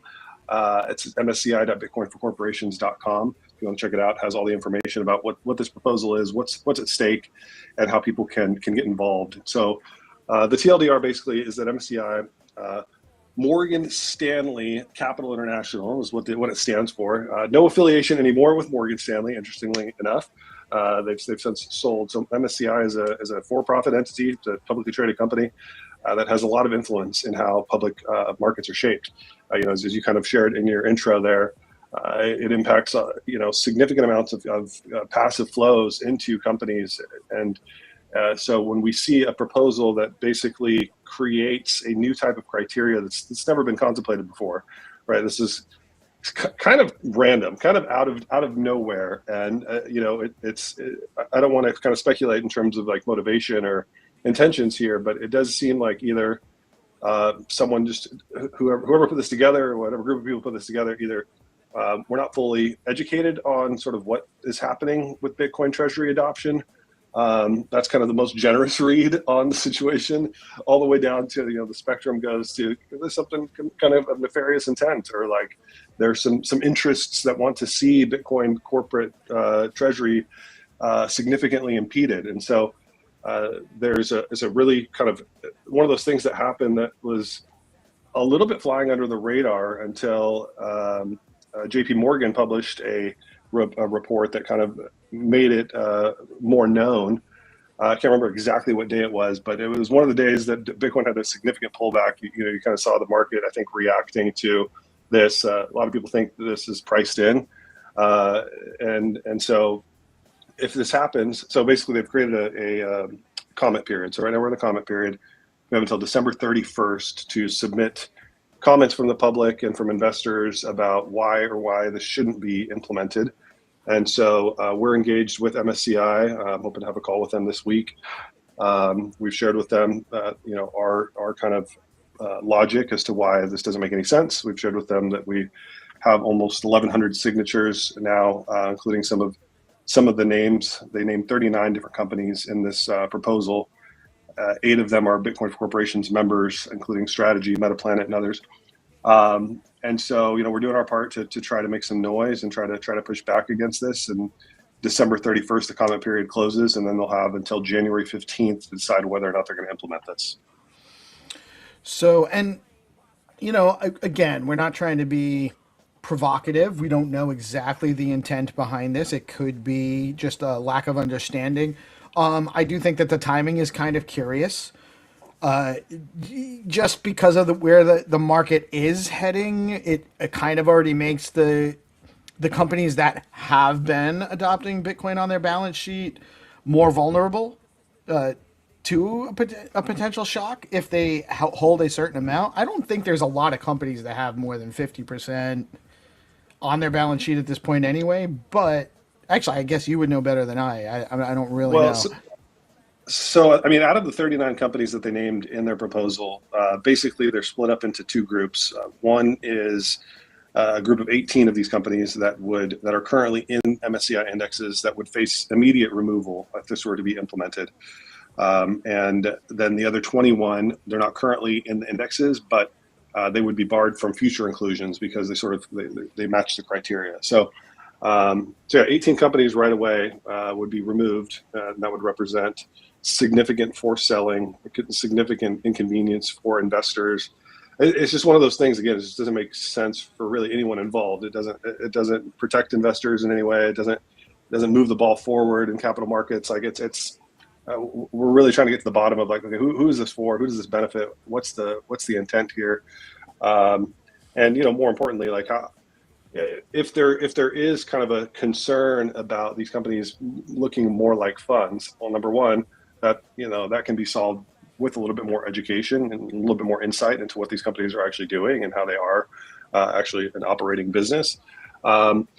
But number two, what makes Bitcoin any different than any other asset? It's just like going to a real estate company and saying you have 50% of your assets in real estate, then you're going to be removed from indexes and ignoring the underlying operating company that runs the actual business. It's like we don't do that.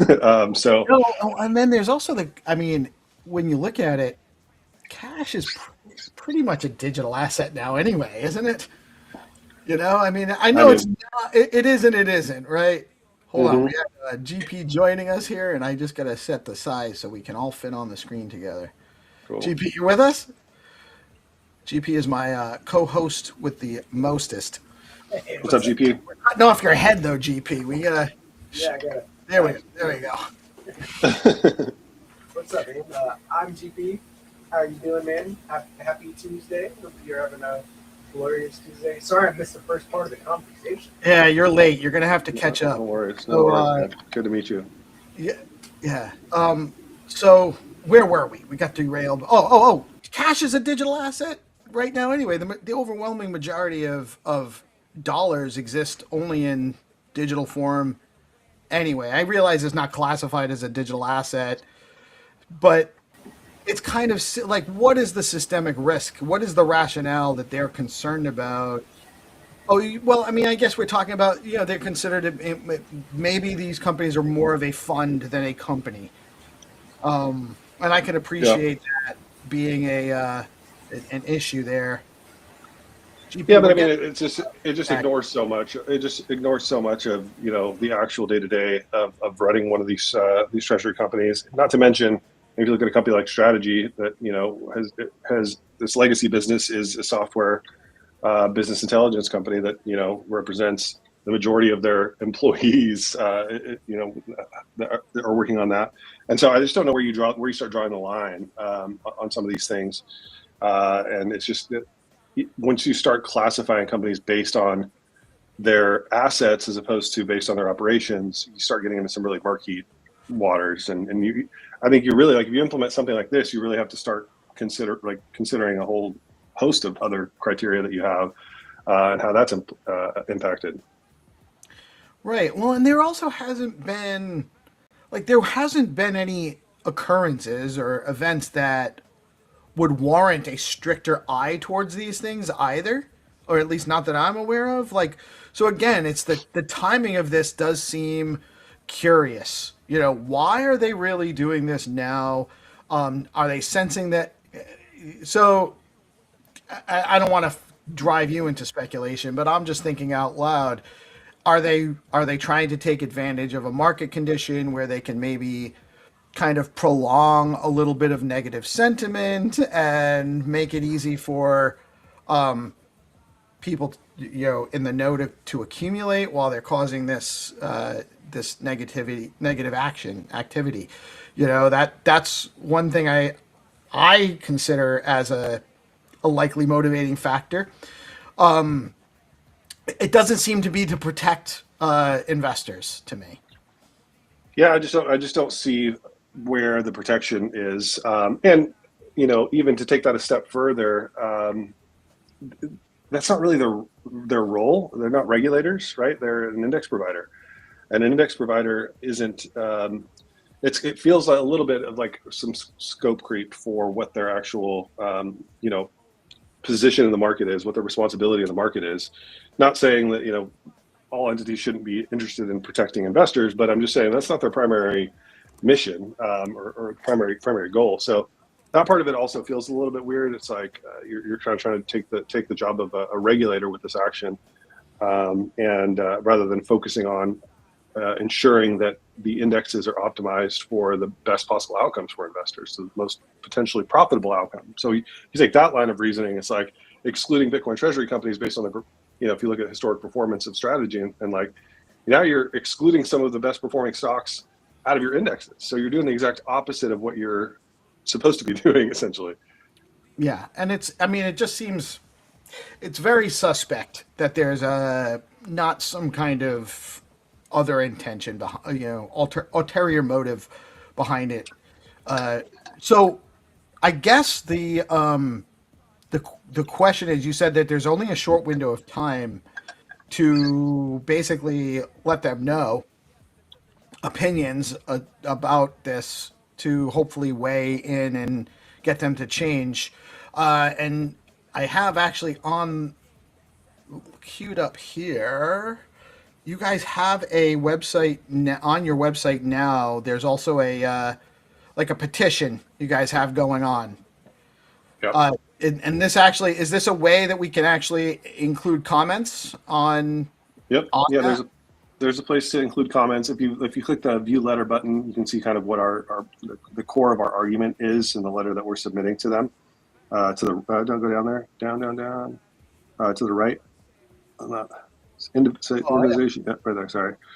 Yep. Okay. So this breaks down kind of the flaws that we see in the approach, and sort of we are trying to put a foot forward that doesn't assume any sort of any intent or any really anything. We're not trying to assume anything. We're really trying to get to the bottom of the why before we make any assumptions or draw any conclusions. We're saying, hey, this logically doesn't make any sense to us based on your own criteria that you've had historically. You're violating some of your own core principles with this, and we want to understand why. And we have 1,000 plus, almost 1,100 people who also want to understand why. A lot of them are investors, a lot of them are executives from some of the biggest companies in the space.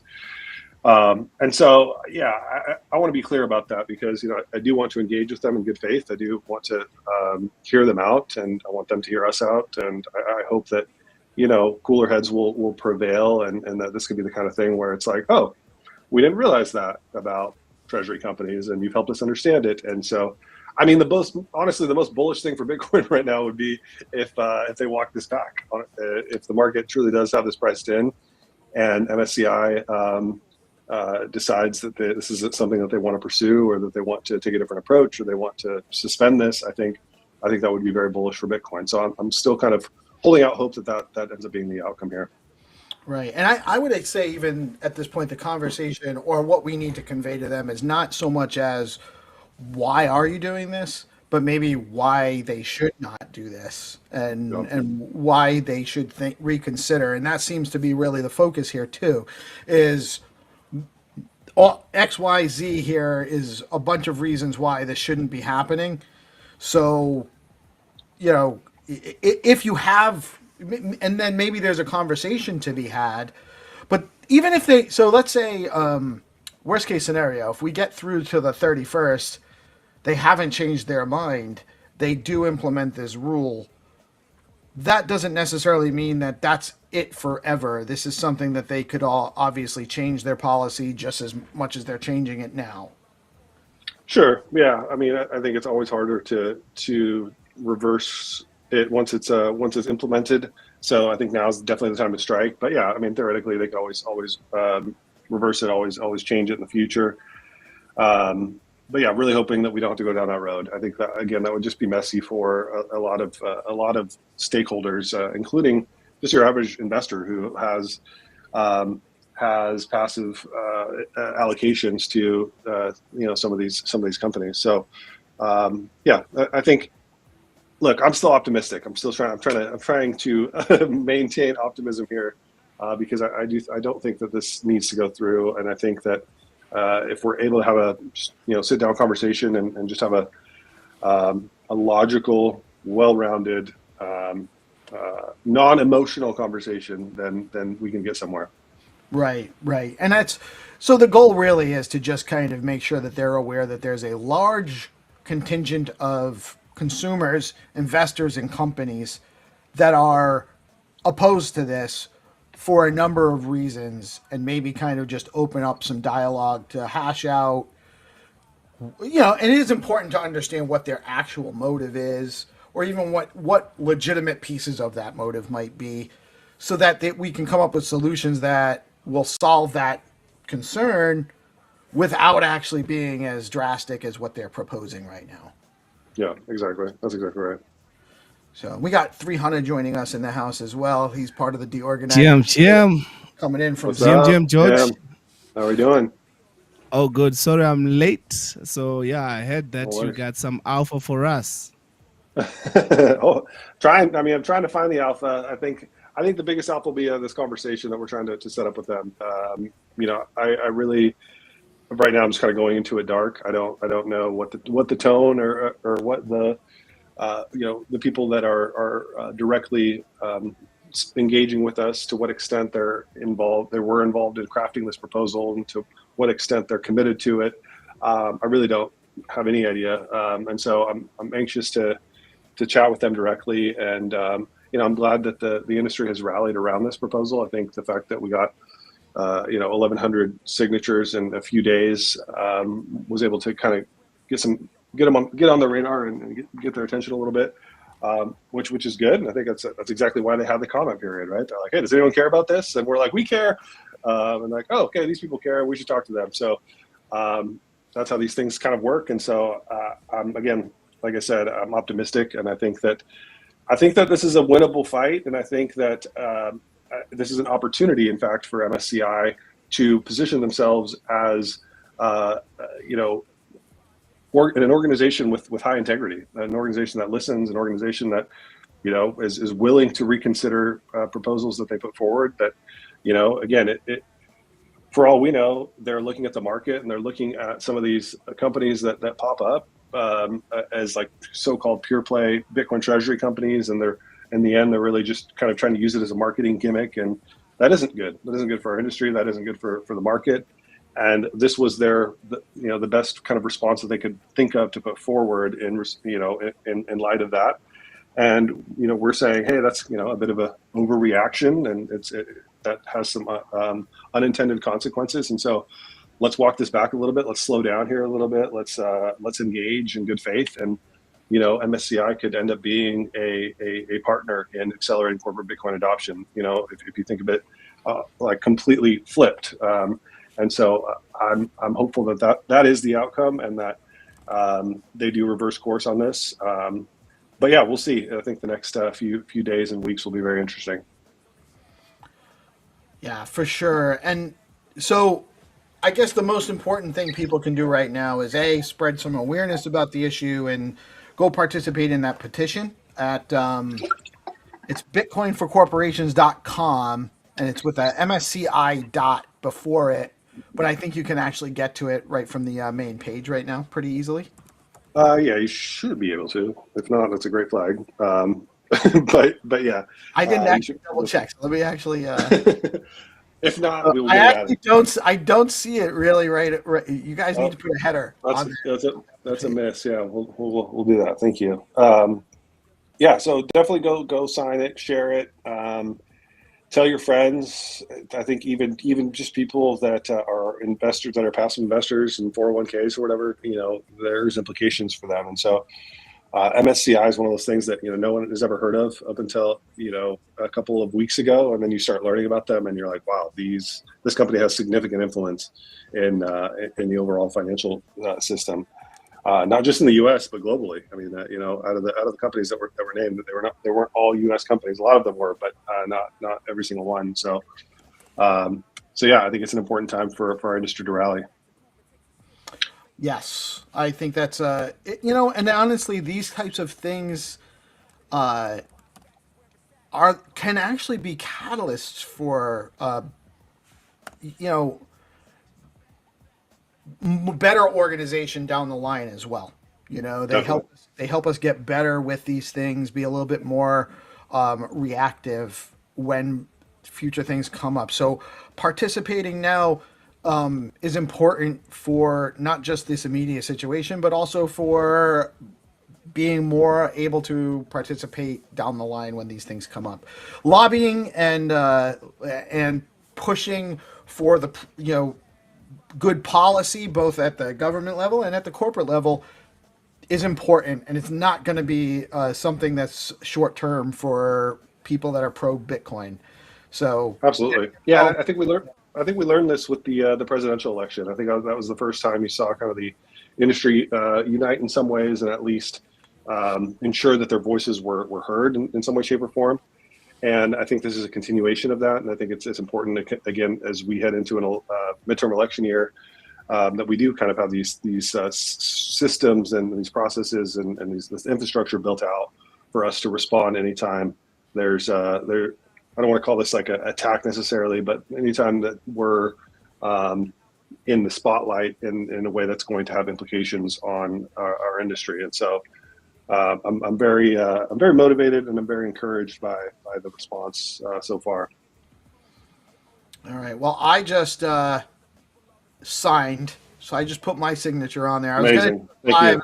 Like, maybe I really should. I have shared my email on the live stream a few times, but probably not the best practice. So I did it off screen, but I did just add my signature. Also, the link to that page, the direct link to that page, is in the comments replies under this live stream right now. So you guys have easy access to it. We'll probably distribute it out a few times. When's the petition end? Is it up through the 31st? Yep, it'll be up to the 31st, and then we have already made contact with MSCI, but we'll send them sort of the official letter with all the signatures on the 31st as well. And then we will wait until January 15th to hear what the outcome is. All right, so we'll keep pushing that link out over the next couple weeks to try to help support. What else? There's one funny thing too out of this is there's actually a Polymarket line that is. The question that it's posing is, will MicroStrategy be delisted from MSCI by March 31st? So a lot riding on this. People are betting on it. You guys can actually go. Yeah, actually, That's very interesting because what many people don't realize is that these prediction markets are actually a great way to source data in general, like market data. So going and putting a bet in the right direction could also actually could potentially be more impactful than the signatures.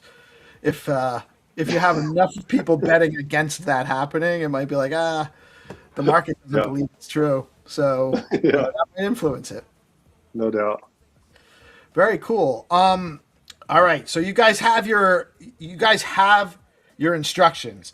Go sign the petition. It's bitcoinforcorporations.com with MSCI dot in front of that. Very easy to get to. The link's in our descriptions. Also, George, I just wanted to shout out. I know I haven't read it, but you wrote a book on parenting. I happen to be familiar with the subject myself. I have 7. Nice. But my wife and I have Wow. 7. My oldest is 29. I'm old, and my youngest just turned 14. I've graduated 5 adult humans that are out of my house, and most of them are very self-sufficient. They're all more or less self-sufficient and out of my house and not bothering me. So there is hope for those who are in the thick of it right now. You just gotta kind of. I'd actually love to hear it. Can you give me a brief? I know you wrote a whole book on it. What's what's the most important thing a parent should do, in your opinion? Yeah, well, I mean, you definitely don't need the book. 7 kids, that's incredible. Congratulations. I don't have time for the book. So yeah, the book is called "I Am Not Your Bruh," and it's 21 Keys to Sound Parenting is the subtitle. It's basically in response to modern parenting and sort of some of the issues I've started to notice, where kids are basically literally calling their mom or their dad bruh, and it's like so disrespectful, and it's become sort of a meme and a joke of like, I saw a T-shirt that was being sold that was like, it said mom, and mom was crossed out. It said, or like formerly known as mom, or it said bruh, formerly known as mom, or something like that. And I was like, that's terrifying, and that's not funny. And I think that the crux of the book really is just getting back to the basics of parenting. It's recapturing the relationship between parent and child as one of the most important relationships that I think we've lost in a lot of ways in modern parenting, and where you have this dynamic where parents want to be a bruh, they want to be a friend, they want to be buddy and chummy with their kids, as opposed to taking the responsibility as a role model and as a parent very seriously. That way in the short term. It is easier, yeah. Yeah. Where can we get the book? You can get it on Amazon. Just search "I'm Not Your Bruh" book, or Bitcoin Magazine store, bitcoinmagazine.com. I think your book would do well here in Africa because those kids, this generation kids, we call them AMA 2K.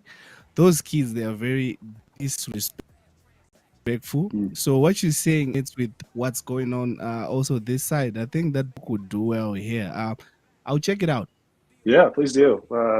I really enjoyed writing it. I have two teenagers. It's I think really geared towards parents with younger children. I don't pretend to know what I'm doing with teenagers right now. I'm still figuring that part out. My kids are great. I'm very fortunate. Just gonna weather that storm, brother. No, I mean, I'm enjoying it. I mean, every season is a gift, and it comes with its own challenges. But yeah, it's a book that I really believe in, and it's something I'm passionate about. I think that as Bitcoiners, especially, having children is the lowest time preference thing you can do if you think about it. If we're serious about changing the world, if we're serious about this next generation being, the generation that essentially inherits the earth, inherits the financial system, and is kind of the leaders of kind of the future, then we need to be serious about parenting. And so that was kind of the motivation behind it. That is 100% true. The best thing you can do is to make more good people. 100%. Amen. There's not a whole lot more anything better you could do is than to just create good people that do good. And there are a number of ways to get there, but one is you can't learn somebody. One piece that I came across just in my experience is you can't learn somebody else's lessons for them.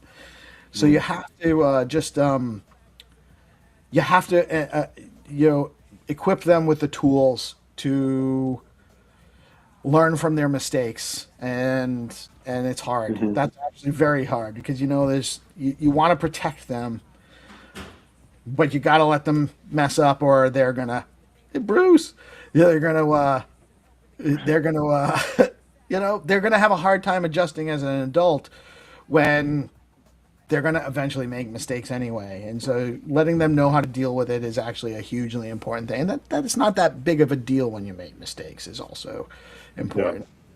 Yeah, absolutely.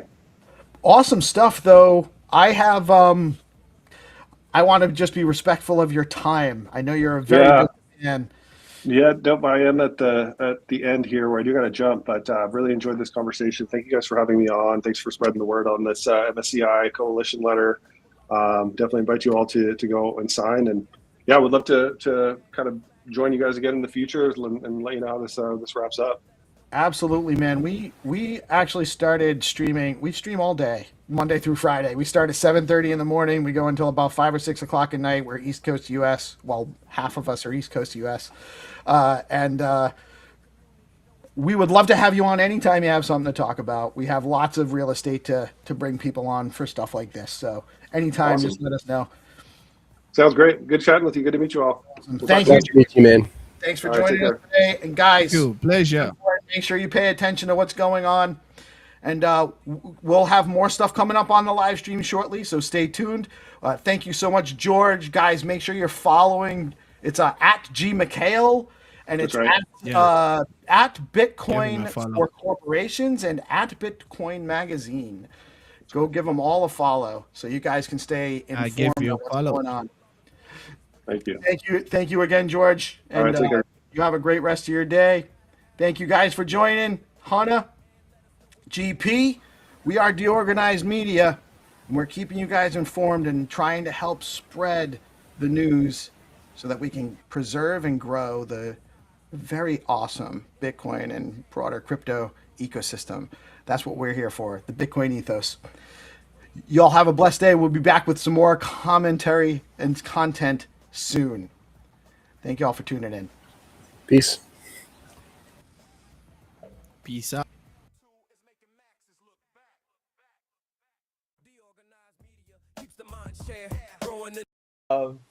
Can't remember what it's called. Like it measures how much gas you spent on your wallet over the life of it.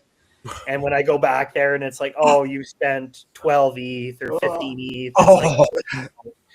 Yeah, it was well, because you could have like, there was times when you were getting like fees at like $10-20 and the price was only $100. Exactly. Yeah, it was bad. It was real bad. So yeah, if you go to that and you're like, well, shit, I guess I should have, and there wasn't a lot of options back then, you had your outside of Ethereum, if you wanted to keep EVM, there was only a couple chains early on, and they were very difficult to get to before bridges were around and all that kind of stuff. So, many people didn't have a lot of options there. So right, it was expensive. Now we're a little bit spoiled.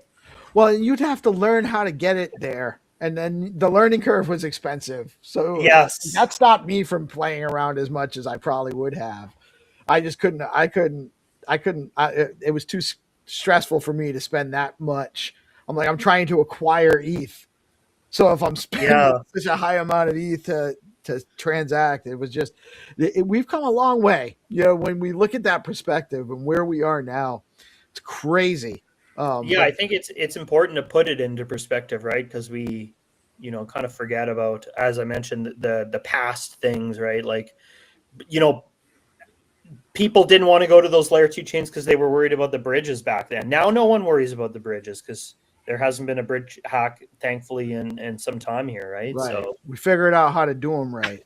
Do them right, do them secure, use intents, and everything's good, right? So, fingers crossed that, you don't run into more bridge issues here. But I think that side has been heavily audited at this point. So, which is fantastic. Well, and I think it's awesome that you guys provide basically like a very low cost, if not free service for for dApps that are DEXs that are on the chains you're supporting, and that's a huge deal. I wasn't aware of that. But so you guys that are looking at building DEXs, because we do need more of them, by the way. I love Bitflow, huge fan of what they're doing, but I think that more options in the marketplace makes everything more robust. And so if you're looking at starting a DEX and you need the data feed hookup, Josh is the man. We'll get you in touch with Dia, and we'll get you all set up and squared away. Yeah, definitely. Yeah, the free aspect's really cool. So like that's, generally we're seeing 10, 25 price feeds for these teams completely free. So yeah, DEX, lending protocol, liquid staking, CDP, yield, anything like that. Those are all kind of protocols that can utilize oracles and use those price feeds for adding functionality. Now, very quickly, I'll just mention too, we also support on the other side, as I mentioned, the nav-based fundamental feeds. We support verifiable randomness for like potentially casinos and loot boxes for video games. So crypto nuts. One thing we're seeing today, actually, with crypto casino stuff is you can't really. It's kind of closed source. You're not really verifying the transaction, which is crazy. Or you're verifying it with their own built-in VRF. With ours, it's all, again, fully transparent end-to-end. You can verify that that transaction's done correctly and that you're receiving the right amount of funds. And then on the loot box side, that's really exciting as well. You can verify you're getting the correct loot out of the loot box and that the devs haven't, altered the math or anything like that, right? So that's not something we see. And again, this needs to come from the users a lot of the time to say, hey, we're interested in having transparency here on this. Otherwise, typically you won't see these gaming studios getting involved with this, right? But that's kind of what crypto's built on. That's the ethos that we're all here today to support. So we need to continue pushing on that side. And then finally, one thing that we're working on that's really, really cool is called AI resolution in partnership with GenLayer, so that we can open and close markets without any intermediaries using this setup.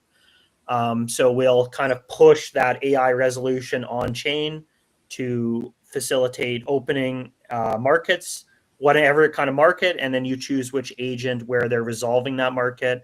Could be like Reuters or like Twitter, that kind of stuff.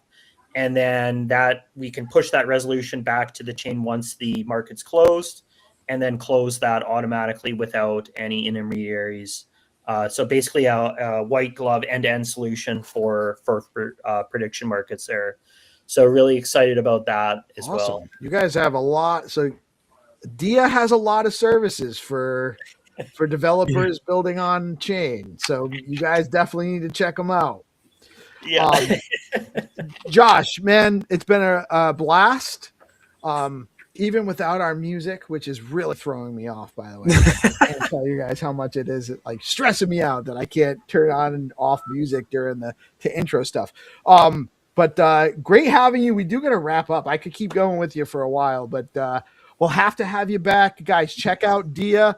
It's make sure I got the website again. It's diadata.org.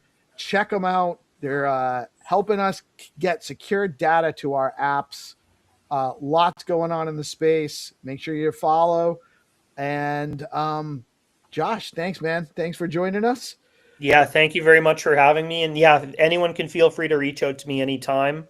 Excellent segment here, Steve, and pleasure to meet you, GP. And we'll see you guys again. And thanks to the community.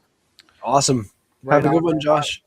Take it easy. We'll be back with some more. I think Nick from Bitcoin Live is going to be joining us very shortly with Jerry for the Proof of Work podcast. And y'all have a blessed rest of your afternoon. Stay tuned. Thank you, Josh. Thanks, GP. Peace, guys. Oh, and GM, peace. GM, brother. You hear me okay? Oh yeah, I can hear you okay. I was with Binta, and yeah, we were talking about devs.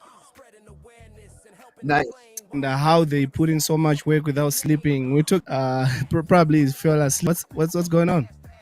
Oh, well, he actually mentioned to me late yesterday that he had some stuff he had to handle this morning. He would try to get to the show as soon as he could, but he might miss the show this morning. Oh So- yeah, it's So all you're gonna good. have So You're gonna have to fill in. You're gonna have to be GP and 300 this morning. oh, definitely. You know me. I'm here. Right on. To amazing guest. We got we got guest after. We're just becoming a hotbed of guest activity lately. We have so many things going on in the ecosystem, and now that we got the hang of running the live streams all day, gives us a lot more flexibility with what we're doing. And I'm actually really excited to get the engineer in here. Actually got I did tell him I was probably running about 10 minutes late, and I'm only 8 minutes late, so that's pretty cool. What is up, the engineer? How are you today, man? Hey, Cheers, how's Jimmy. everyone?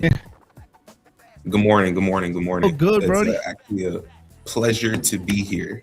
Honestly, it's a pleasure to be on the Saks blockchain. Honestly, Right on. Well, it's a pleasure having you. And Yeah. you know, I've only become recently familiar with what you're doing because people are shouting you out and saying I needed to cover you. And yeah, so I saw that. and I'm glad they did, because I mean it does. We've been cranking here lately, so I haven't had as much time to go in and check as I'd like. But you have No, a yeah, couple of no different worries. projects you're working on. You're working on Takeo Labs, which I've heard of fairly recently, and then Yeah, all so of it's that. two You know what? different I'll let things. you. Why don't you give us an introduction, a background? Tell us a Yeah, little yeah, bit yeah. about So your Yeah. journey here. to a background of like what made me come here, and then it will make more sense of like what's going on. So Perfect. I heard of Stacks a long time ago, when I think Miami Coin was a thing. I remember that, like when the governor of Florida or something, like the mayor, I think it was the mayor of Florida had announced OG. Miami Coin, something like that. I bought a little bit, Well, but I think I I was don't kind really of put know off the. by the I whole came in a little concept. bit after that. So I'm Oh, not okay. really as familiar with the history of that. So I know. yeah, he's really an Yeah, so OG. I Yeah. So I would say but I wasn't active in the space. Like I was like, oh, let me just buy like $100. I don't know. Right. It's some sort of like Bitcoin project. The only thing that kind of put me off was the idea that you have to give up Bitcoin for STX. And at the time, like that didn't make sense to me. But then I was a project manager of like a software development team. And then as I started growing my own Bitcoin stack, I was like, I really want to make a project on Bitcoin. Like I want to do something to advance Bitcoin. But at the time, the only thing I knew of was Lightning. And then when I really dove into Lightning, I realized you can't. It's a great thing to send money anonymously, but trying to actually build something decentralized, I'm like, okay, I get why there's Ethereum. I never understood why there was Ethereum, but after I tried to build Lightning, I'm like, okay, Ethereum Solana makes sense from a development standpoint. Maybe not necessarily a monetary standpoint, but of a development standpoint, this is a great tool. So then I was like, all right. You can't do things on Bitcoin that you can do with smart contracts. And Ethereum was the first, and then Solana had their own model, and Ethereum was originally proof of work. You know, so you're probably aware. Yeah, of it that. was originally. Then they moved to proof of stake, and you know, so. But I'm still a huge believer of proof of work. I think more of the ethos of you have to give up something to keep the economic model intact, right? Like if you just, and I don't want to dive too much into it, but like I'm just saying I'm a big believer of the ethos of proof of work. I know many people get hooked on the electricity, but they're not realizing the ethos of having to give something up is the whole point. Something that's valuable to you. Right. There's no risk in staking. Exactly. They want to talk about it for specific reasons, obviously, but there's no real risk in staking. You're making the rich richer. And you know, I wouldn't argue, right? If I had $1 billion and I was staking Solana, I'd be the first one to be like, no, this is the future of the world. Trust me. Right? Because there's no risk to me. But anyway, so as I started diving deeper, I was like, I really want to make something, but it needs to still align with that ethos, right? Because it needs to live outside of me. Like it can't hinge on my life. It has to go further than that. Then in around November of last year, I started really diving into not using pump.fund, but researching it from a perspective of I thought the concept of bonding curves was ingenious. I did. From an engineering perspective, because my background is mechanical. It was cool. We had, I mean, I'm assuming you're familiar with STX City and what Kawawin yes, built. Yes, that's how I launched Techo. Yeah. Oh yeah. Okay. So, and that is it's a very interesting development, the bonding curve application and token launches and what Pump Fund did. I love trying things and figuring out how they work. Yes. There's a downside though to those as well, where it became way too easy to just launch a token that had no value, but very easy to get hyped. And actually, there was an incentive to hype it because of the bonding. So there was positives and negatives. Yeah, exactly. So I thought in my head, I was like, the technology stack is amazing. The ability that I can now just make it is very amazing. What that is missing to me is one thing. And that was what started my journey into development. Because I said, all right, they produced the next layer of the internet. They don't know it, but they did. What I thought was missing was, and I first want to cover what they did from an engineering perspective. They allowed users to add liquidity transparently to both sides, initially starting with no liquidity compared to a liquidity pool, where you need that bigger investment. And then prices formed on a, that bonding curve, that price model, which makes it easier for people in Africa, right? Like who may only have $1. That's all they have. That's all they have. That makes it much easier for them. So I said, to me, this is the future of asset trading, right? The problem is it's too easy to make the coin. Everyone dumps. There is no liquidity backing it, right? The person that really benefited is the initial buyers and the platform dev, right? The platform dev wins regardless. If it goes up, he has no incentive to monitor the platform. I'm not saying anything bad about it. I'm just saying from an economic perspective. Now, right. Their incentive is to provide the platform, and what happens on there afterwards is exactly. It's only important so long as it doesn't make people flee the platform. Exactly. It just needs to functionally work. The house always wins.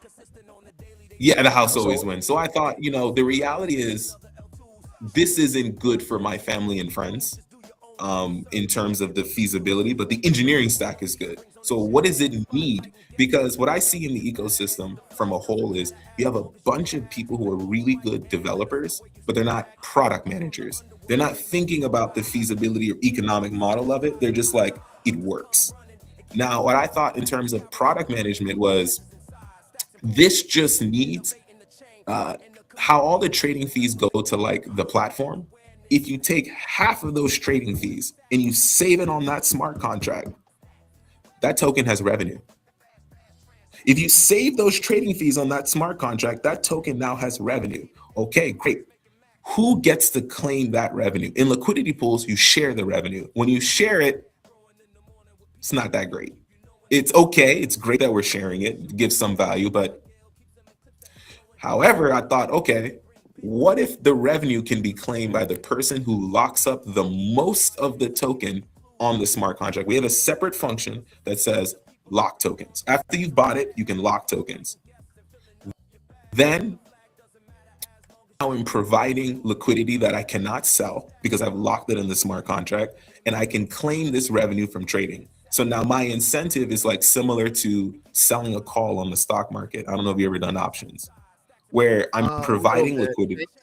Thanks to Robinhood for introducing those to me. Okay, yeah, there was a period of time I learned some expensive lessons from Robinhood with options, but I understand how they work. So the seller is the opposite side. Most people know the buyer, right? I like being the seller, where I offer the liquidity, I lock up my shares for a period of time, and I gain the money everyone's gambling from buying calls.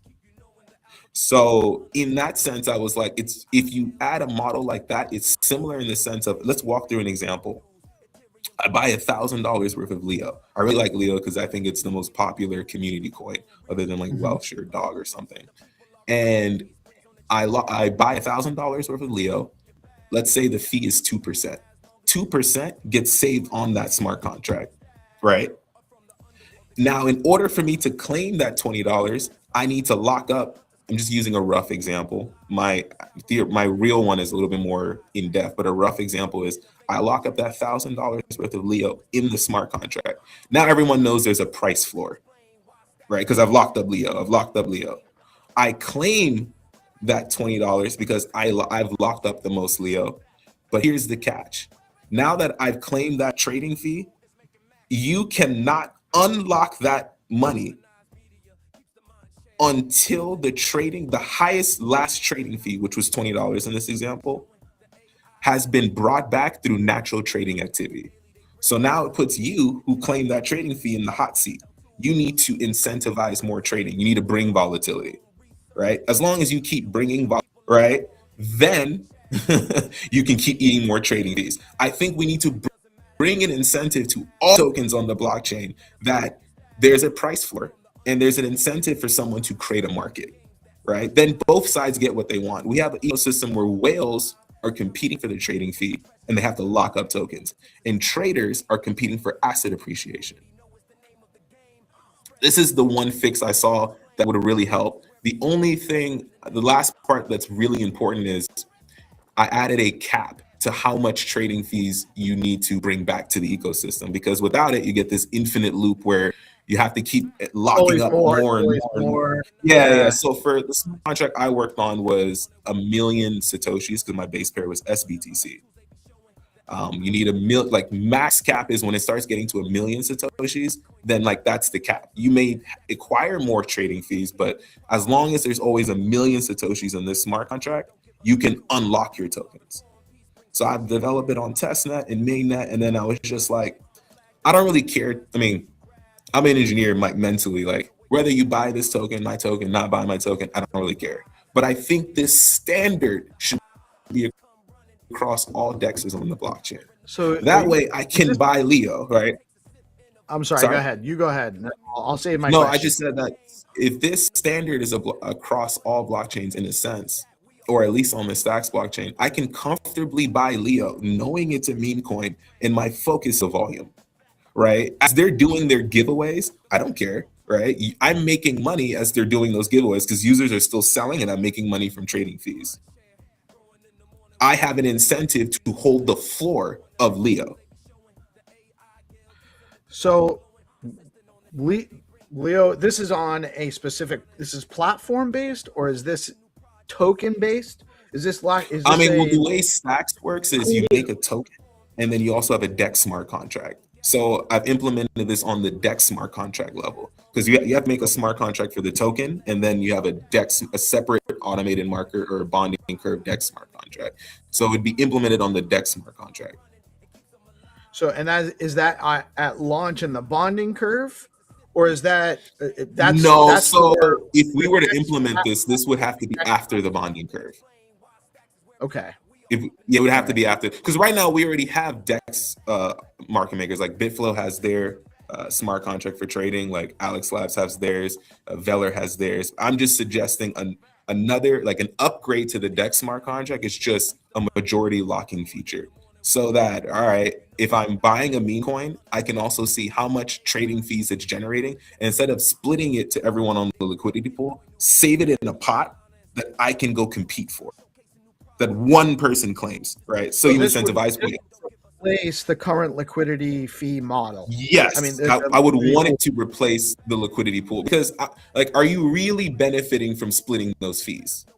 Are you really feeling anything? Wouldn't you rather that people would? It's just my opinion, but I don't think users are really incentivized by claiming that that 1 penny or 20 cents. But if you put it as a pot and you start advertising, the fees are here, and the token has about $50 of trading fees saved here.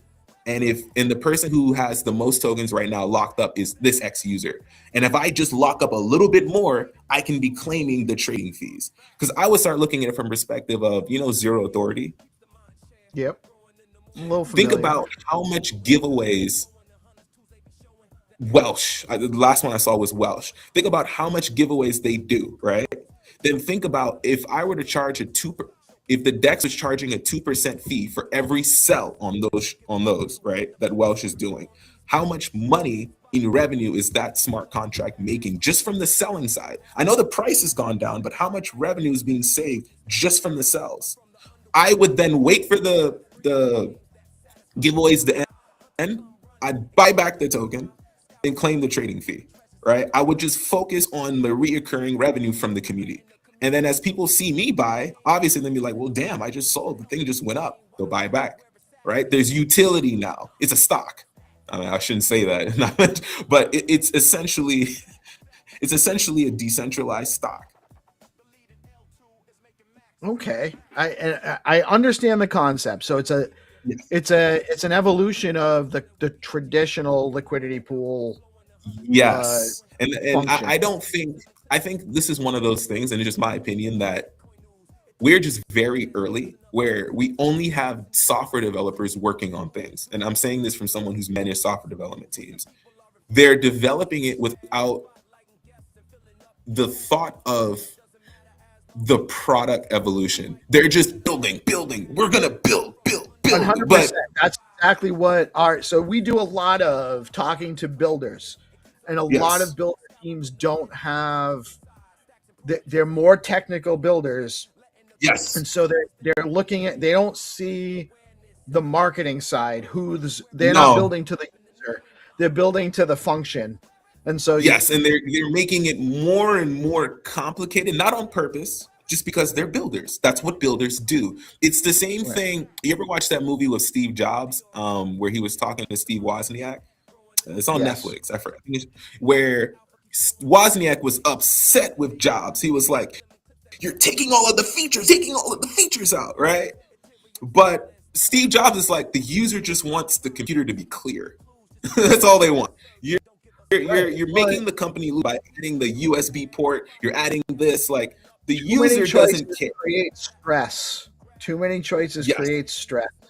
You're adding way too many choices. It's as simple as one choice. So, and my background is a realtor. In real life, I'm a realtor, and I've been doing it for a long time. And I learned early on, certain types of houses are traditionally for value per square foot is higher on a ranch house versus the lowest on a raised ranch. And the reason is because with a raised ranch, when you walk in, you have to make a choice immediately. I'm either going up or I'm going down. And so that is the factor. Too many choices makes it stressful. Way too many choices. Yep. So I'm gonna have 5 minutes, so I'll just leave you more kind of gear it towards, in terms of choices, you have two users when you're coming into crypto. You have the trader, especially people coming from Africa or whatever their background is, who have $20. In 5 seconds, they're going to make a choice whether to buy this or not. It is going to be purely based on the chart. Purely. That's it. That's all you have. There's a million blockchains, in my opinion. There's a million tokens. If they're up, they will buy it. Period. Right? And then on the other side, you have the whale. The whale is not stupid. He's not going to buy a picture of a cat or dog. He's not. So if you're saying about institutional adoption, they're not coming to buy a cat or dog. They're coming to see how much volume is coming in, because there's no revenue right now. If you implement this model, they're coming to see, oh, okay, well, it doesn't have this much volume yet, but this much trading fees is being saved in a pot that I only need to have this much money locked in order to commit. Okay, cool. I don't mind taking that risk, right? I see this much volume on chain daily from this many wallets. I'll take this risk because there's this much real liquidity sitting there. What's the trading pair? SBTC, it's USCC. I'll take that risk, right? Right now, there's no rationality for a whale to come into this ecosystem and take that risk. There isn't any. But with a feature like that, the whale doesn't need to roll up this or that. They say, this much money is there, this much risk is there. I'm in. No, and that's great. And one of the biggest challenges we have right now in our ecosystem is value locked. We need to have more value locked. That's actually one of the biggest issues. So anything we can do that will help us get there is important. So this is a Yes. very interesting concept. By the way, I know we're kind of limited and you're limited with your time availability today, but this is we can definitely have you on again. Happy to have you on again. This is not a one shot opportunity. We do these shows every day, Monday through Friday, and it doesn't always have to be a morning time either. But I just wanted to make sure we got your stuff out there. It's theengineer.btc or the-engineer.btc, at theengineer_21 on X.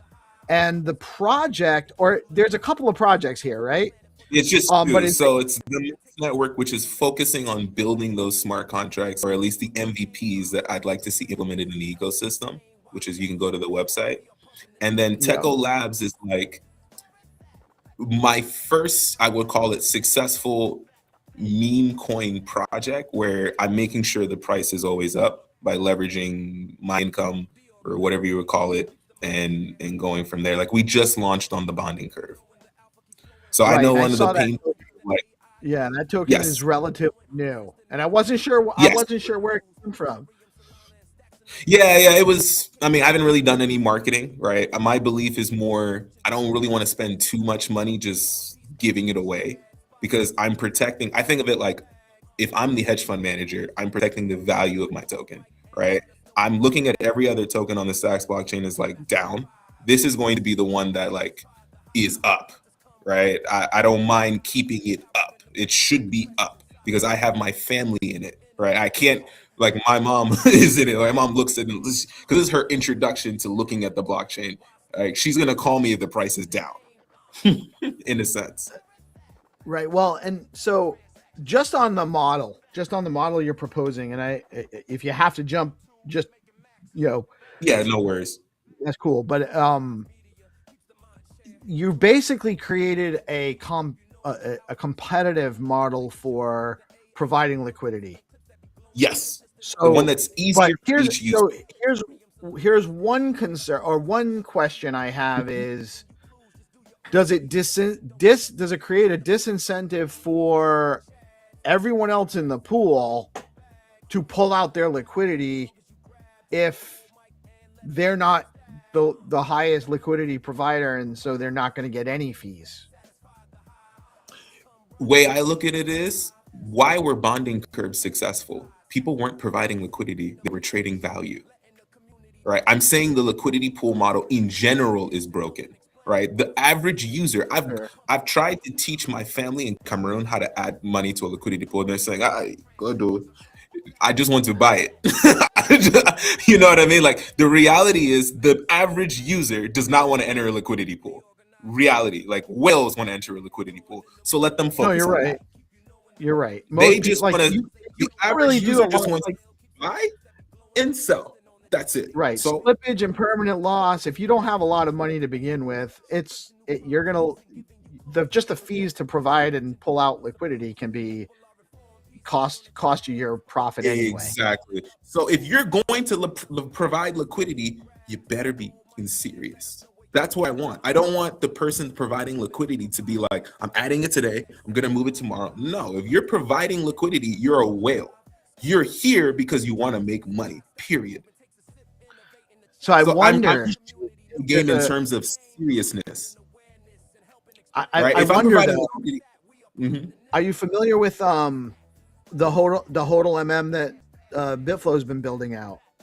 The concentrated No, so I looked at it, but I didn't dive too far into it. If you're saying it's something I should, I'll spend the weekend diving further. I couldn't see it immediately.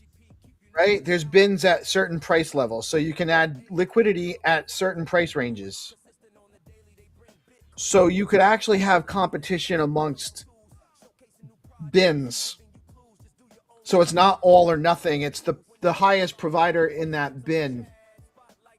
So I could provide liquidity. I might be the highest provider at a lower bin, and I'm targeting a lower price, and that way it creates it creates less disincentive. You don't want to necessarily concentrate it where the whale has it, but you can maybe take a bin and get the trading fees for a bin that's higher or lower if there's volatility. What's a bin, out of curiosity? So the bin is the HODLMM for BitFlow, which is still just in beta testing, and I'm they're one of our sponsors. I'm friends with the guys. I played around with it. I've been a beta tester on it. I did a boot camp on it for them. So the way I'm not an expert though, so I might be explaining it wrong, but you have, when you're providing liquidity, you have a range. You can set a range across price scales. And in that range, there'll be a number of bins. That is the liquidity pool for, let's say it's, let's say for easy math, it's USDC and stacks, right? Yeah. So there's a bin at the price of, let's say 20 to 25 cents for stacks. And then there's a bin at 26 to 30 cents. And then there's a bin at 31 to 35 cents. And there's also one, bins below. And so when I provide liquidity, I'm providing liquidity across a range of bins. And then there's a curve I can choose where it's actually providing more of my liquidity concentrated towards the center. It can be flat across all of the bins, or it can actually be like an inverted curve where I'm providing it at the edges. So I have control of where I'm putting my liquidity, most of my liquidity. And so I'll get fees when it trades at those scales, in those bins. And it actually prevents slippage, because it's also going to concentrate, it should theoretically concentrate liquidity more where the market's going to be, as people are trying to get fees for providing their liquidity. So as I have to look into it. Yeah. It's a little, it is a little complicated, and we're getting into but it might actually be a good piece to add specific to your model to make it less all or nothing for all fees. And it gives your liquidity providers more control if you have something like that, a model where you have those ranges. Okay. I would say I will look into it this weekend more seriously. And just for anyone listening, I do have a spaces for this Saturday. Some people ask more information. I'll give you more information on like Techo and my ideas for it, but I do have to run. I appreciate you guys. Thank you. What time Saturday? 12, like my time. I'm in Houston, so my time is 1 p.m. your time. Houston Central? Yeah, I think so. Yeah. So it'll be like 1 p.m. East Coast time, or something like that. But it's immediately on my Twitter. So if you see it on my Twitter, you'll see it there. All right. So follow. Bring them right up. Follow the engineer.btc space tomorrow's Saturday, actually. I know how. Oh, yeah. Tomorrow's Saturday. Space tomorrow morning. Awesome, brother. I'm sorry, man. What's your name? Sean. Or should I just call you the engineer? You can just call me the engineer. All right. The engineer. Let's go. Let's go. That's kind of like how my family refers to me now. Anyways, I'm used to it. That's kind of where the name came engineer. Nice. That's a good moniker. Because I started off as an engineer. What's that? I started off as an engineer. That's my background. All right. Cool, man. Cool. Thank you so much for joining us today, man. Really very interesting concept that you've come up with. Really cool design on you're definitely producing here. So it's very interesting. Guys, make sure you follow. Don't be a stranger, man. We do this all day. We're streaming all day, every day. So we have lots of space. If you have more stuff to come chat with us about, happy to have you on anytime. Okay, I appreciate it. Yeah, I'd love to just share my thoughts about the ecosystem and just things I think that we need as a blockchain to be prepared for as interest rates start getting lower. To start receiving some of that liquidity, because it's coming, right? And I think we're doing a good job with SBTC in general. These are just a few little tweaks here and there that probably need to be done. I think I've talked to a few people in Discord about it. It's like many users who are on Lightning, right? That smooth transition into SBTC, because it is it's a stronger Bitcoin pair, just because the speeds are somewhat the same. You don't have to manage channels, and you can own it in your own wallet with your seed phrase. So it makes me feel more comfortable at night. But yeah, definitely love to come and share some more of my thoughts later. I hear you on that, and I appreciate it, man. I really interesting. Seems like you have a high level view coming in on some of this stuff.